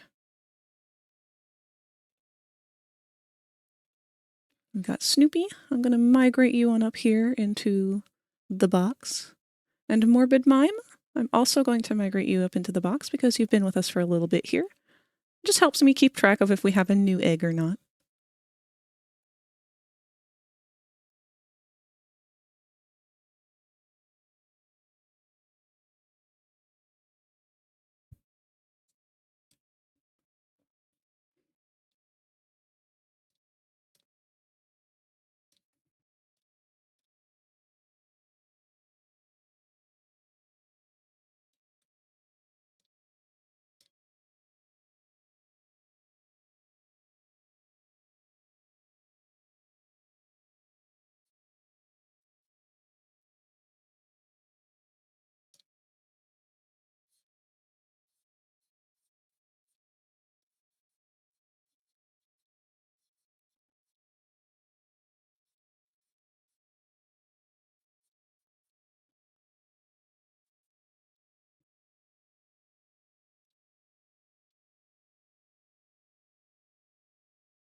Let's do some little heart highlights this time.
Oh, that's cute.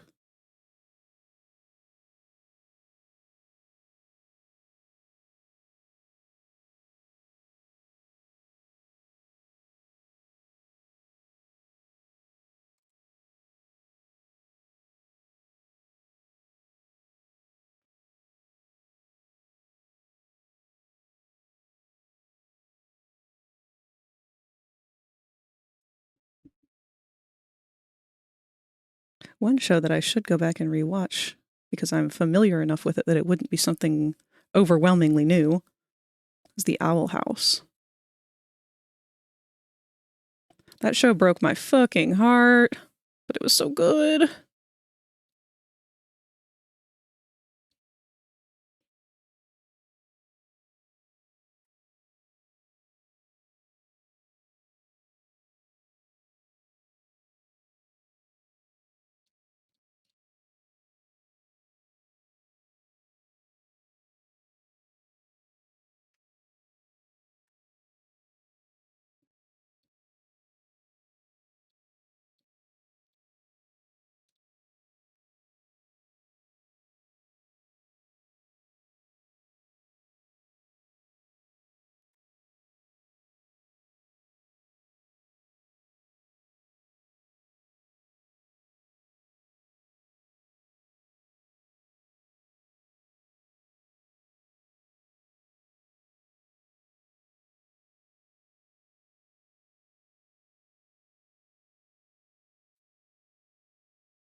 Currently watching Star Trek Prodigy, which has been fun because I was a huge fan of Voyager back in the day.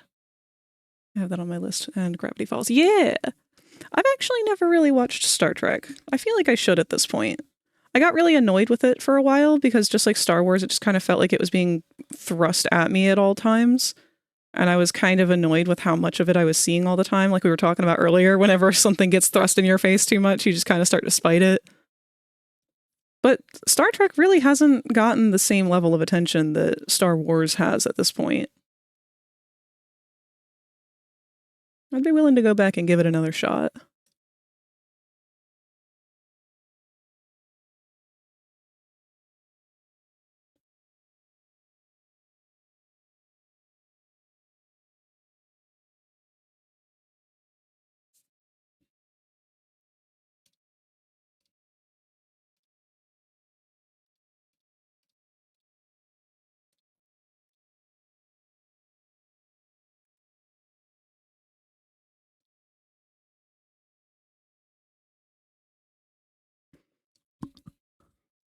In the past decade or so, they went kind of crazy with how many shows they were doing. I kind of lost interest. Yeah, there's a podcast that advertises on where I listen to my podcasts, maximumfun.com, .org. I think it's .org. But it's a podcast all about Star Trek. Actually, because you're into Star Trek, let me go take a look at that and see if I can recommend that your way, because you might like that.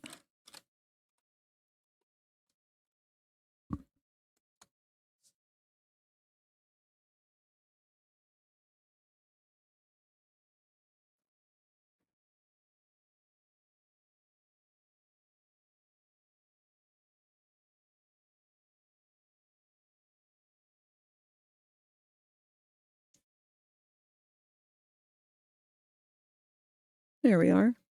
It's called The Greatest Generation. It's a Star Trek podcast by two guys who are a little bit embarrassed to have a Star Trek podcast. That is their self-description. But if they're anything like the other podcasts that I listen to on there, not gonna lie, a lot of my humor has been adapted from the McElroy brothers and whatnot. But there is a link to that if you are ever interested or just need something to listen to kill time or pass the time while drawing and whatnot. I've never listened to them, but they seem like they are funny. That's a really good description, though.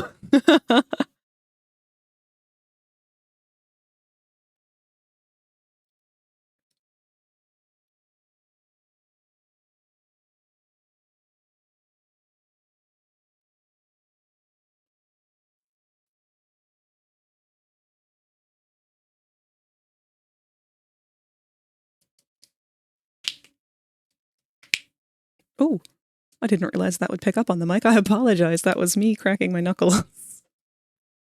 It's something I kind of have to do every once in a while when my fingers start to cramp up.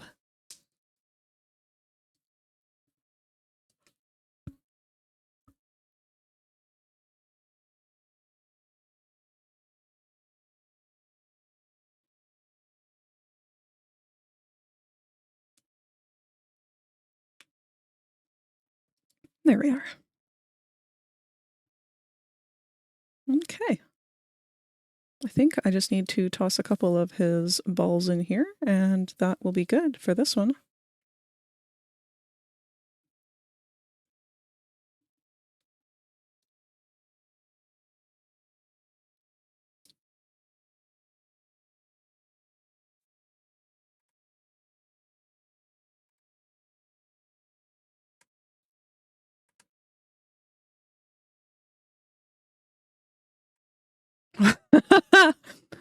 What a sentence to unmute to. We were just talking about Popple's balls. Working on his blue ball right now.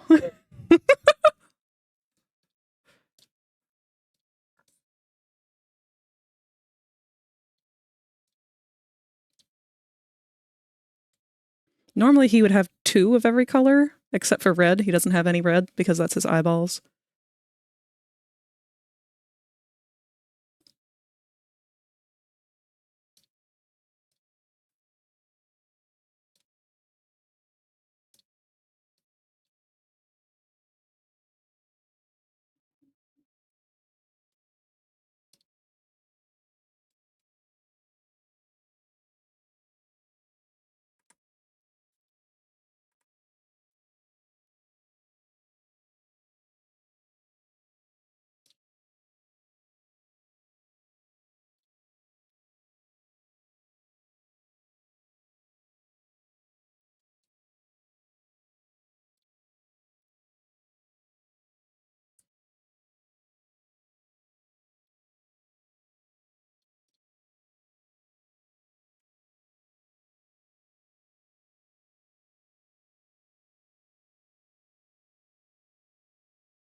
Your avatar made it look like they were clicking their tongue.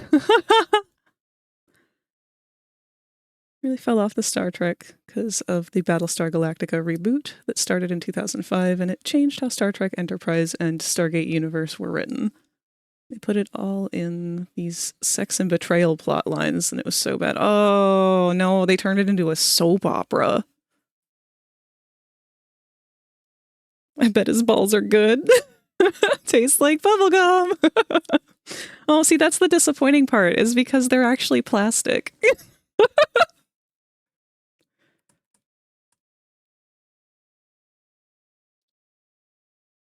It depends, really. Sometimes they're real.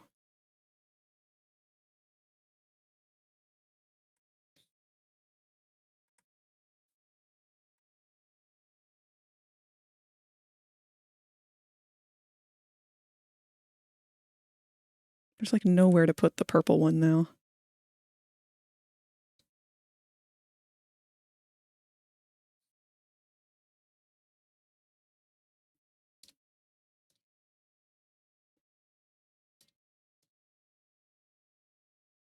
Maybe slightly off to the center.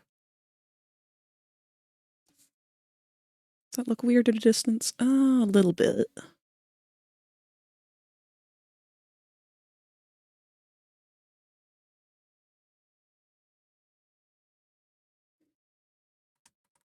Maybe I can slip it in the middle here. What order are these in? So it would be in front of the orange one.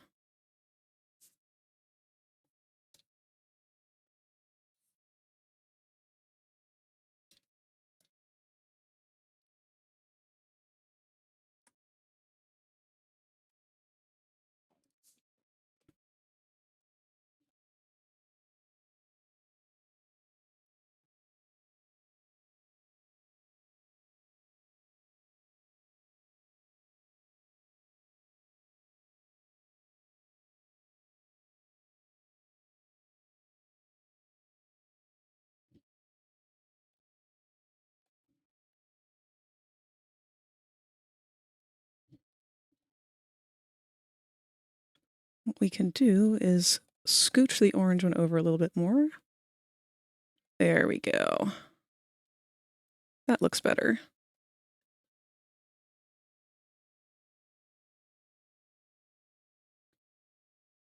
Yeah, doesn't distract from when it's zoomed out anymore. At least not as bad.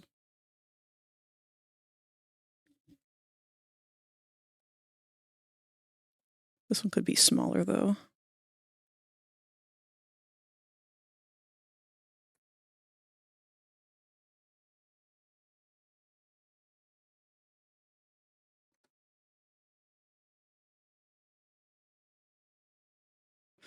Good enough.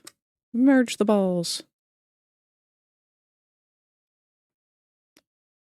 What hard balls he's got. I forgot about introductions in the Discord. 90K, my favorite dinosaur, so I said Velociraptor. Oh, hi, Manic! Getting good with the jump scares. How have you been today?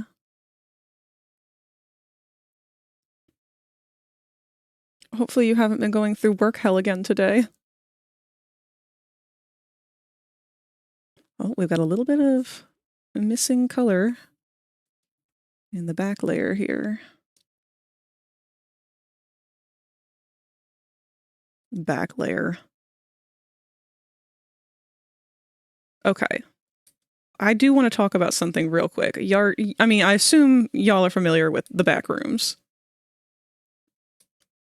I haven't watched the trailer, but apparently the back rooms are getting a movie. What the fuck is the movie going to be about, aside from someone wandering through yellow hallways for almost 2 hours? Like, what can the plot possibly be other than, oh, spooky hallway? I know they've got like monsters and stuff that they can throw in there, but it's still controversial as to whether or not like the fan base even likes the monsters. Like, what could they possibly build a plot point on about all this?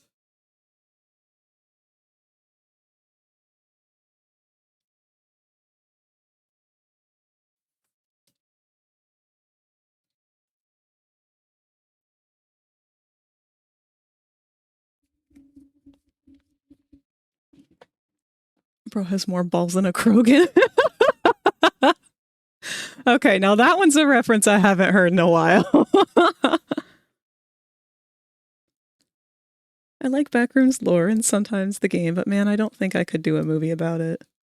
If I remember correctly, someone found the OG image where the image was taken of the Backrooms. Ooh, that's cool. I kind of just figured it was some sort of Photoshop or something. I honestly didn't even think that it could be a real place. Go ahead and save this one real quick and save it as a PNG, because I think it is done. We will once again have to check after, upload it, and see if there's anything that needs tweaking, because sometimes colors just disappear once they get to emoji size.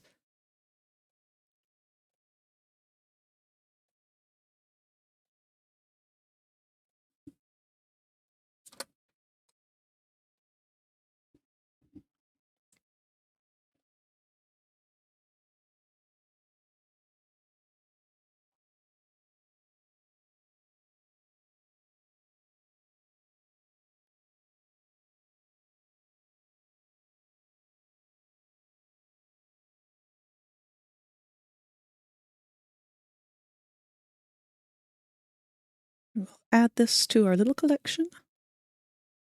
God, he's cute. He's unreasonably cute in this one. Which means obviously we have to make him less cute with the next one. Took us about 10 years for FNAF, 10 plus years for Slenderman, no movie for SCP, and now we're getting a movie for a trend that's a couple years old. Yeah, Hollywood's really trying to jump on that bandwagon for everything now. Everything really is dominated by just whatever trends on the internet. But even that is such a wild concept to me because that can be manufactured so easily. I mean, it's something that if companies wanted to, they could just pour their assets into haha funny meme, which I'm honestly pretty sure is what happened with the Grimace Shake. And just play it off like it happened naturally. I think that's what the Hawktua girl did too. Because she's got a fucking podcast now and like a talk show or some shit. Like, girl, you just made a shitty joke on a TikTok meme. Why do people give a shit about you like you're a celebrity all of a sudden? That is so wild to me. Unless she was someone beforehand and I just don't know anything about it because I don't keep up with meme culture.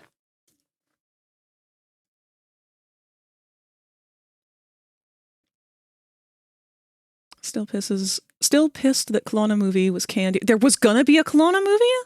Klonoa? Shit, which one is it? I think it's Klonoa.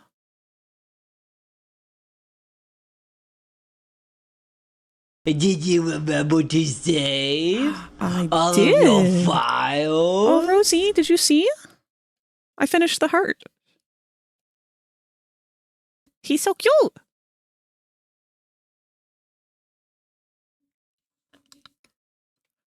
Now I need to find one that's less cute. Because we need to torture him.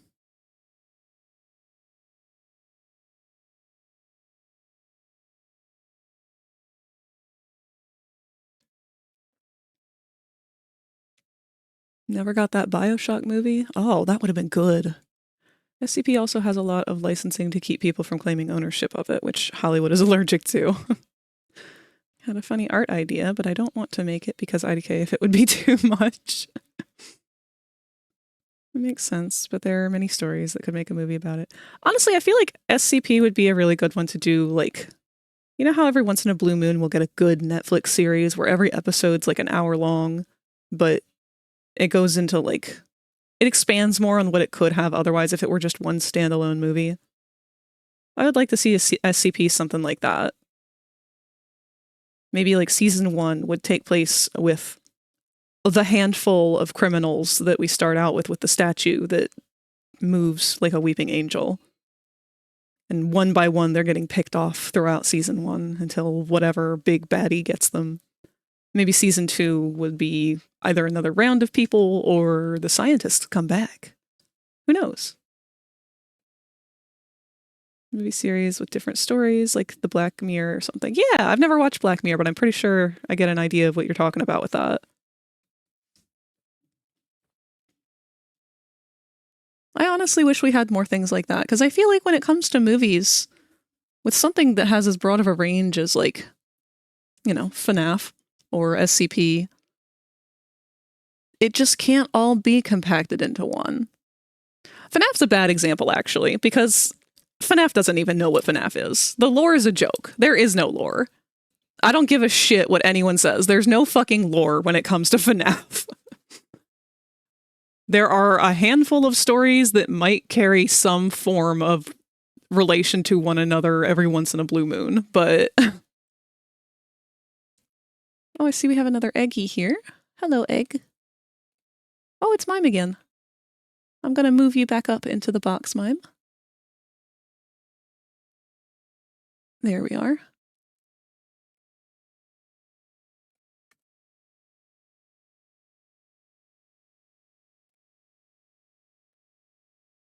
I was actually just talking with Snoopy about this as well, because Snoopy was talking about ideas for how... Oh! Hello, Seven. I hope that you're doing well. We've been doing some emojis for the Discord server. Let's try doing maybe Panicked Popple.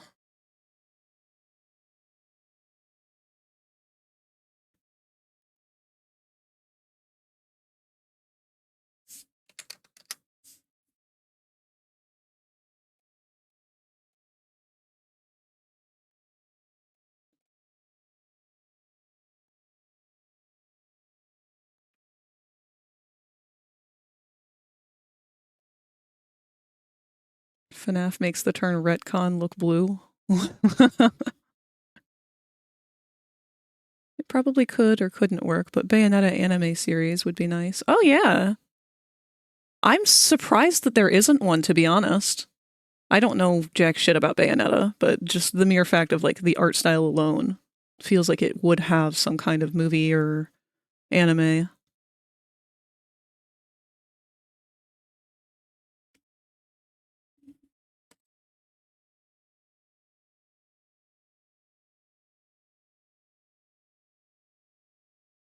There was one?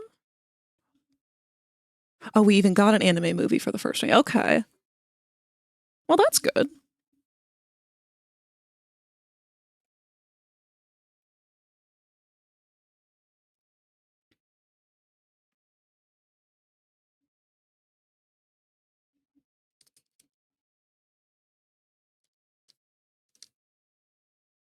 Bayonetta Bloody Fate.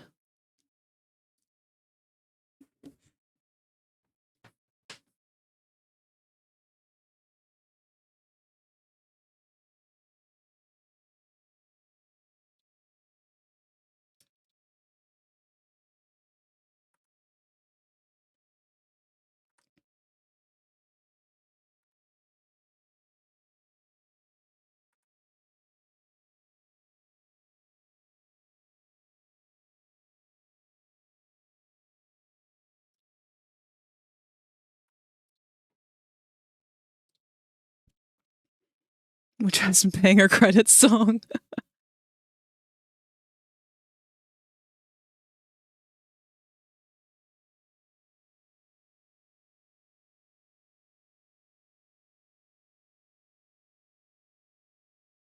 It's funny because my only real experience knowing anything about Bayonetta at all is Smash Brothers. So I know very little going into it. I just know that she's a tall, sexy lady. I'm not sure if I need to know any more than that. But that's what they emphasize most.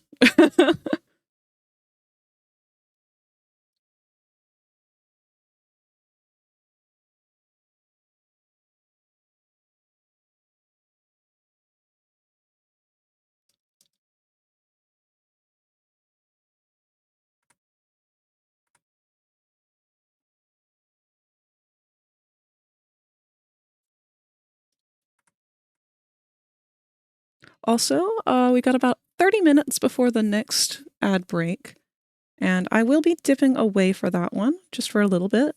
so that I can take a quick break, grab a snack, all that jazz. How long have we been streaming for so far? About 4.5 hours? Okay. So we'll be at our 5-hour mark at that point. We will be running an hour later than usual. Or roughly an hour later than usual. Because I got a later start today.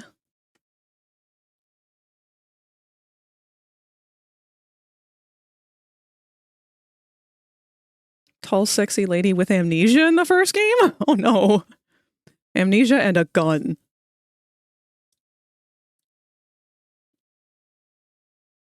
Wait, does she use a gun or blades? I don't remember. I know she's got, like, lethal heals.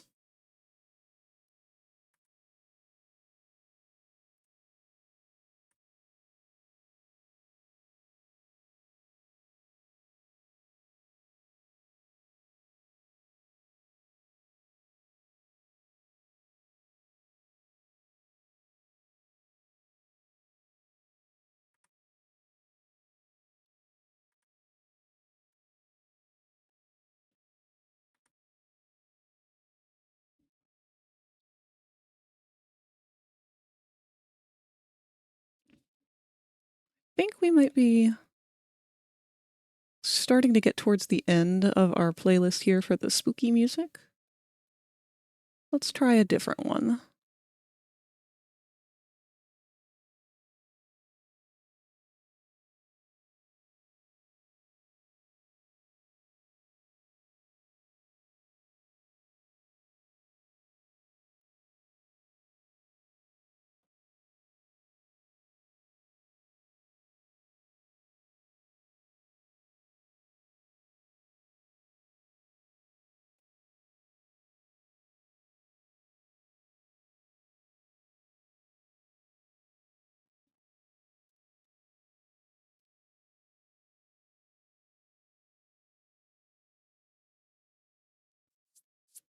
Speaking of spooky music, I need to finish this song because they went way hard on the drums with it. Ooh.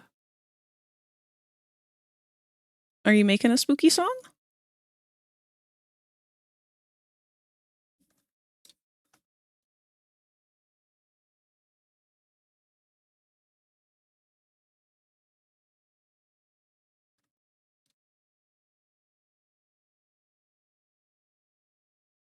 Oh, hell. I forgot to color the dome again.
There we go. Much better. Be sure to save it as a sci file again.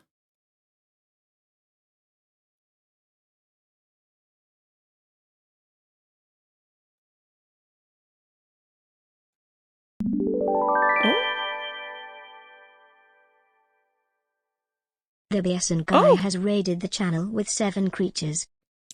Well, hello! Welcome! Oh my goodness! Devil_Mancer has raided the channel with 5 creatures. Wait, whoa, is this a double raid? Holy crap! Whoa! What is happening? There's cabbage everywhere! Necromancer has raided the channel with 21 creatures. Oh my god! Welcome to the nest, everyone!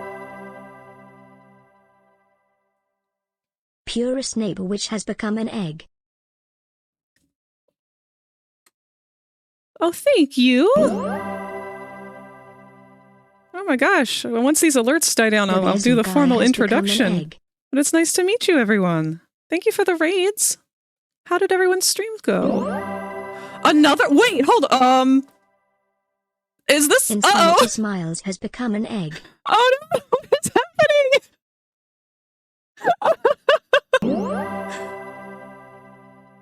More cabbage! Necromancer has become an egg. Oh no, it's a good thing I'm working on the panicked popple emoji, because that is now what I'm feeling. Devil_Mancer has become an egg. Quadruple raid? How many raids have there been? Well, another! No? Wait, oh, my alerts are all out of order? Channel with 11 creatures. Popple's head's full of maggots. Oh my gosh. Devil_Mancer I can't even keep has become track. a trilobite for 1 month. Thank you. Thank you for the sub. Thank you for the raids. Thank you, everyone. Holy crap. Well, hi. Thank you very much. I'm flabbergasted. Look at all the eggs. There's so many eggs. And cabbage. Well, hello. I am a multimedia streamer. It is nice to meet everyone. I am Moss, but I often go by Frag. Today I've been working on some emojis for my Discord server.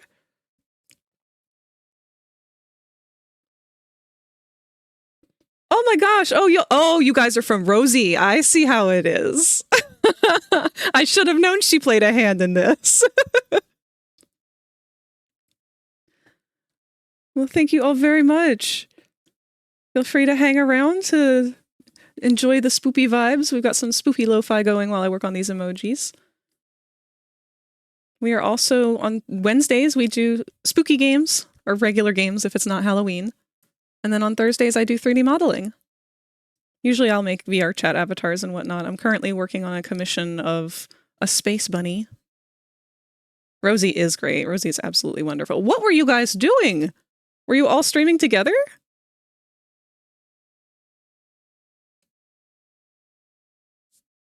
I am so confused.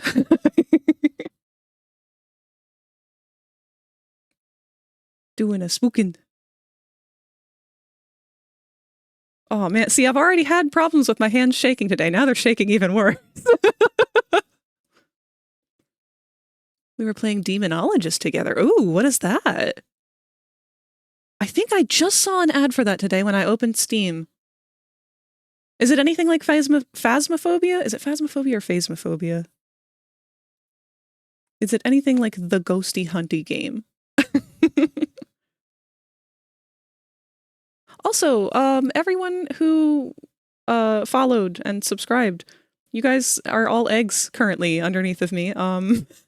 If you want to hatch from your egg, that is via stream avatars. If you're on desktop, you can float your mouse over the twinkle beside my head here. There is a stream avatars icon that you can click, and it will give you a page full of dinosaurs that you can choose to hatch into.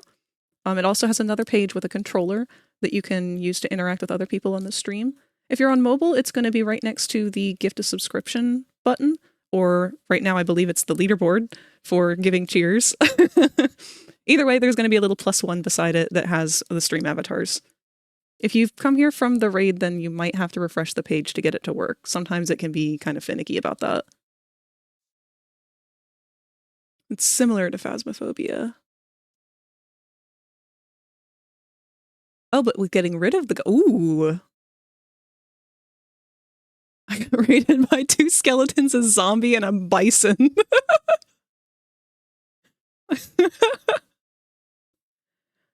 That sounds really fun, though. I haven't played any of those, any of those games, really, but I've been wanting to play Phasmophobia this year, with Rosie specifically. Although, I don't know, she's big on Dead by Daylight. You guys probably play that with her, too. I'm a chicken shit. I get scared so easily by everything. I'm, most known for blowing out my mic at this point.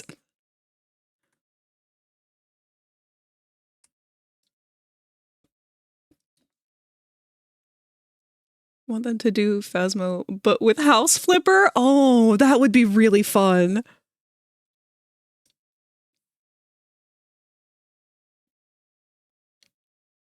Brad with no R. Bad? How am I supposed to pronounce your name with no R? Dinosaur who's a chicken. Oh. Now I'm being called out. Oh no, is this why Rosie calls me her Dino Nugget?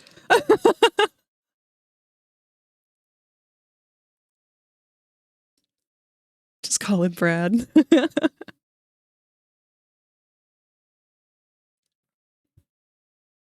Bad works.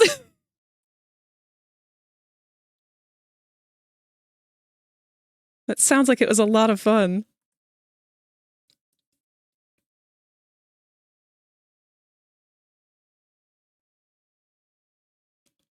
Dino Nuggies are tasty as long as they're not soggy. Y'all ever get one of those where it's like a regular Dino Nugget on one side, but then you flip it over and it's just mush on the other side? Honestly, that's how I feel a lot of the time.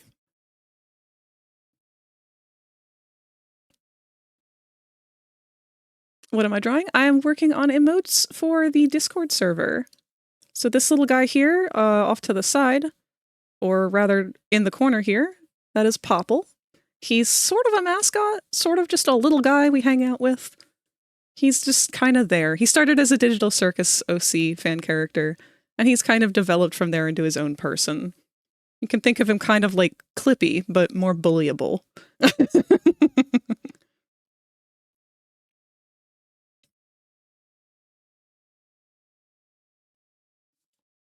Oh yes, nobody's obligated to stay. Please be able to go on about your day. I know how it is to end a stream and be exhausted afterwards and everything. But thank you guys so much for stopping by, for raiding and bringing everybody here.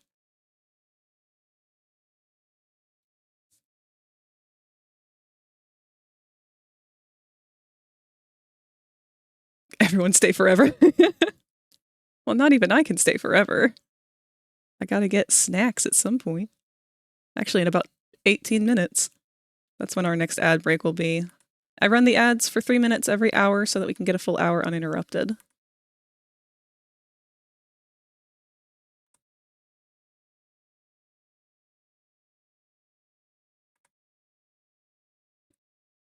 Snacks are good. I don't really have any good ones picked out today. I've kind of been living off Pop-Tarts for a while.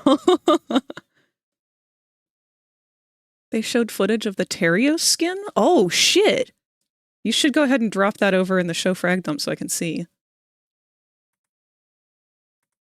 For context, for anyone who is not part of the Discord yet or not interested in joining, I have a channel in there explicitly for people to show me things because I don't allow links in chat. Just kind of makes it easier for me to make sure everyone is protected, make sure that things are filtered. Blah, blah, blah. You guys are streamers, you know the deal.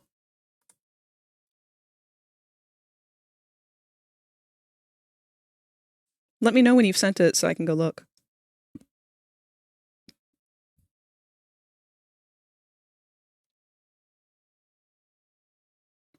Oh, do I have a sneeze coming on? Ah.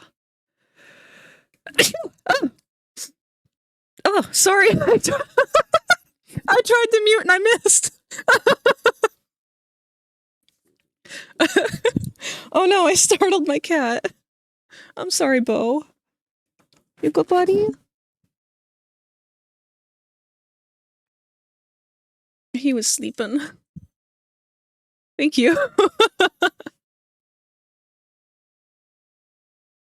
Oh, I've also summoned the dog. Everyone's here now. Hi, Bronca. You need some head pats. Good girl.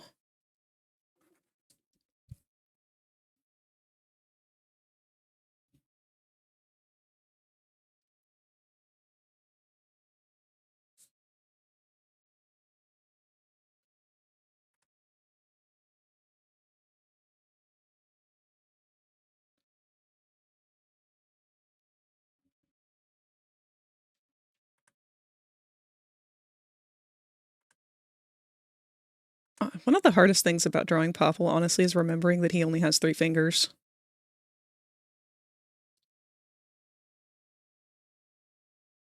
Doggo, yes, I have a doggo. She is a pit bull. Her name is Bronx. She's about, I'm gonna say 9 years old now. She is the absolute sweetest little baby in the world. There's not a mean bone in her body. She just got her nails done today. They were getting way too long. She is such a baby when it comes to anyone touching her feet. Like, she goes into absolute panic mode if you even so much as, like, touch the tip of her foot. She doesn't do anything. She just flails and, like, cries and gets all dramatic about it. It's very stressful for all of us involved. Unless somebody else does it. Like, if I take her somewhere to get it done, she's perfectly fine with it. But she's got to make a scene if it's me. She takes after me. We just have to be dramatic about things.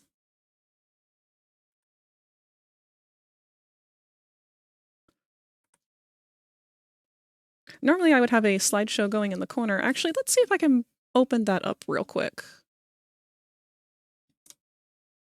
Boko honey. I know, I ruined your water. I'm sorry. He's upset because I'm using this drink enhancer thing. It's like a flavored water liquid stuff. And normally he would come over and drink from my glass of water because I've got the special human water that he wants. But now it tastes like strawberries, so I've ruined it. Let's see, though. I should have... Where is the slideshow? Oh, it's changed locations. Let's kind of shrink it down some. It's a bit big. It's kind of old by now. There's some things I need to take out of it and put new things in. But every once in a while, there should be a picture of the animals going through. Actually, I'll put that over on this side. But it has a lot of artwork from my friends, a lot of artwork and pictures and whatnot of myself and of by me, or of us hanging out in VR chat doing silly things. I'm about to have my friend's dog over for a bit. She refuses to drink water that isn't fresh. Aww! It's funny how animals will get so picky over things like that. Like, you would not survive a day in the wild. And you have the gall.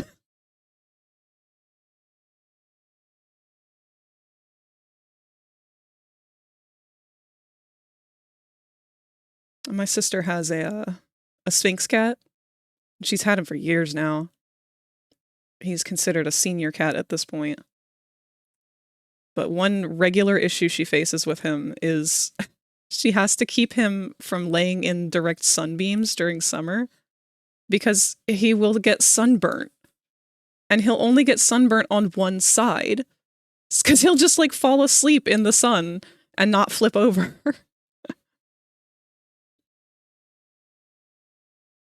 She'll flip the bowl if you don't pick it. But you don't need to actually refill it. She just needs to think you got fresh water. Oh, baby.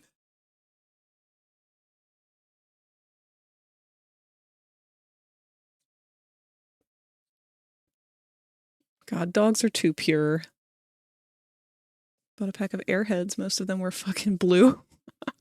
I would consider that a win. I like the blue ones. Did they still make white Airheads?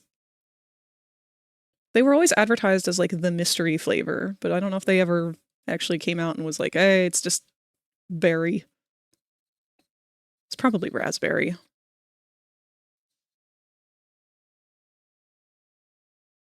They do? Oh, hell yes.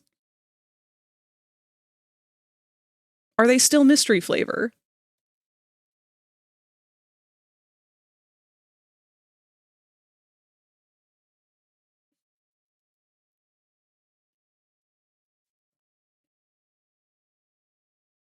How did they get away with that? Whoa, what is playing right now?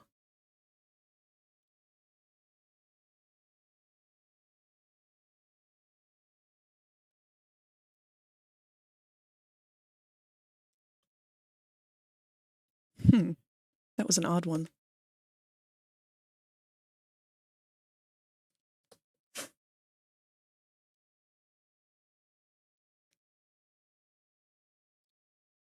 Manic, what is your favorite flavor of Airhead?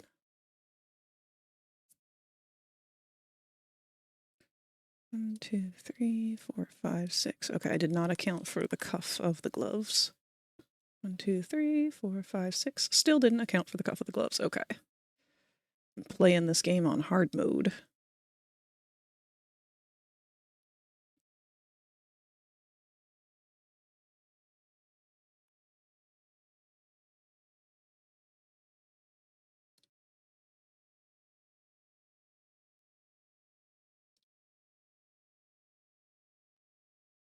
Personally red or cherry.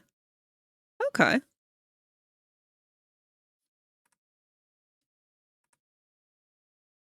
I would think that would be the most common flavor. Red usually seems to be most people's favorite.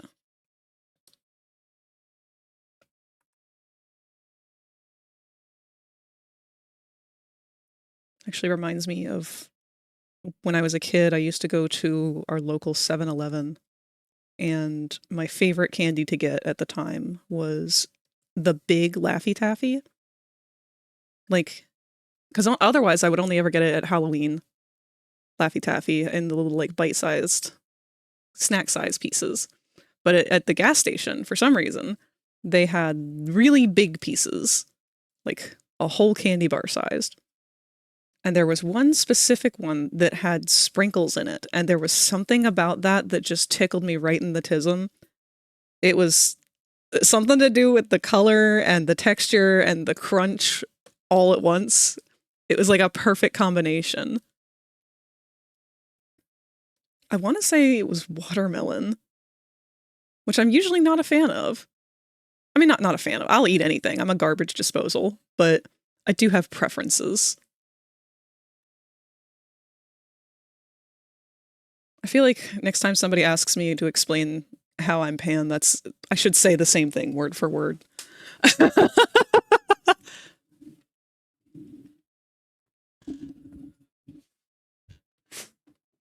Not totally, because Manic smells of pineapple, cherry, and peppermint. That's a combination of smells. I'd like to actually smell that, because I love peppermint. I love all those smells individually. I don't know how I feel about them combined.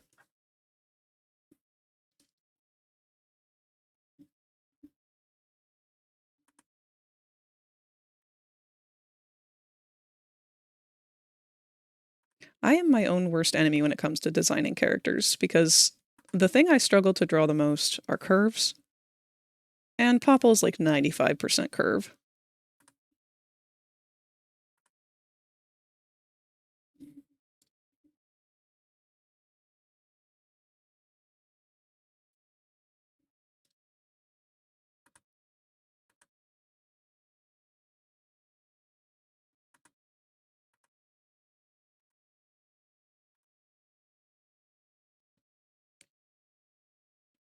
Meanwhile, Kay reeks of weed and those fucking pink Starburst drinks.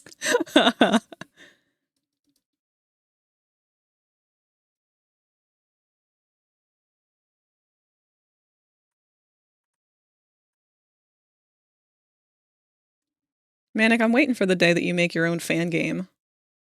I mean, you've got the world for it. If you could do anything at all with the world that you've made for Manic, would it be a game, a comic? What would it be?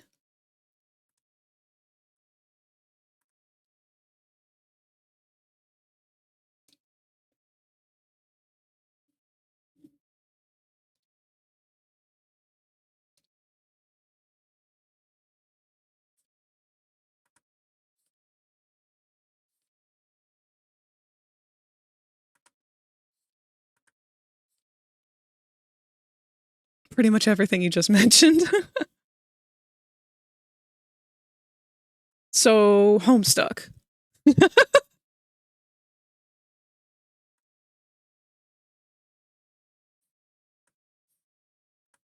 I made that joke blind. I don't actually have any clarity on what Homestuck actually is. I know that I've tried to read it several times, and I couldn't tell if it was a game, a comic, a musical score, or what.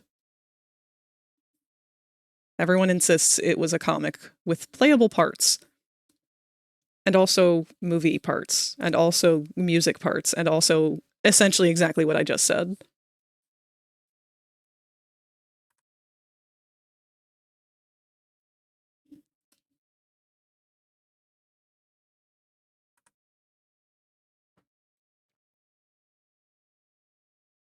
I love Homestuck, but it's hard to explain.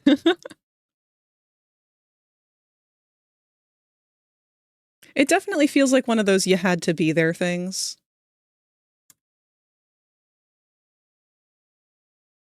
Kind of like the Undertale AUs and whatnot.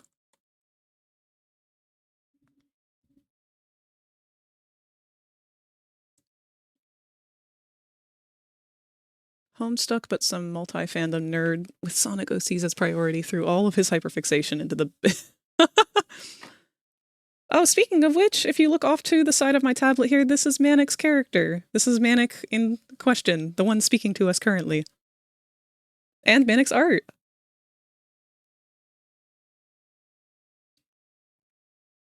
Oh, and Manic in VR chat.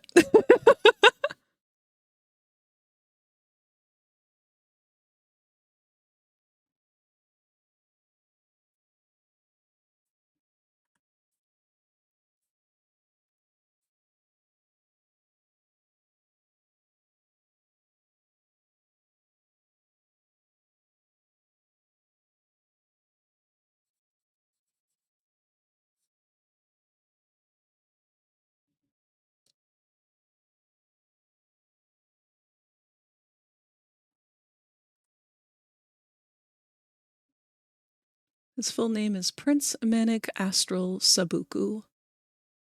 Sabuku? Am I saying that wrong?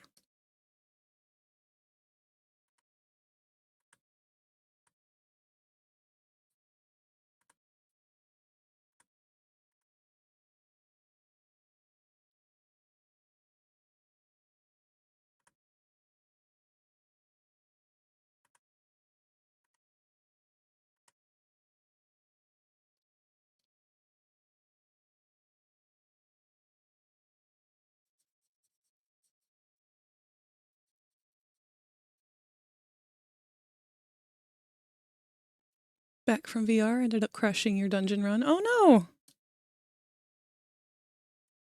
Welcome back.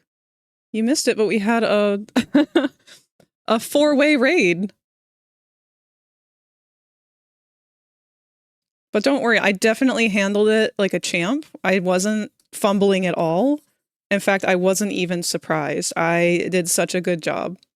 Manic, tell him I'm telling the truth. Help me. Oh, there's Bronx.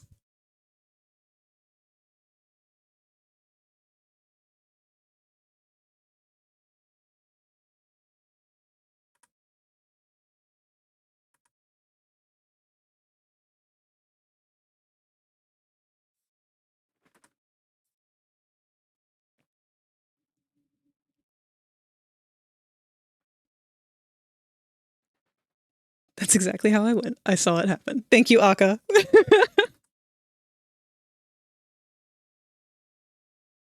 Oh no, is this what it feels like to abuse power as an influencer? I see why people get addicted now.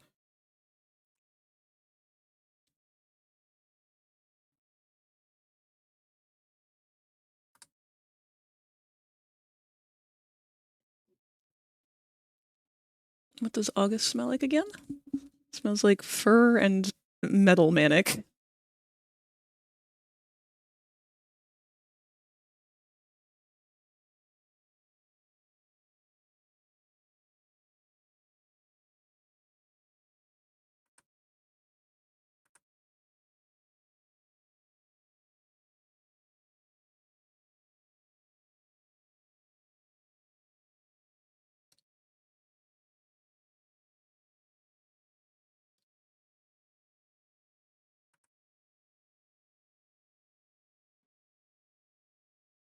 Oh, and just to let you guys know, our ad break is coming up in about a minute here. I will be dipping to the away screen to take a quick break, stand up, stretch, grab a snack. So it's going to go on a little bit longer than just the regular 3 minutes. It might be closer to like maybe 5 minutes. I don't plan on taking too long for it. But Just letting you guys know.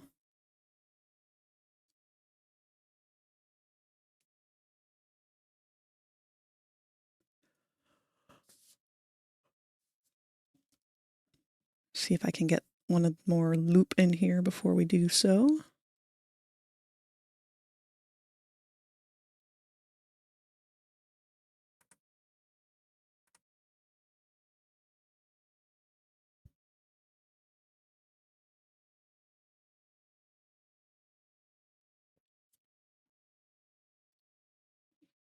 Okay.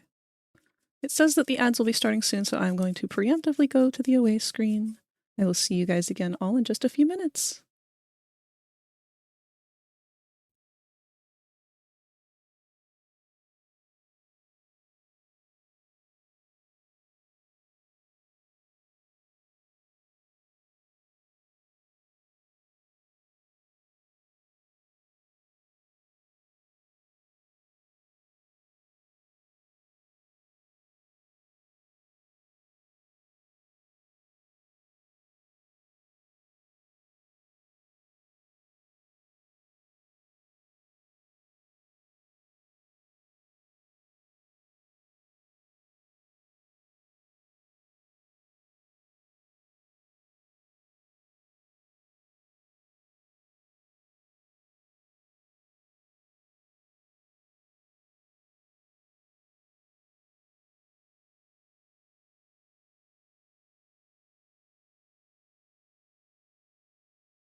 Oh, woof. Hello. Sorry about that long wait. I did not realize that I was a little bit of an hour off here from my usual schedule, which now would normally be the time where I'd be wrapping up the stream. And Bronx is very much a creature of habit. So as soon as I'm done streaming, usually the first thing I do is take her out for the night. And she didn't hesitate to remind me when I stood up to stretch that now is the time. So thank you for bearing with me and waiting through that. That does go to say that this is our last hour of the stream. Hey, what's up? Hi, Inkbleeder. How you doing? You're here just in time. Not too late at all. It's just saying that we have about an hour left because I got started a little bit later than usual.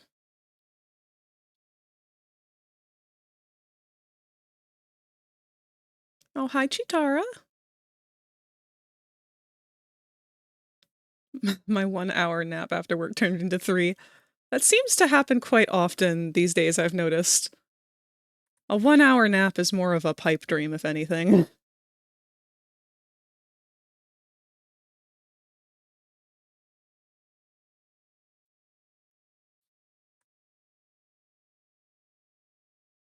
Try and make these a little bit thicker because I notice that they're thin compared to the rest of the body. Sleep schedule's so fucked. Oh, preaching to the choir.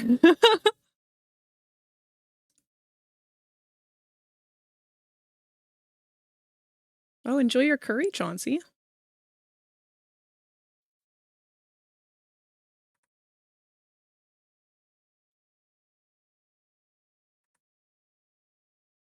I don't think I've ever really had curry. There is a place around here that sells goat curry. I very much would like to try it.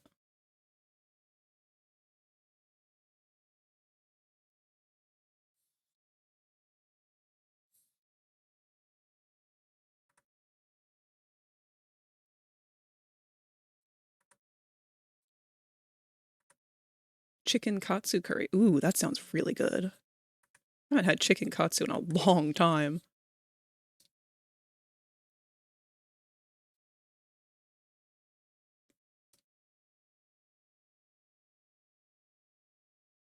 Honestly, unless we like cook it here, we don't do a whole lot of eating out anymore, much as I would like to. I miss going to restaurants and stuff. COVID happened and we just kind of became homebodies, which honestly I'm okay with. That's been really beneficial to my mental health. I've learned that a lot of like my issues with noise and whatnot, I don't handle it well when I'm in like public spaces like shopping centers or restaurants or whatever where I can't really do anything about the noise level. Especially when there's children. And I know it's not the kids' fault. They are still developing human beings. But boy, oh boy, my sensitive ears.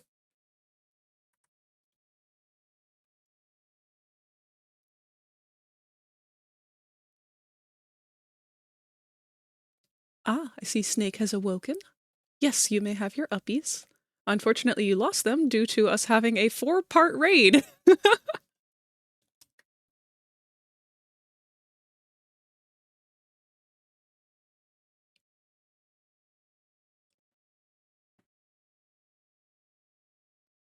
Noise is definitely one for me, having sensitive ears and all, which sometimes make me go quiet. I get that. 100%. I mean, I have soundproof walls in my room, and they're still not soundproof. Like, they're... I don't remember if they're double or triple layer drywall. I want to say triple. And then they have a soundproofing goop in between each layer. But, even then, I'm gonna say it has significantly helped cut back on the noise.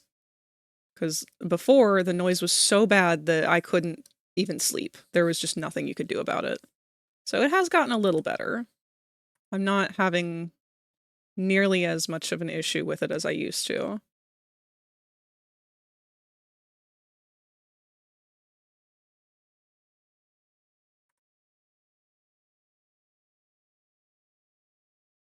But still definitely a problem in public spaces where that's not as easily controllable. I always feel weird wearing earplugs in public. I know I shouldn't. But they really don't help a whole lot, because part of the problem is I hear everything. But I only need to be hearing what I need to hear right now, and I can't hear that as well because there's so much background noise, or there's so much other noise going on. That's where it starts to become a challenge.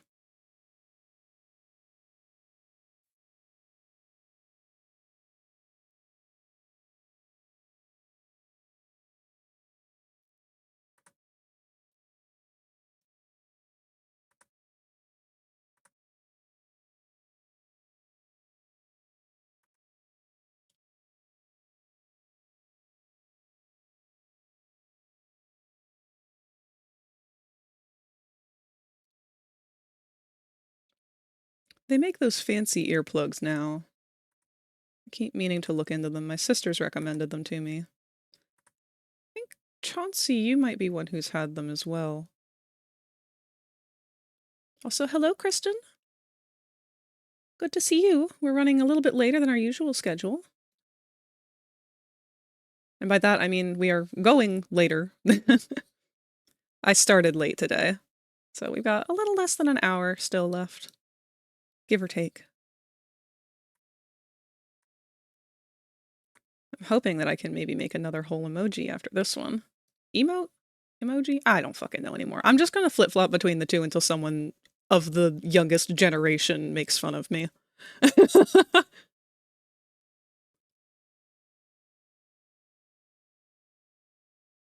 Dragging photo Bath and Body Works. I'll come with you. I gotta get a new champagne toast body wash. It's my favorite one. At least currently. And my favorites change all the time.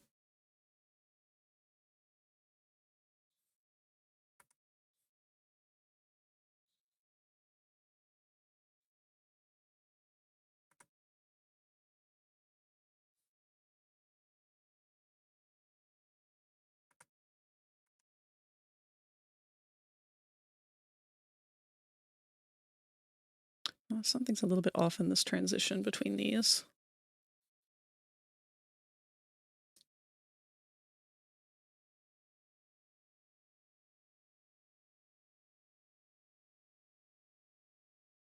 Slightly better.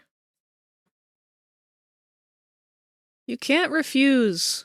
We're gonna make you smell all the good smells. There's so many good smells.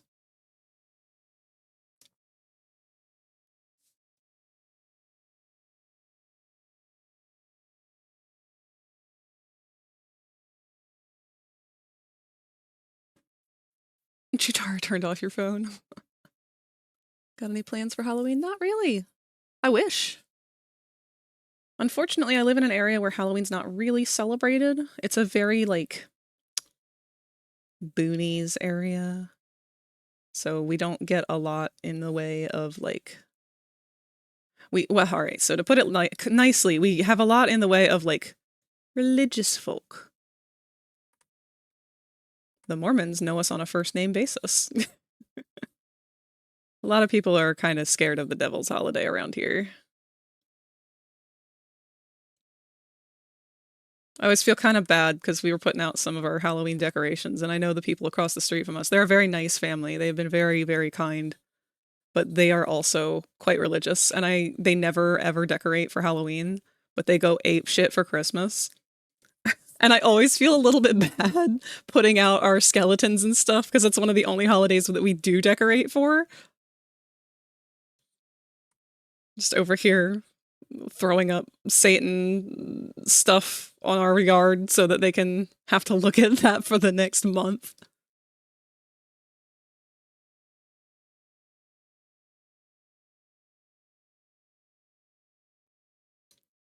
I actually used to do art therapy with a woman. I did it with her son, but I'd also did it with her.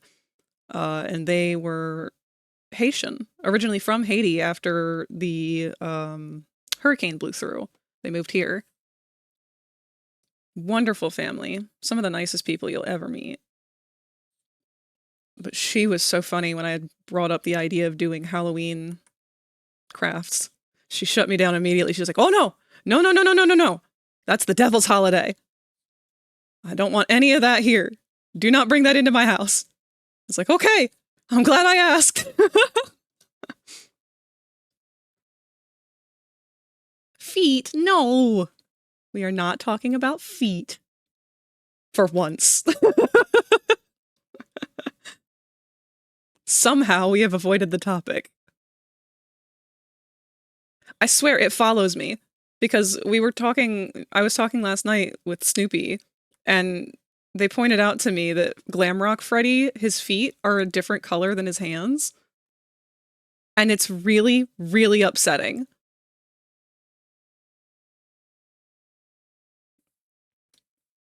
It's a loop, I keep telling you. This is my Groundhog's Day.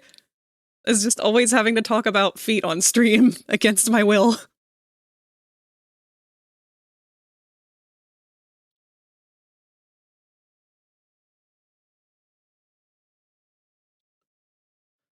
But the devil deserves a holiday. He's depressed.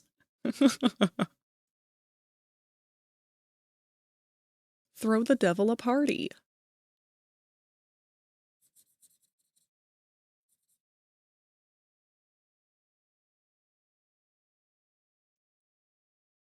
It's Dad's holiday, bitches. Just jealous, for real, for real.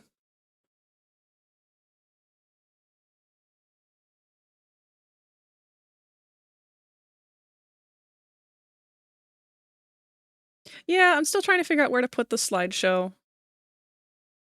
I want to still keep it.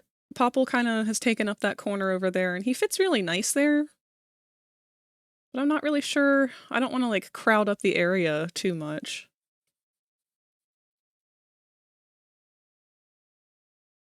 It's not a bad spot for it, but it is unfortunately quite small and difficult to read where it is right now.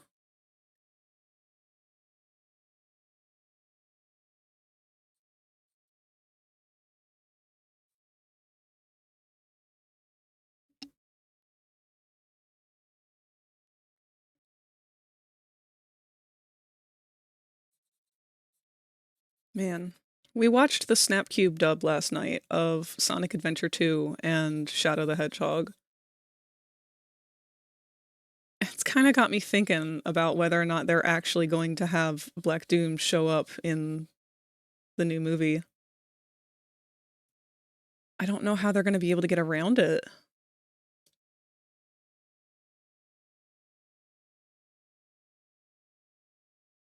Okay, one of these definitely looks bad. It's you.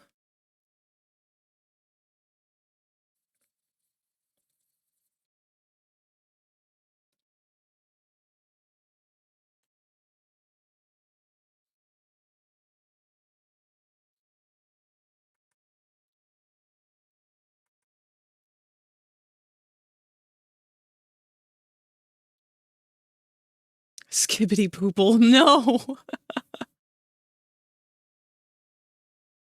The devil from the Bible? Top 50 reasons Manic is sorry, number 10 may surprise you. They better fight the Bio Lizard at the end of that movie. I'm going to lose my fucking mind if they do. Bio Lizard is such a tragic character. I feel like that gets overlooked so much just because he's gross. Bio Lizard arguably has a more tragic backstory and entire story than Shadow.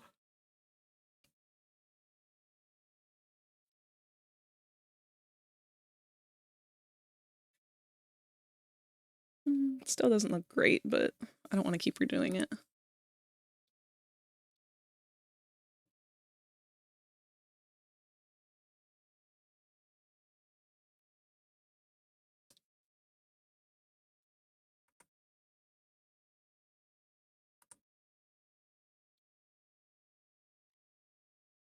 I want Keanu to scream his fucking heart out on the Maria scene. Oh my god. I'm gonna get so emotional over this.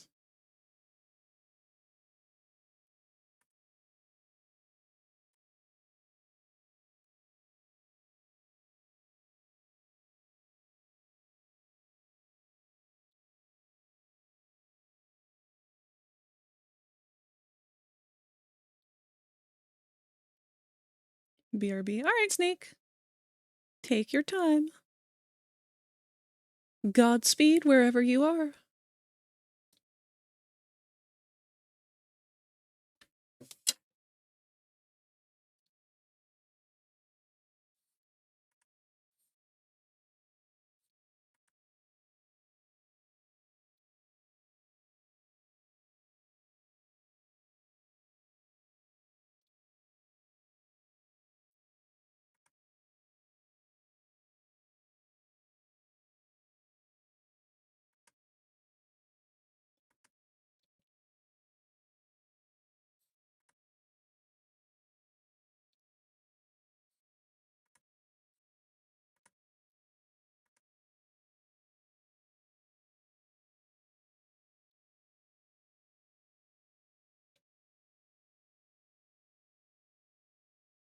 Kirk and David nailed that shit, yet Jason's delivery on that line was so goofy. You'll have to remind me which one was which, because I have not kept up with the voice actors.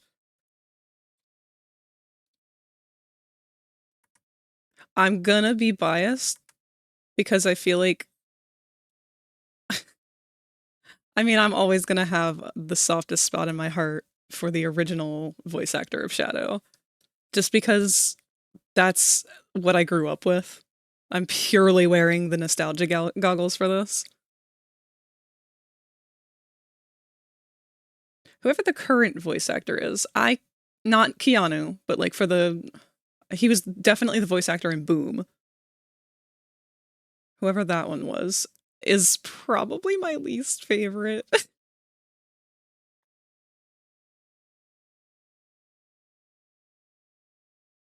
Gonna get some food, so I bounce for now. Okay. Enjoy your food.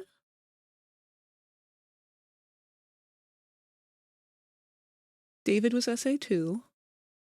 Jason was early 2000s and Kirk is current. Okay, Kirk is my least favorite.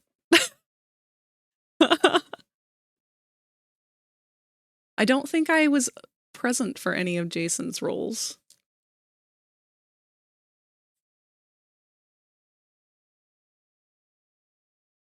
Or at least as Shadow.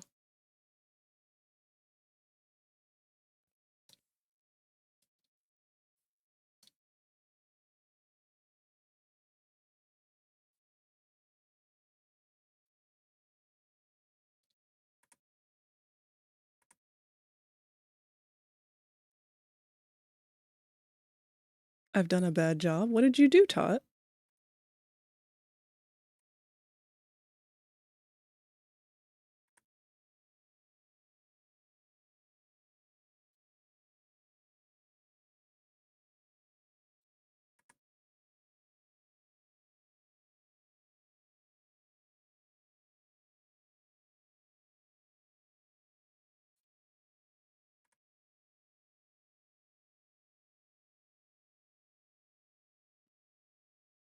Not work on my sculpt. Well, hop to it, bitch. Look at all the emojis I've gotten done. I say that like I've done more than 2.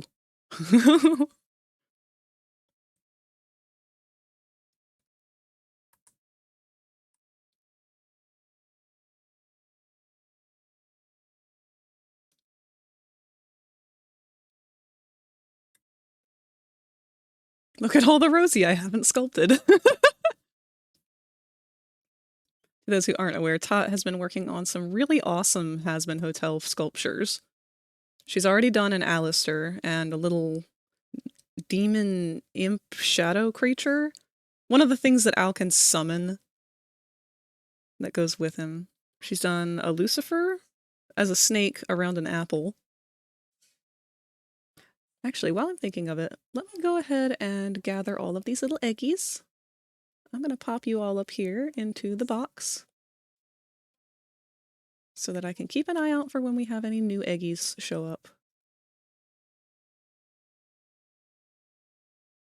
Oh, there's another roaming egg over here.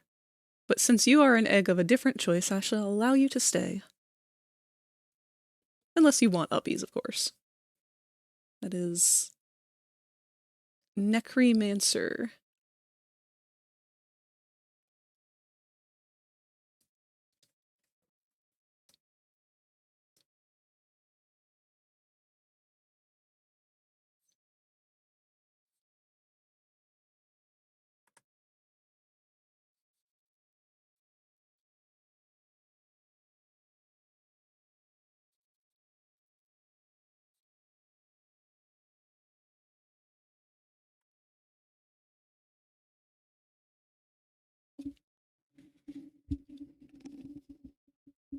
I'm the eggy protector. I have 2 owls, the Lucy, a cursed cat. I just call them poppets at this point, and working on Rosie slowly. That's right, I forgot you made the mini owl. Oh god, I just glanced over at Popple and saw the skull and then the wriggling spiders underneath and then the grub below, and I thought somehow a whole skeleton was in there, like, waving at me, and it startled me, because I had not drawn that.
The brain rot is strong.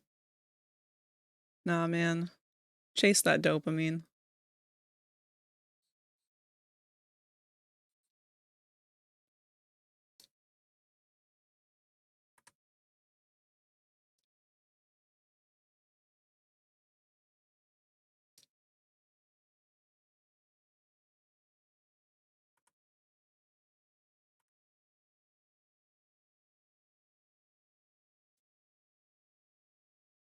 Does he look panicked enough?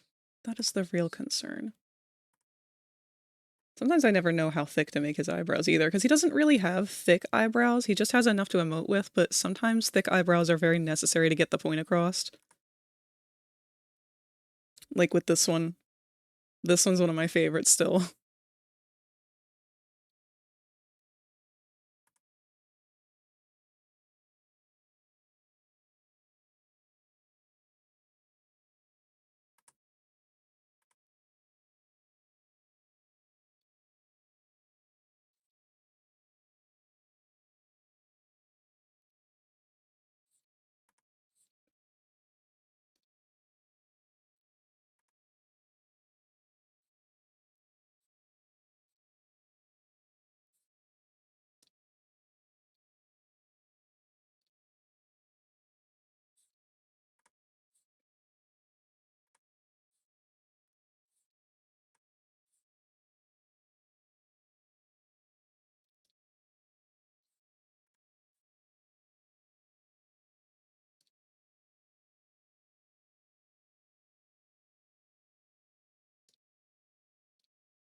Keep wanting to put these little like stress lines at the eyebrows, but I feel like it's going to be too small to really see them.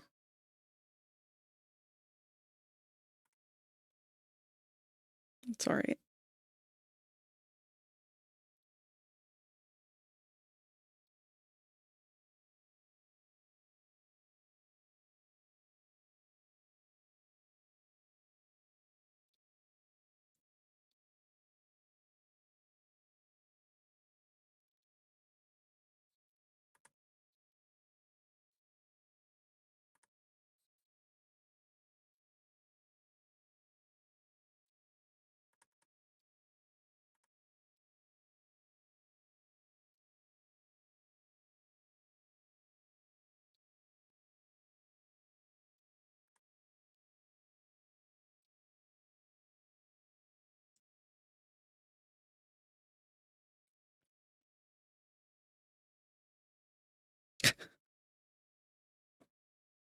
This one's way too much of a mood for me. This hat intimidates me. Oh, you mean Rosie's hat? Hmm.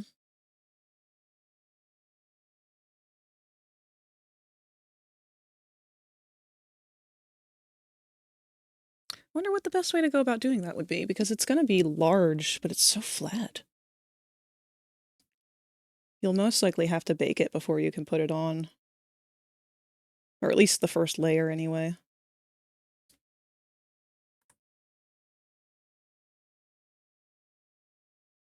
All right. Right off the bat, I want to make sure that I color the dome, because I will forget.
There we are.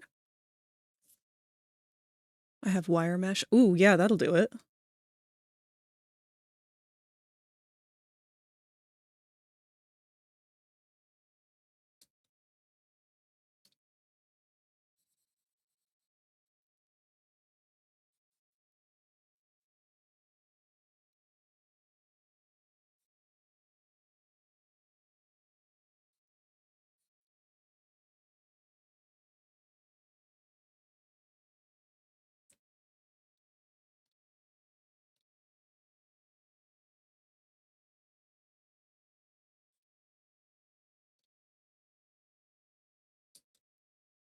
Oops.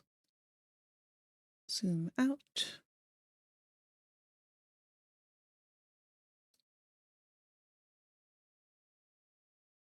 You know, the stuff that I should have used for Al.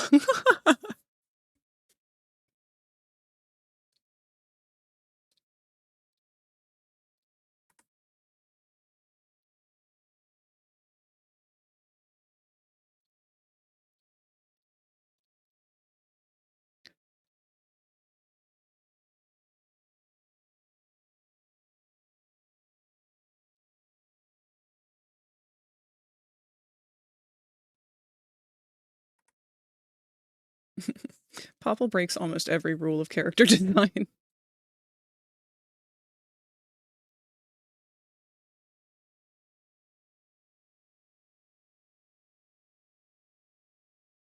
Make sure I'm not flipped.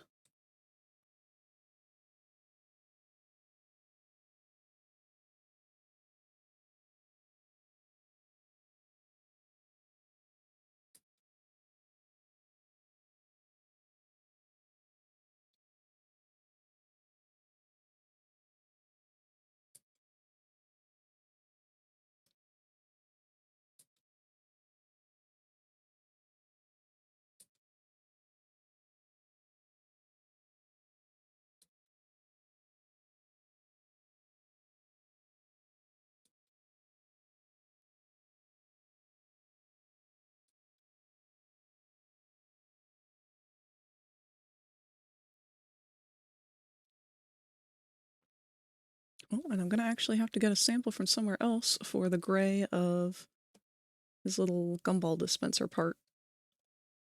I don't remember what shade of gray I went with.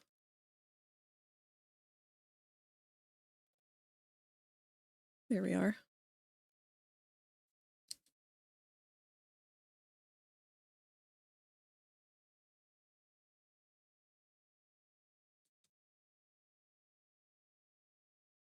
Perfect. Get the fuck out of here.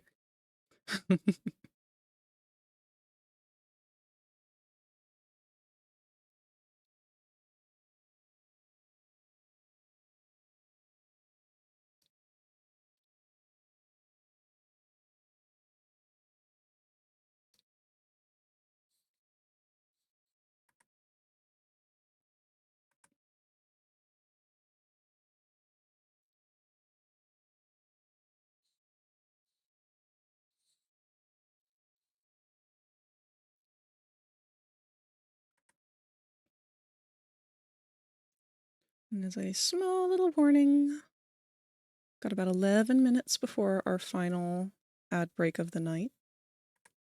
Afterwards, we will be raiding out.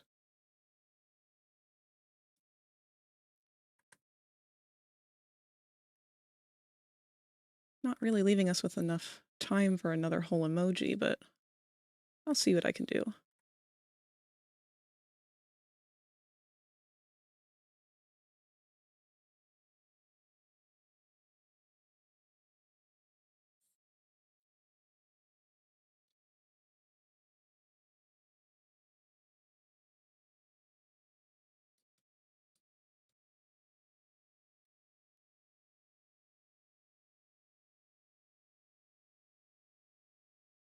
Interesting. Something has happened to my color picker.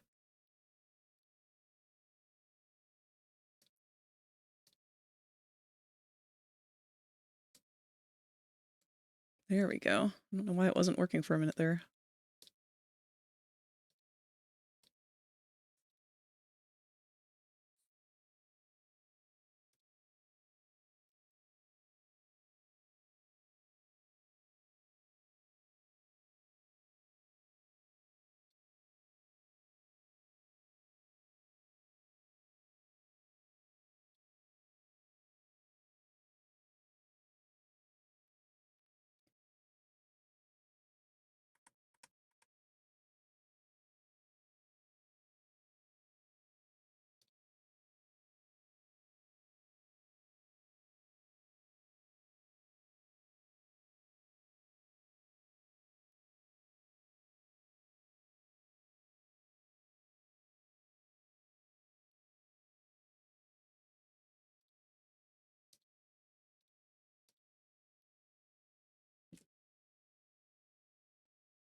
Okay, now it's time for balls.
The only one I don't really like is the yellow.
Okay, I like that. Oh, I'm leaning again. Oh, I can tell we're at the end of the stream. Getting a little eepy.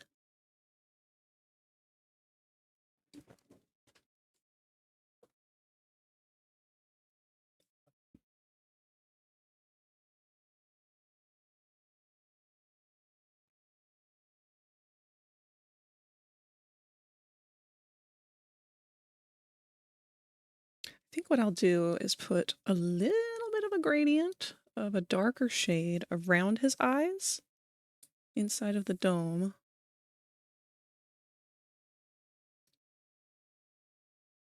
Just to add kind of emphasis over the panic.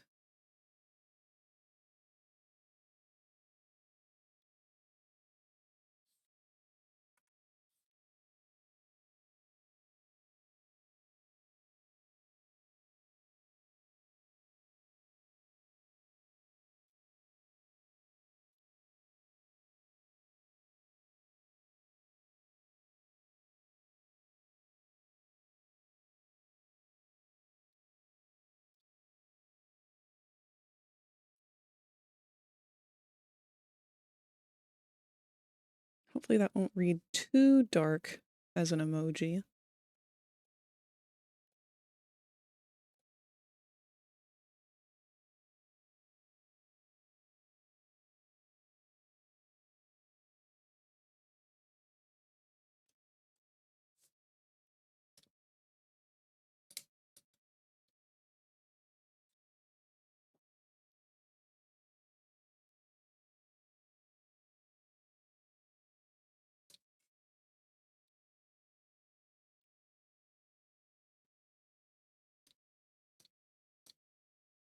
Add just a little bit of shading on the eyes.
Hmm.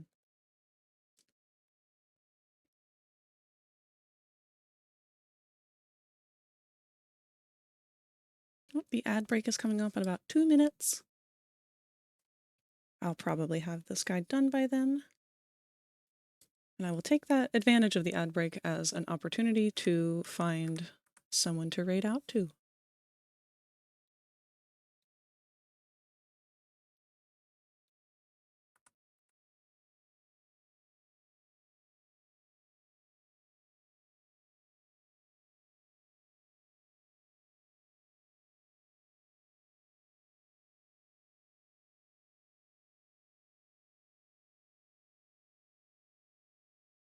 Kind of thinking that maybe he doesn't need eye shines in this.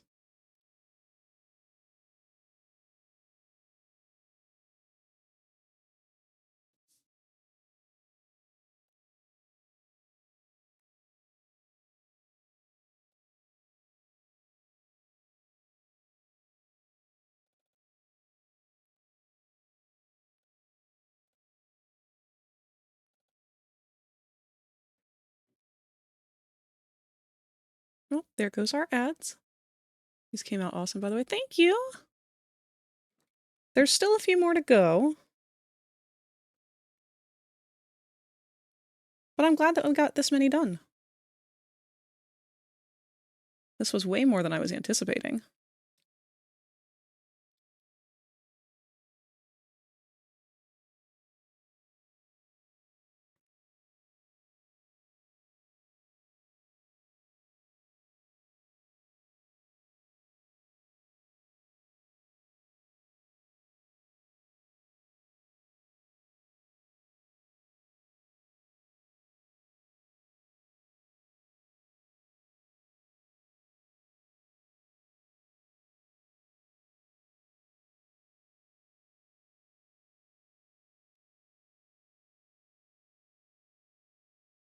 I don't know if these should be colored in or not. I'm going to try it without them colored in first. So we will call this emote done. Emoji. Whatever you wish to call them.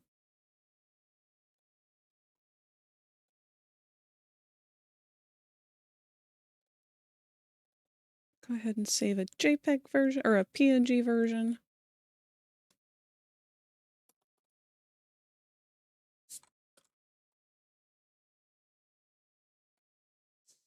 And we can throw those out on the Discord as soon as I check them and make sure that everything is well.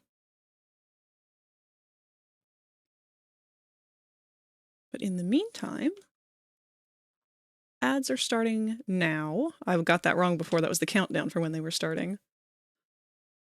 Let me take a look and see who is active right now. Who can we bombard?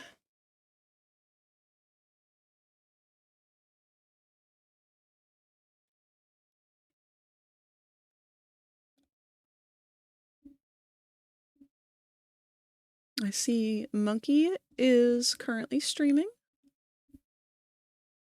But I feel like I've rated out Monkey a couple times now. I don't want to do it too many times.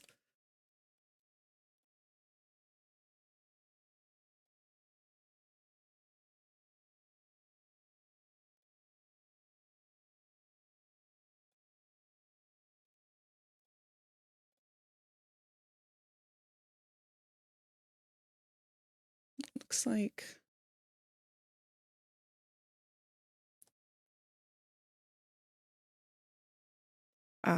Husky's away right now. So that leaves a good friend, Solely. So when we get back from the ads here, I will make sure that we're set up for that.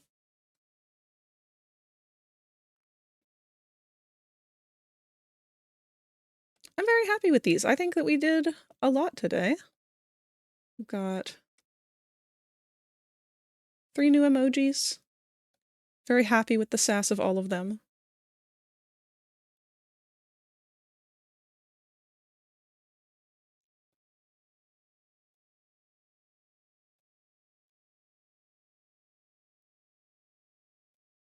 Feel very fitting of Popple's energy.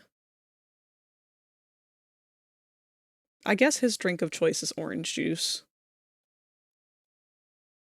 He probably doesn't remember what it tastes like, or what anything tastes like, so he probably doesn't care.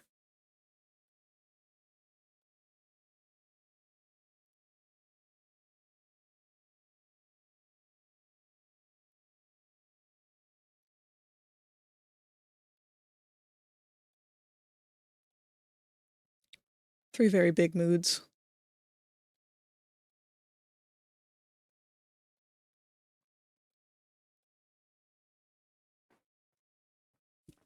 And there are some leftover emojis that I have not pulled up here as for reference of anything.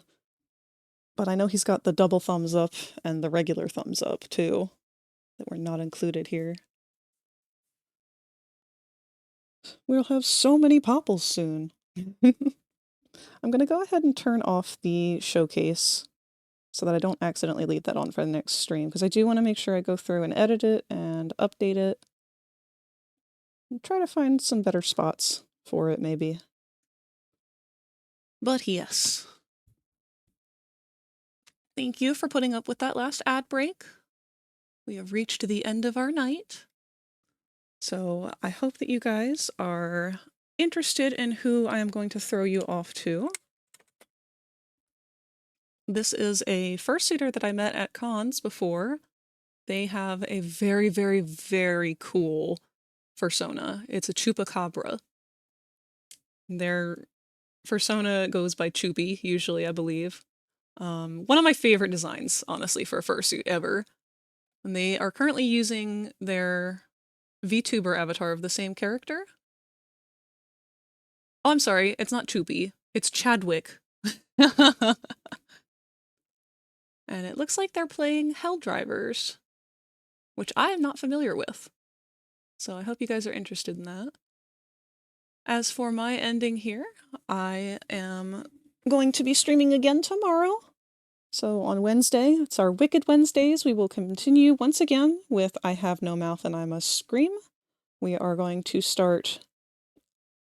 I forget the name of the other two characters, but there's still 3 characters left, and we are going to start one of their chapters and get through that. And afterwards, either play some group games with some friends, or continue to pick up Poppy Playtime and get through the rest of Chapter 2 and start Chapter 3. And then on Thursday, I will also be doing another 3D Thursday, continuing to work on Nep's avatar. It will be different this time when you see it. The last 2 weeks, I missed my Thursday streams. So I did try to work on it some in the meantime to make up for the lost time.